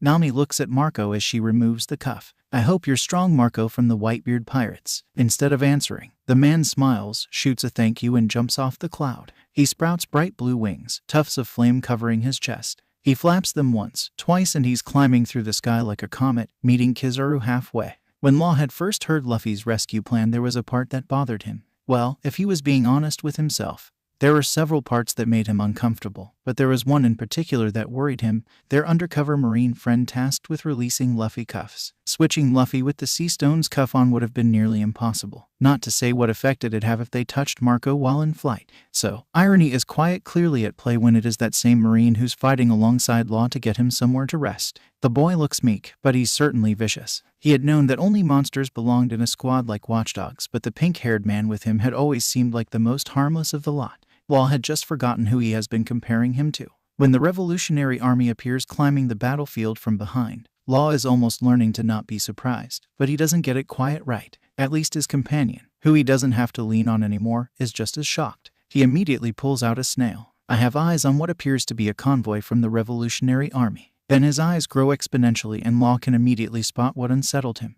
With them is Garp the Fist. It takes her a while. The fighting has been going on for hours when she finally catches a glimpse of Donquijo da Flamingo. Her eye appears in a dead body near him and she's thankful the warlord doesn't feeling like going all out on the fight, rather waiting for the enemies to approach him. As the piles of beheaded bodies surrounding him grows it happens less and less. The man lounges in the air. What a stand devil fruit, she thinks, and keeps sharp eyes everywhere. Robin knows this is an extremely powerful man, but she also knows that death is all about timing. She just needs the right timing. When the Revolutionary Army enters the scene most people wouldn't have noticed. But Robin has been keeping an eye on Doflaming for more than an hour, so when the man laughs in surprise and his guard drops at the absurd situation, Robin strikes. The warlord is ridiculously strong and is quick to catch on to what's happening. Robin struggles and summons more arms than she'd expected to use, and as the muscles of Doflamingo's neck tighten he cuts off one arm. But the surprise had been enough. His neck is already in a position where strength is on her side. She rematerializes the severed arm and keeps the secrets of Dressrosa at the forefront of her mind. It gives her strength as she twists. Crack. When Monkey D. Dragon arrives on the battlefield he does not aim for an admiral, the Navy's leader, and not even his son. There's not a soul that witnesses the event and isn't left puzzled. The most wanted man's target is Bartholomew Kuma. The cyborg stares down the man, darkly tanned skin and long locks of black hair trailing his back. Dragon stands in the middle of the chaos, green hood down and tattooed face on display. No one around him dares breath. Analyzing. Kuma drones. Identity confirmed. Monkey D. Dragon, commonly known as Revolutionary Dragon. Procedure of assault. Kill on sight. With this he opens his mouth, light guttering for a fatal shot, and then he slumps over and goes off. Only some of the most aware of the spectators even realize the revolutionary move. A couple of men arrive with a red-headed woman and they start carrying the warlord away, fighting their way through the crowd. The woman stays and looks up at Dragon. The man is unmoved and she sighs, almost disappointed. The older man remains impassive and their gazes meet again. I'll bring him home. She nods and she's off after the team of kidnappers. Nami asked him if Hawkeyes would really fight for the Marines and Zoro shakes his head. His Shishu isn't fighting for the Marines, he's fighting Zoro. When he'd heard of Dracula Mihawk, he'd thought the man is a war god. Now as an adult and the man's pupil, Zoro knows this to be true. His Shishu fights for no one but himself, never has and never will. He is a man who only respects strength, of body, of character, of will, but no sentimentality is enough to chip at his resolve that if one wants something truly, it must be earned. The swordmen create a show of lights on the far end of the battlefield, close to the marine ships that are splintering around them, from where their sword slashes split the heaven above. I need to go to my captain, Zoro says gruffly. I cannot fight you for your head today. Did I not train you so that you may take what you want? Sabo loses sight of Garp immediately as he enters the fray, making sure to be very obvious he's hitting the Marines before the pirates start attacking him. He cannot spot Luffy or Ace, but he easily takes in the ruined scaffold. If he keeps moving towards the boats, he's sure to catch wind of them. Hopefully, when he finds them, it's too late, but right on time to stop another death. Why didn't he reach them sooner? When Garp makes it to his grandchildren on the battlefield, the war is coming to an end. The armies are exhausted as the sun keeps climbing. Somewhere to the left, Red Hair is still fighting Akainu, who's motivating the pirates to retreat, if you can call indiscriminate magma rivers encouraging. Garp notes the very small number of burned pirates and is once again amazed at Luffy. Because Sakasuki is a bastard and Garp has never thought he had a heart. Against the Emperor he remains vicious, but if he falters there, he might die. Up near the remains of the scaffold, Marco the Phoenix is toying with Aokiji. Clearly, the man isn't trying to beat him, just contain him, and after years of military service, Garp recognizes the brilliance of having their flying crewmate stall the man who can completely derail their escape route. Above, Kizaru is no longer battling Dark King as much as he's trying to avoid him. He's fast, but Rayleigh is no slouch, Garp knows from experience. The veteran admiral looks ready to keel over. Garp tries not to laugh. Marine or not, he still doesn't like pirates. It's Sengoku who meets him on the battlefield, the last wall between freedom and the boys, and it's unsurprising that it comes down to the two of them. If they pass him, the way back to the ship has nothing they cannot handle. What is it Whitebeard called it before? The end of an era. The old Marine is inclined to agree as he stands against a man who shared his hopes and dreams for over 50 years. Garp's broad back covering his grandchildren from view. They'd stopped running when they saw him, and Luffy's eyes are anxiously watching Red Hair's fight against Akainu. Aces are trained on the Fleet Admiral. Sengoku's unflinching and unrelenting, and he finishes what he starts, which is why he's Fleet Admiral, Garp thinks. Garp might be famous and probably stronger, but he's too inconsistent, too flexible, and too willing to bend when it suits him. A trait that Luffy has paid dearly for. Gramps. Twin echoes erupt behind him. But Garp cannot lose sight of the objective at hand. Sengoku isn't Fleet Admiral only because he's good at paperwork, and that devil fruit of his, no matter how ridiculous, Garp has always found it is no joke. Garp. Sengoku acknowledges, and there's hesitation in his eyes. Sengoku. He nods back. I take it you won't stand down if I ask. You're not my boss anymore. As if you ever took orders from me. It's enough for Garp to burst into laughter. Sometimes I did, when you were right. Kizaru shoots because someone needs to. And he's not inhumane enough to make his boss do it. The shoot hits him on the shoulder, and unknown to Garp the damage is enough that Ace and Sengoku's terrified gazes meet for a second. Garp knows it's over because his legs give out on him and his arm goes numb. Ace grabs him, laying him on the floor. He must blink a little too long because Luffy's there. He's bloodied and bruised and burned, but so alive. Garp smiles, painfully, because he's so relieved. He'd thought he'd done too little, too late, and he's so glad someone's picking up his slack. Ace, Luffy, I know I never gave you a family. He starts, because there really are things he needs to say, things he should have said sooner. This is not the time. Ace yells, but his hands are drenched in blood and they both know it's now or never. Gramps. Luffy's call is subdued and he keeps looking around as if expecting to wake up somewhere else. Someone call a doctor. Comes from behind. Garp. Sengoku yells, but Garp doesn't see him come any closer. But you always gave me one. When had his grandkids gotten so big? Garp thinks, as both of them lean over him. You've made this old man very happy. He doesn't say he's proud of them because he doesn't think they'll believe him. Garp hardly believe it himself, but family is a strong thing. Ace, I never regretted taking you in. Not for a moment. He's trying to focus on his grandson's face, because he needs him to know. Ace squeezes onto his palm, bringing it onto his forehead, rivers running down his cheeks and dripping from his chin. Garp tries to squeeze back, but he's not sure he's successful. Luffy, He coughs, and blood splatters down his shirt. Sorry, the Marines let you. He's starting to process the pain, and Garp becomes very aware of the agony wrecking his chest. Talking becomes increasingly difficult. He's out of breath and he feels like he's drowning. I just wanted you to be safe. For a moment, he feels life slip from him and he's terrified that he won't be able to finish. I want you to Hime, hey, promise, stop talking as if you're dying. Luffy yells at centimeter from his ears, but Garp is already far away. Shut up, Luffy. Ace's big brother voice. Garp didn't think he'd get to hear it again. There's blood coating his back and his pants, and a distant part of him realizes that the kids are probably sitting in it. He barely feels Luffy's finger dig into his shirt as he sobs. Promise me that you will be free. He wants to listen them promise it, Garp does, but there's just not enough time. This would have to do. When Kobe watches Garp, the fist die, something in him breaks. He'd been standing still, next to a very much annoyed Trafalgar Law, refusing to keep on the retreat, eyes fixed on the scene. Luffy will forever be Kobe's captain, but Garp is Kobe's hero. After Luffy, or maybe even before him, Kobe had held Monkey D. Garp in the highest regard. The man was crass, irreverent, and a diplomatic nightmare, but he was also fair and rightful and immensely powerful. And he'd gone down from a cheap shot. Kobe saw it, heard the screams, and knew what it meant. It'd take minutes, if not seconds, to bleed out with a hole like that in his chest, and every anatomy lesson he'd ever taken for the Marines came back to him. There is a lung there, the esophagus, the trachea, the heart, gone, burned away, obliterated in a beam of light. How dare they? Sengoku is completely frozen. A part of him that's responsible for a lot of people in this battlefield is urging him to move, but Sengoku can't because less than 10 steps away, bleeding out in soft murmurs and without notice, is Sengoku's best friend.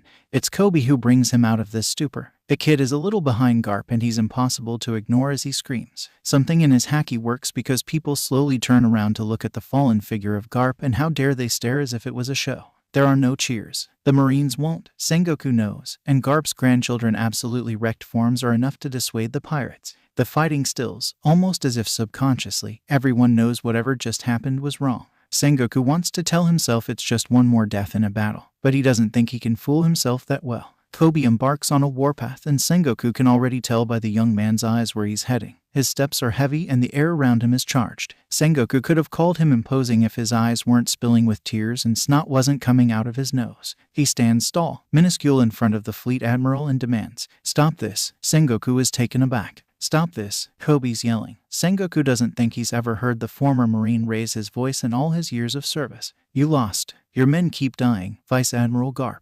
There's no mistaking the cries of pure grief happening behind Kobe's back. Vice Admiral Garp is dead. "You lost. Call your retreat." He raises a knife and Sengoku cannot believe this child. "I believe in justice, and I believe that you do too." Sengoku knows they've lost. They lost the moment the Red Force arrived fully combat ready and fresh as reinforcements. And the revolutionaries were just another nail in the coffin, but Sengoku doesn't think he's allowed to retreat. He looks at Luffy's tiny shoulders, shaking on top of the only family he's ever knows. Aokiji's words come back to him. "Do you ever think the world would be simpler if we'd just let that child roam free?" A burst of light shoots past Sengoku, and for a moment he thinks it's Kobe it's aiming for, and he's almost ready to defend him, but Kizaru is too fast. And he's not gunning for Kobe anyways, but for Luffy's unprotected back. In the middle of the frozen battlefield, the sound of him traveling through is impossible to miss, and Sengoku is hard-pressed to not look away. A hand grabs onto the Vice Admiral's leg, dressed black and haki and in the shape of a claw. Sengoku chastises himself for feeling relief. Everything about this day was supposed to be about Monkey D. Luffy's death, no matter how distasteful it is to kill a man grieving from the back. Criminals don't get honor. He hates how it's Garp's face that comes to mind. The newcomer is oddly dressed, with a long blue coat and a top hat of all things. Sengoku doesn't see the reaction his saving causes, but he does catch Kizaru flying through the air. He doesn't get up. Kobe's attention is on him, and he steps close, combat knife ready. Call it. He could take Kobe on. In fact, the fleet admiral is sure it wouldn't pose a challenge, but 80 feet away Edward Newgate's eyes are drilling holes at him, and he's clearly in Kobe's corner on this. Sengoku knows the pirates will retreat if he does. It is the little of Garp that he can see that finally convinces him. He probably owed his old friend a lot more loyalty than this. He raises the Den Mushi and broadcasts a message. "Marines, pick up the injured and retreat." The younger man in front of him is still frozen, ready to jump him, and Sengoku doesn't expect to see approval in his eyes. There isn't any. Kobe's eyes are sorrowful, and Sengoku knows it's much too late to recover the man's respect. Too little, too late. Sengoku's too old for this job. Whitebeard doesn't smile either, but calls for the same order, settling his imposing form in front of the ice as his allies run. Sengoku knows once they're boarded it'll only take a strike of an earthquake to set them free. Of course, it can't really be that easy. Ace thinks maybe he's the one that died. He's not aware enough of anything to catch Kizaru's assault. He looks up when it's intercepted, and standing there, claw digging into the Vice Admiral's battered form, is a ghost. His voice isn't high-pitched and childish, but his face is impossible to forget. Ace has dreamt and lived for this man for years. Don't touch him. His other hand comes up, also sporting the painful black of armament haki, and punches the Admiral right in the face. Kizaru flies far away enough that Ace doesn't see it where he lands. The burst of light that permeated the battle are gone though. Luffy's cries bring him back, and he bites his lip. He's looking between his grandfather, who's lying unmoving and yet impossibly larger than life, and the ghost. Ace. The man grins, but looking down at Garp he is somber and solemn. I'll help you, but we need to move to the ship. Ace isn't sure what's happening, and a part of him thinks none of this can be real. You're dead comes out, because death is the only true thing of this moment. Luffy's face is still buried on Garp's chest, and Ace wants to tell him to stop, but he's covered in blood anyway. As if feeling his captain's pain, Zoro is suddenly there. His gaze is set and is not wearing the upper part of his kimono, showing several bleeding wounds over copious scar tissue. He eyes Sabo suspiciously. Sabo swallows nervously, and not for the last time.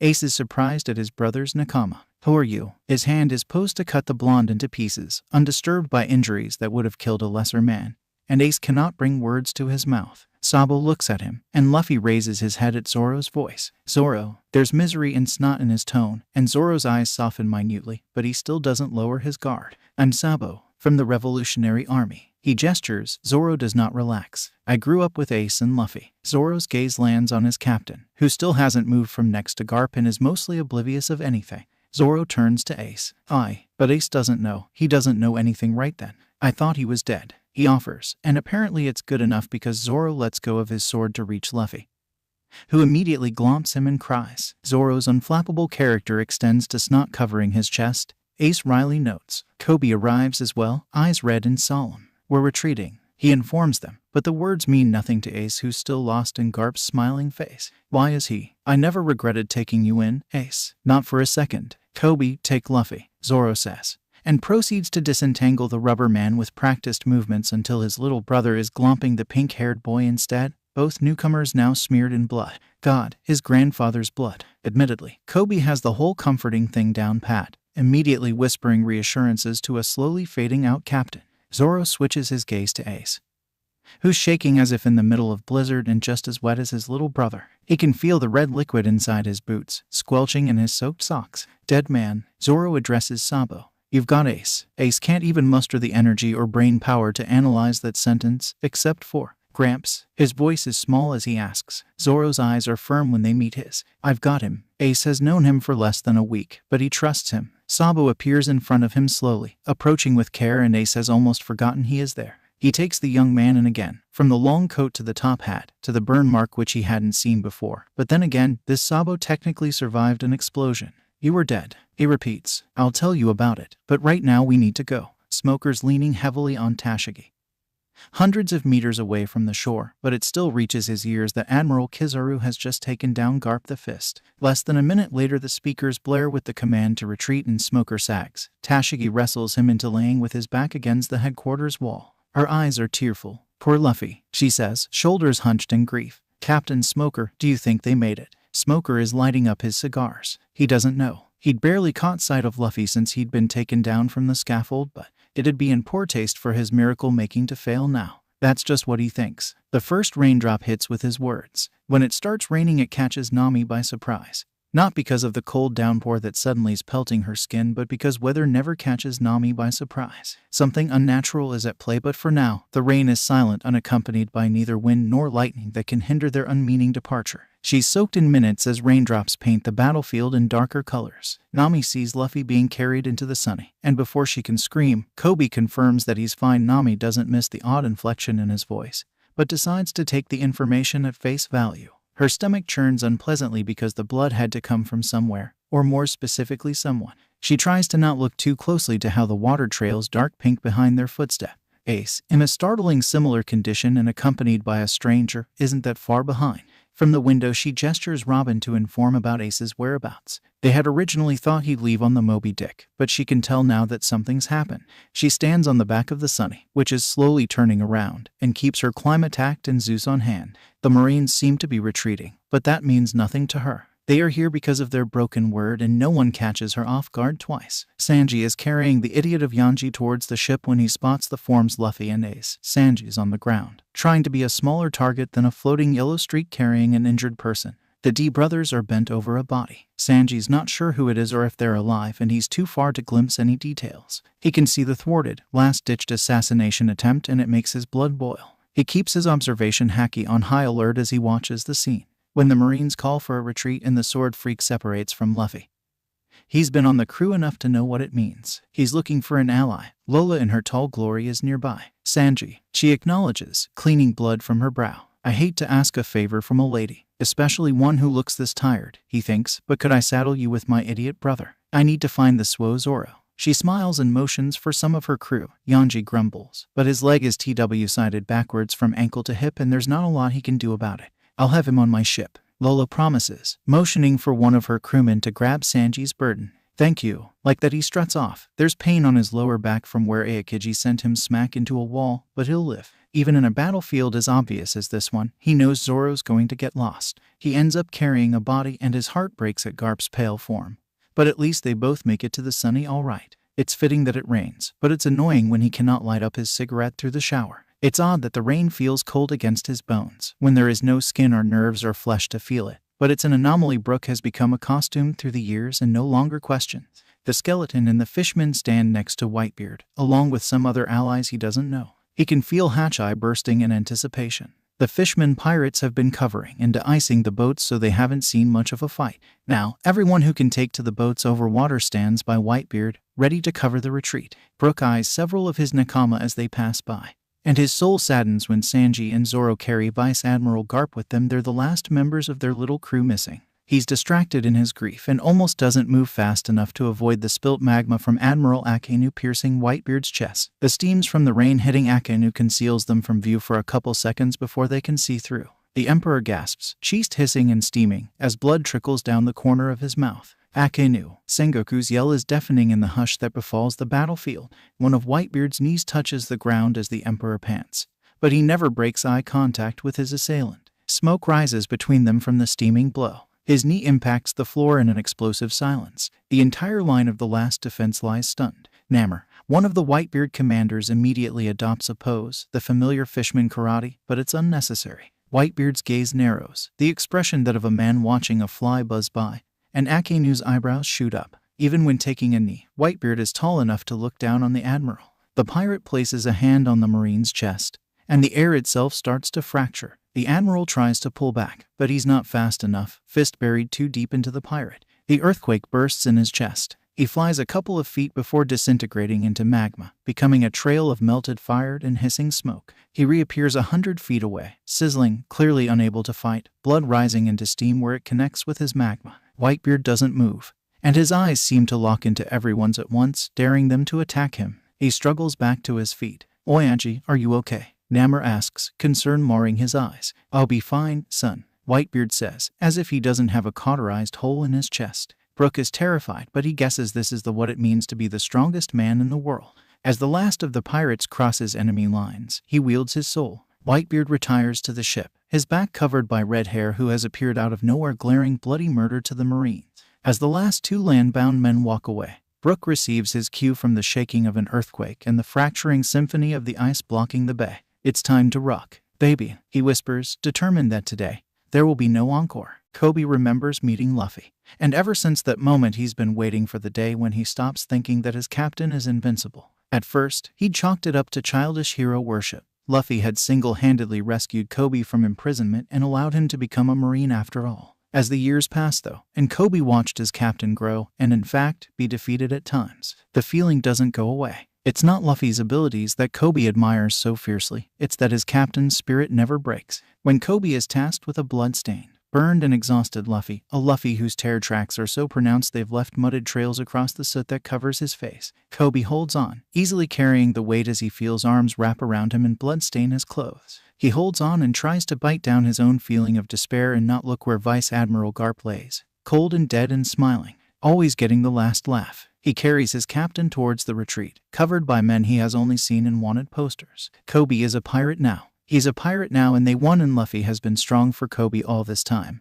And Kobe will be strong for him now, even if he doesn't feel strong right then. Nami stands at the railing long before Brook has ran over the water and joined their squad in leaving Marineford. She stands there long after the headquarters are out of sight. She's so incapable of moving that Frankie approaches her for directions and Nami mumbles something out, but does not look away from whence they came. Not until they dusk hits and Marineford is far away to be a nightmare. Then she finally allows herself to cry. God, Nami had been so scared. Sanji cannot believe Vice Admiral Garp is dead. When Sanji met Luffy, 17 and scrawny, a Marine captain, he'd made a rough first impression. His grandfather and him, who'd gotten on top the Barady to eat it out of stock apparently, were obviously Marines. But they didn't act like any Marines Sanji had ever known. All cheerful laughter and violent affection. It was Garp who'd grabbed Sanji's attention before his future captain.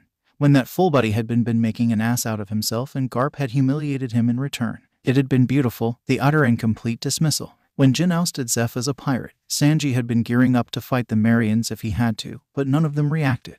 Garp, admittedly the bigger threat, had also denied it. Pirates could never cook this well. Don't be stupid and let me enjoy my food in peace, and then this could be good training, and proceeded to grab Luffy by the scruff of his coat and throw him towards Krieg. Handle it, grandson. He'd certainly been unique.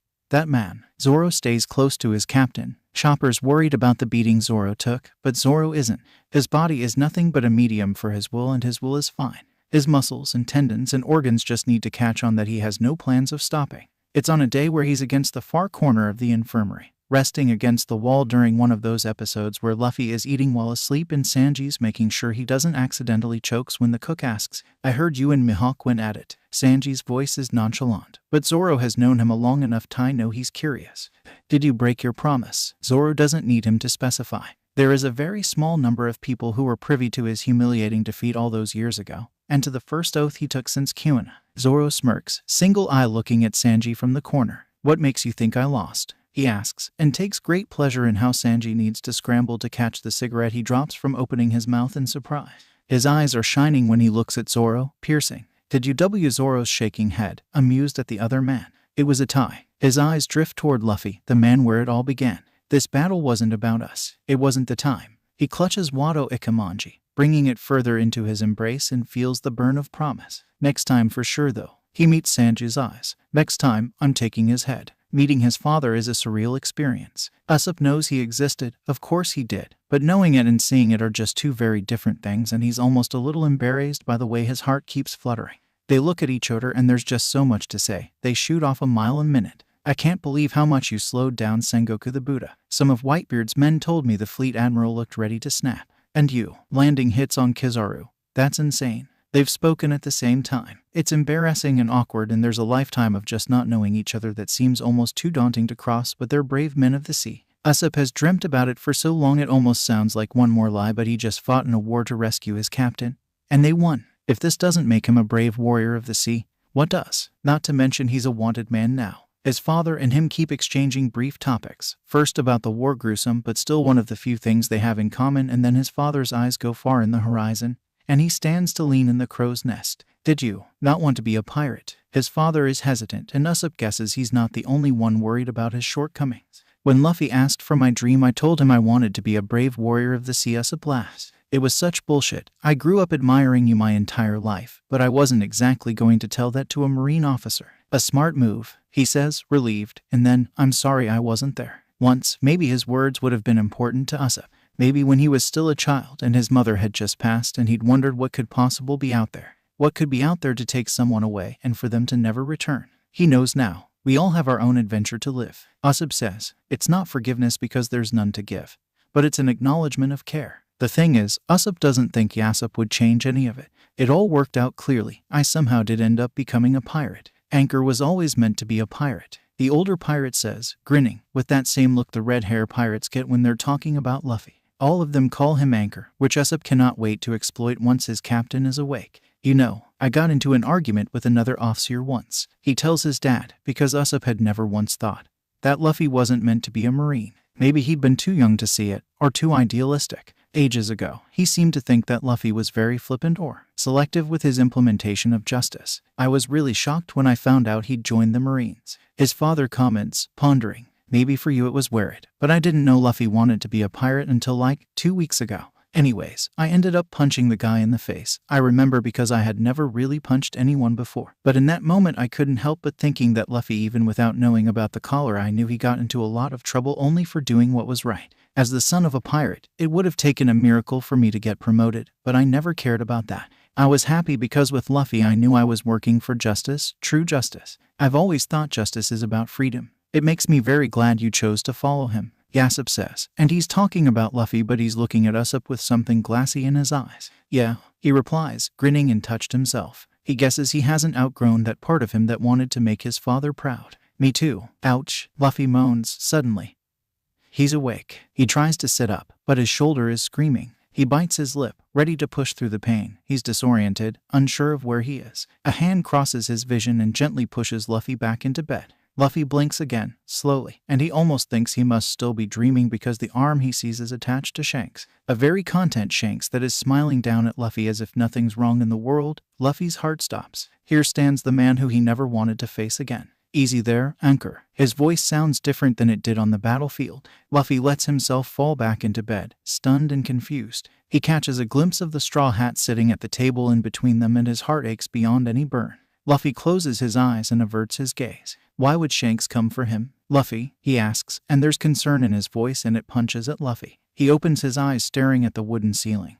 This is the Sunny's sickbay, no doubt. I'm going to become the king of pirates. Luffy stares at him and bites his lips to keep the tears at bay, throwing his good arm over his face to try and conceal some of his pain. He never wanted this day to come, but Luffy's promised to live without regrets. There's nothing to it now. I understand. If you want it back. His voice is muffled in the crook of his elbow, and he can taste salt in his tears. He doesn't meet the Emperor's eyes. This man who sacrificed so much for Luffy. And Luffy threw his sacrifice away, throwing away his promise, his dream, and his life without a thought. He'd do it for Ace again and again.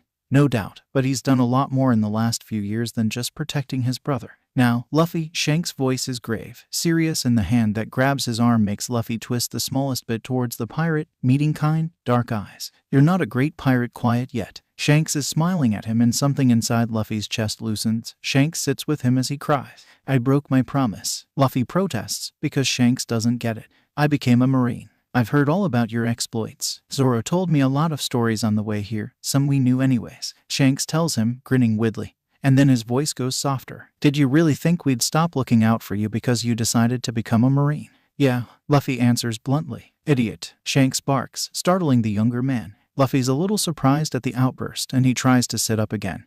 He can't keep looking at Shanks laid down as he is. The other pirate helps him sit up slowly. The movement leaves Luffy dizzy with pain, but it's nothing he can't handle. Luffy, why did you want to be a pirate? It's been a long time, but in this Luffy has never wavered, has never forgotten. His grandpa used to ask him that same question all the time. Luffy's heart jerks at the reminder. Gramps, to be free, he says without hesitation. The freest person in the sea. Probably now more than ever, because now he's promised. Promised in the last moments of a man who had given Luffy everything. A part of him wonders if that shouldn't have been the promise from the beginning, or if maybe it is. Garp hadn't been perfect, but in the end, you love your precious people, Luffy. You've shown you're willing to go to the ends of the world for them. Luffy must be imagining this conversation, because Shanks sounds a little proud, enough that Luffy risks a glance into the man's direction.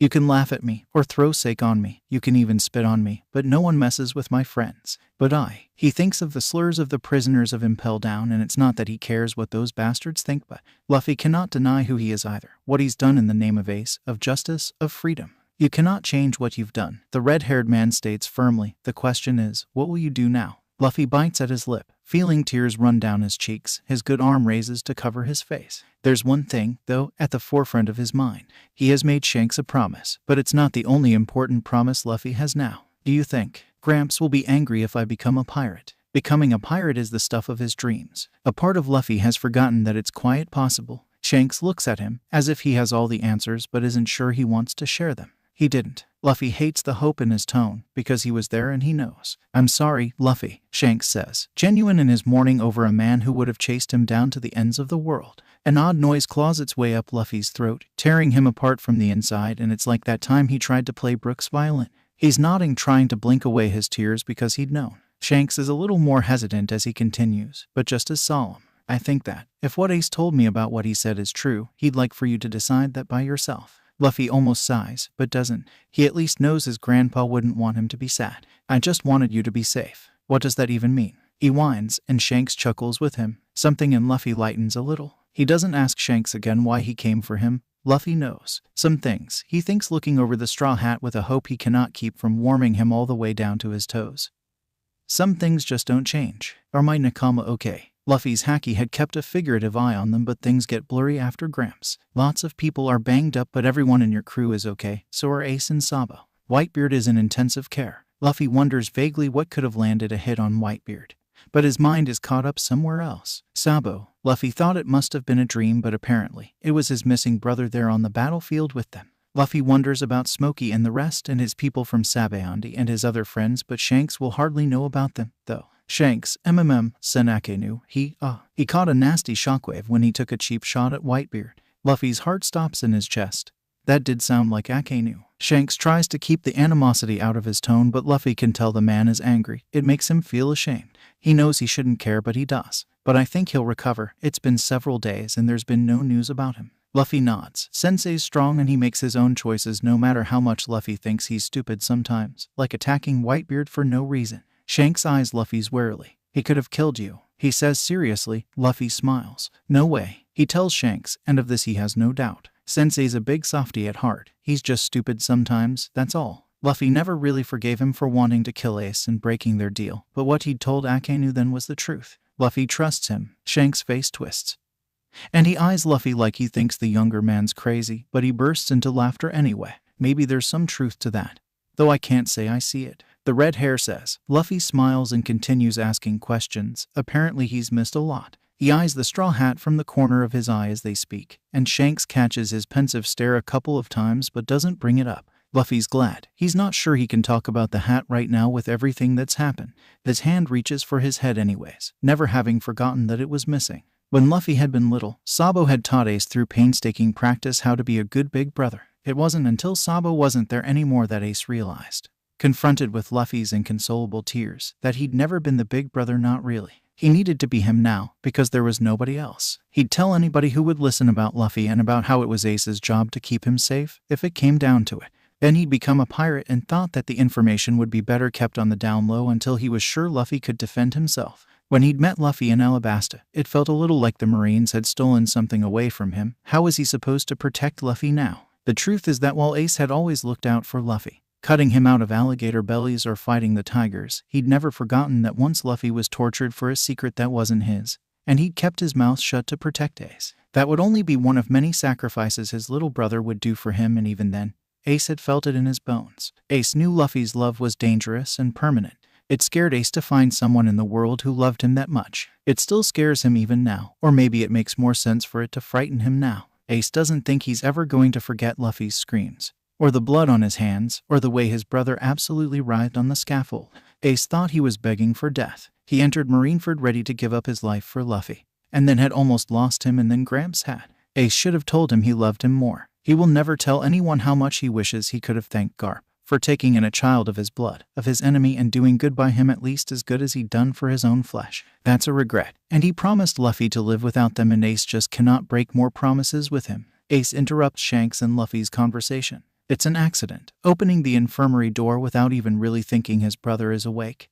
But he's glad it happens. He needs to talk to Luffy. Shanks sees him, and Ace can tell that he understands because he promises Luffy that he's sticking around a couple more days and proceeds to pat Ace in the back as he leaves. Luffy smiles at him, and he's a little pale, but Ace had pestered Chopper and Trafalgar relentlessly and has been assured that Luffy's fine. He steals Shanks' previous seat. Whitebeard is looking forward to meeting you. All of the crew is, really. Damn it, this is not what Ace needs to say. I never thought I'd meet Whitebeard. Luffy responds, willing to go along with the chosen topic of conversation. At least, not outside of a fight. Shishishishi. Silence engulfs them, and for the first time ever his brother is apparently okay with waiting. Luffy, I mess. Luffy throws his blanket up in the air. Yosh, it's time for food. He's sitting up slowly, and pain creases his brow, but Ace can see he's determined. Where the hell do you think you're going, you idiot? Ace says, trying to push Luffy back without accidentally pushing on a wound. Luffy evades him but stays still. He looks up at Ace, pouting. I'm hungry, he whines, and Ace can believe it on principle. Luffy is always hungry, but he's also as subtle as a rock. Your food can wait for a minute. He tries to placate, but it's for naught. No, it can't. Luffy yells, I'm hungry now, Sanji. Ace presses his hand to Luffy's mouth because the last thing he needs is his fan club to show up right now. Ace knows they're worried and he knows it's selfish, but he really needs some minutes alone with his little brother. Now, look here, Luffy, I mess with the fuck.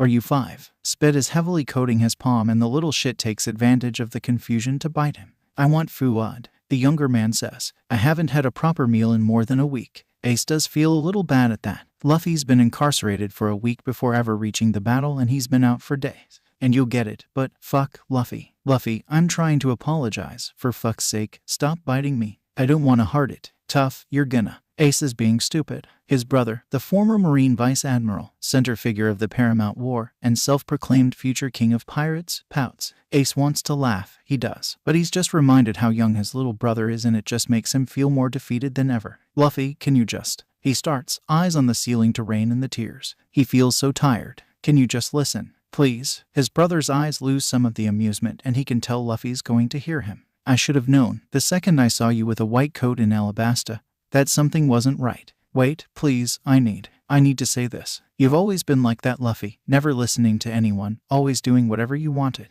I am your big brother and I thought that if you were a Marine, it was because you wanted to be one, it had to be because nothing could ever put you down. Not for long, not for what mattered. Silence is the only thing that greets him and that's okay because Ace isn't finished. I've always struggled with the question of whether I should have been born, the son of a man despised by the world, doomed to be treated as a criminal no matter what I did.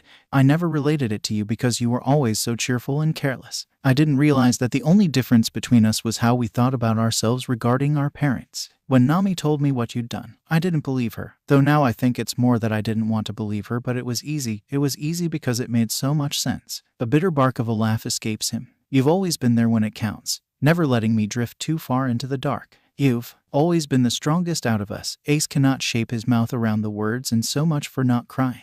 Oi, Ace. Luffy's voice is worried for him even now. I entered Marineford.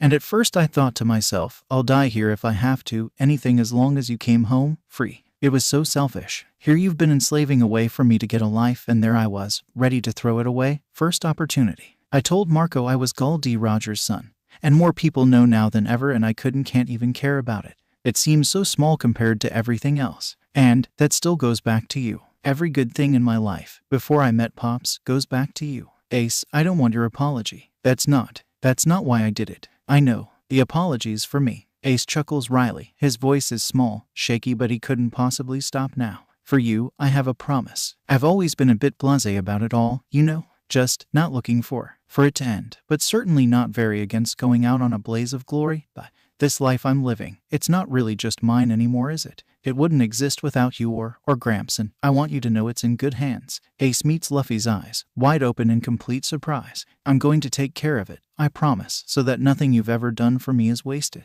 For a minute, Luffy just sits there, stunned, then he lowers his head and his locks aren't quiet enough to cover his tearful eyes and his smile is soft. I thought you'd never forgive me for being a self-sacrificing little shit. I'm still working on it, Ace says, trying to lighten the mood. For working for the government that hunted you down when you were a baby, that killed Sabo as kids. For breaking our promise. For being a Marine. For being a Marine and liking it. Luffy says it like he's in church, admitting to his sins. It was hard, coming to terms with it. I felt so bad about it. I'd thought, I'm here, but I don't have to like it. And then I did. And there are people there I'm never going to stop caring about, and there's a lot of things I'm going to miss, and it's such a bitter feeling because it feels like you don't need to choose, Luffy. His brother closes his eyes. There's only one choice now. That's not what Gramps would like to hear. Ace realizes it's a really low blow, too late, especially when his own heart wrenches at the loss. This conversation has bared him down to his very insensitive bones. But he sticks to it because it's true. He wanted us to be free, Luffy, free to choose. If you want to be a Marine, and you want to help people and you want to do these things you care about, you don't need a commanding officer to know what to do. You've never needed anyone to tell you what's right. And being a pirate wouldn't stop you. You would have saved just as many people and kingdoms and princesses, I'm sure. There's a smile there, and maybe Ace isn't a complete failure of an older brother. I had a feeling you guys would need food. Neither of the Ds had realized Sabo had come into the room. He's carrying 2 trays piled with all types of meats and enough carbohydrates for a heart attack. Ace's mouth waters. They'd skipped lunch talking in here. Luffy stares at the blonde like a man watching an oasis in the desert, like the mirage might be gone in a blink. Sabo, just like that, he's crying, and before he can do something irrevocably stupid like getting out of bed, Sabo steps closer, passing the trays to Ace, who sets to trying to get them a place in the crowded nightstand.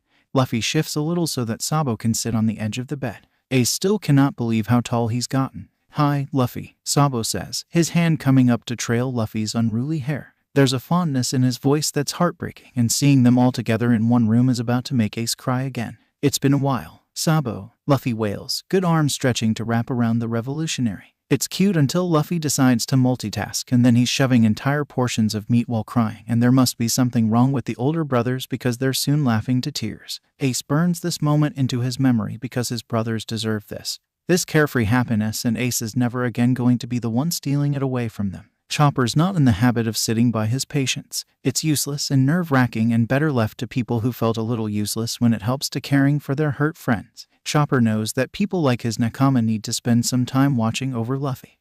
Beyond that, Luffy is never his only patient, and in the flurry of movement after the war there had been Zoro, Ace, Frankie, Sanji, and dozens of allies he hadn't known. All of them had only kind words and compliments at his treatment, and whom Chopper enjoyed working for immensely. There is Law, whom Chopper has worked with before and is absolutely amazed by.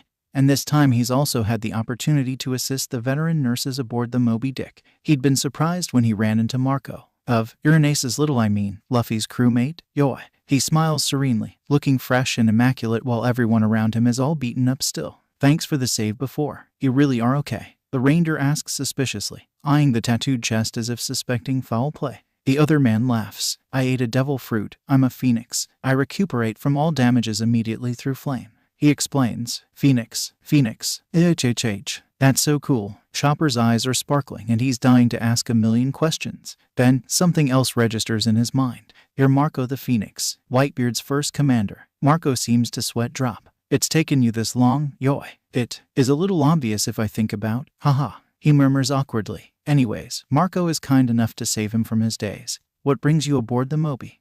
Well, I just wanted to see if I could help at the infirmary. I know you have a lot of hands, but there's also a lot of wounded, and my crew's quiet small, and none of them are grievously injured minus Luffy." "That's very kind of you, Yoi," Marco says, smiling, and Chopper would be tomato red if he could.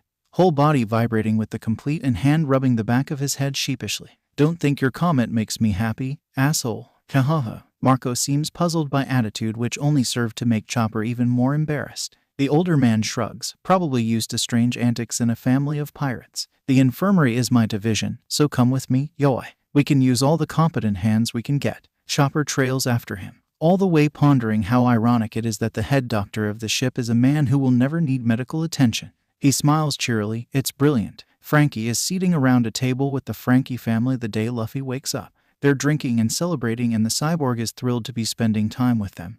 But it's not his time to celebrate quiet yet. The super party will be tomorrow. Today is for mourning. Luffy has been conscious little enough that Frankie has yet to be allowed to see him, and his grandfather is dead. Out of the crew members, those who had joined during the trail through paradise knew Vice Admiral Garp the least, but Luffy had clearly loved him. Luffy's brother had been inconsolable that first day. Apparently the sudden revival of the other brother is what's helping him cope through. His friends are happy though, and Frankie's willing to amuse them, if only because he's never going to finish thanking them for what they did for him and his nakama. "So, what comes next, Frankie?" someone asks. Next, Frankie takes a swing from his only beer. He hasn't even thought about it, still reeling from scraping death less than a week ago. That's for the captain to decide. Frankie will steer the Sunny into any direction if it's Luffy pointing the way. Or Nami. He'd probably also not disobey Nami. Brooks setting up the stage for the party as his captain struts, smiling up to him, raising sand everywhere as he sprints his way through the beach. He's supposed to be on bed rest, but Brook isn't surprised to him out and about. "Captain," Brook greets, and it's strange seeing the bandages around his neck. To be confronted once more with the surreal knowledge that someone had once thought themselves capable of keeping a hurricane in a jar.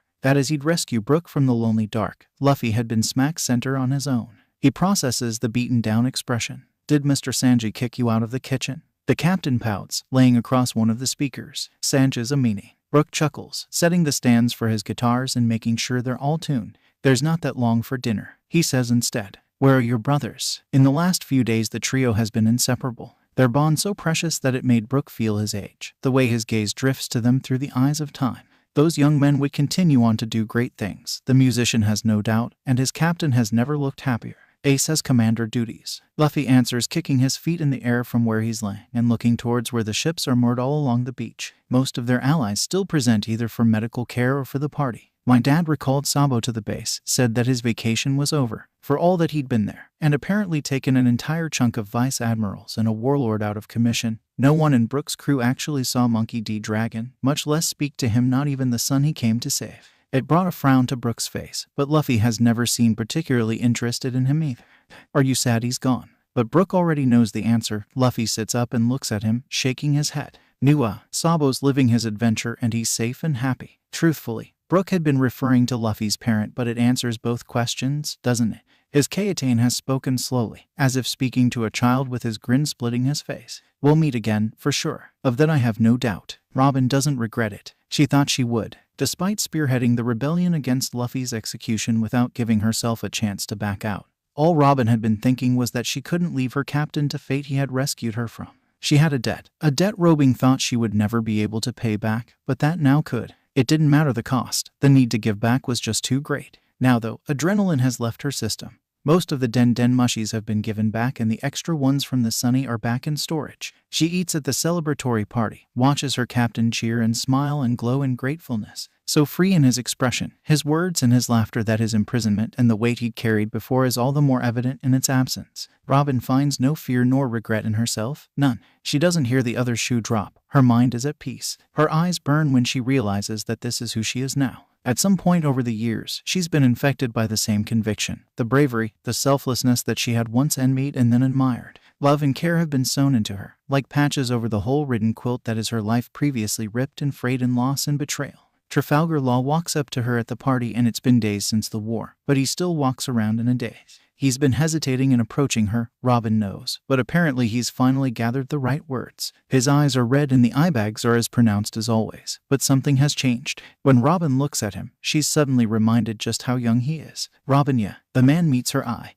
And Robin feels denials already rising through her throat because she has never done anything for someone to look at her with so much awe and gratitude. Robin knows the bare bones about the history between Traffy and Doflamingo, but she's starting to realize that it might have been something much bigger than she'd originally thought, something more. Thank you, he whispers, and for a moment Robin is frozen because the former warlord might cry. In the end, she worries she's the one who's going to cry because she knows what that feels like. I want to live. She shakes her head, placing one hand on his shoulder and just being amazed that after all the harm she's done and all the loss she's lived, she's been allowed to grant someone else the forgiveness and closure someone granted her. Her head might have a price on it, but it's not because of her birth, or her home, or her knowledge, it's because of her choices, and with her nakama, the difference is intoxicating. Thank Luffy, she tells him, because they both should. Robin wouldn't have acted without him after all, and she wouldn't have the type of person to help anyway without him either. And thank you. As the Thousand Sunny sails, the crew meets on her deck. It's the first time they've been alone together since before the mission to rescue Ace. Luffy is absolutely glowing.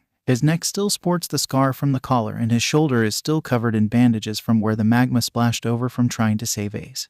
But there's no mistaking his good mood. There's a shadow inside of him though. The weight of a promise paid in blood, and the way to appease it is very much unknown still. Luffy isn't one for regrets, and he knows neither is his grandfather, and so he does his best to keep going. Today is a big step. A part of him is still picturing his grandfather going down. About Ace and Sabo, and a part of Luffy still doesn't believe it. He keeps fresh memories of Shanks and his crew, and their pending promise. As he sails towards his home, his former home, he's still thinking about Smoker and Tashigi and Sensei. A man who broke every moral code he'd ever enforced to let Luffy move on.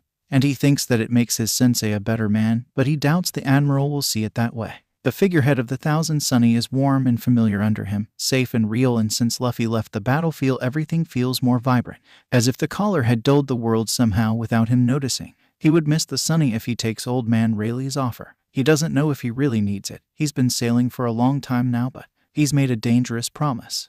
A hopeful thought is that not everything on the Paramount War is bitter. Luffy thinks about Law. Thinks about Whitebeard hooked up to a million machines, and a content smile on his lips. The Revolutionary Army rescuing Kuma. He's still unsure how that's a thing, but it's not really his concern. Luffy survived, some way. at the forefront of his mind. He struck breathless that this little ragtag group of wannabe pirates turned Marines went to war for him and somehow won.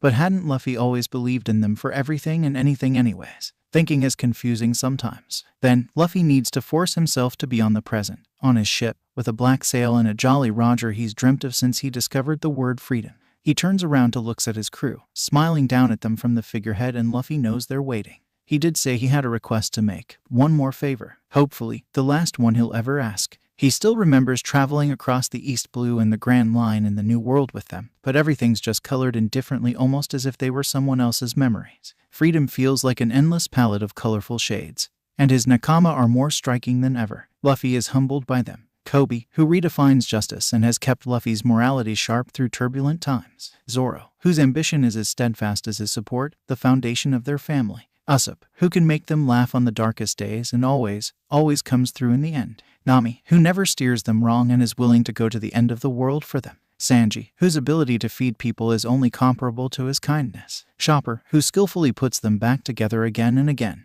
Robin, who has given up everything she had wished for to repay a debt she didn't owe him. Frankie, who has unfailingly built them a home. Brooke, who fills their days with music and always has the wisest advice. Luffy would be lost without them. I'm Monkey D. Luffy, the man who will become the king of pirates, he tells them, hand gripping the brim of his hat still unworn, his grin splitting his face. He can barely see them through his blurry eyes. I'm not great at everything, so I need people to help me do the things I cannot.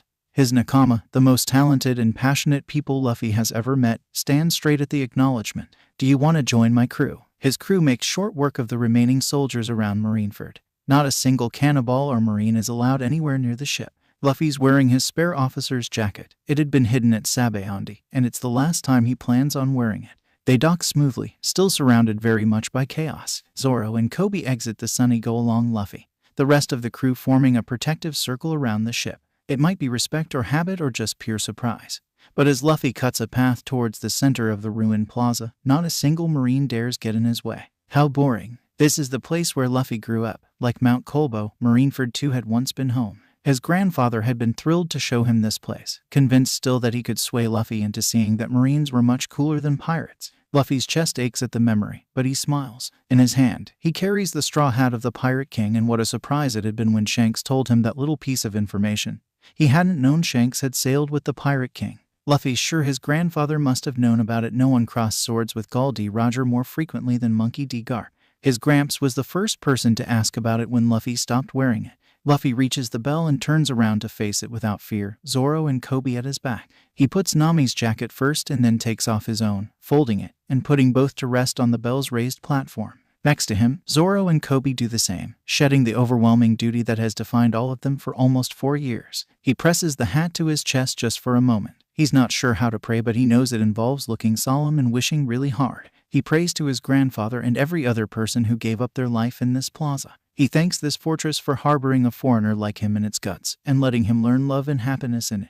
For the first time, Luffy dons his hat, and its familiar weight almost brings him to tears. It's been more than half a decade, and Luffy has changed his views on many things. He's tried to make do with what he could and has fought tooth and nail for his freedom. His nakama have helped carry along the burden, eased him along to brighter times, to adventures he thought he'd never have when he left Fuchsia behind him. A part of him had always been missing, though. A part of him has never forgotten this promise that he's still allowed to keep. I'm free, Grandpa, just like you wanted. He rings the bell. Less than a week later, his wanted poster comes out, the only one in the crew missing one, barring Kobe. It warns the public about a new pirate captain, Straw Hat Luffy. Okay, sadly the chapter is over. And if you enjoyed the video, just leave a like and subscribe with post notification, so when the next chapter is ready, you will be notified. Okay, see you in the next video. Bye.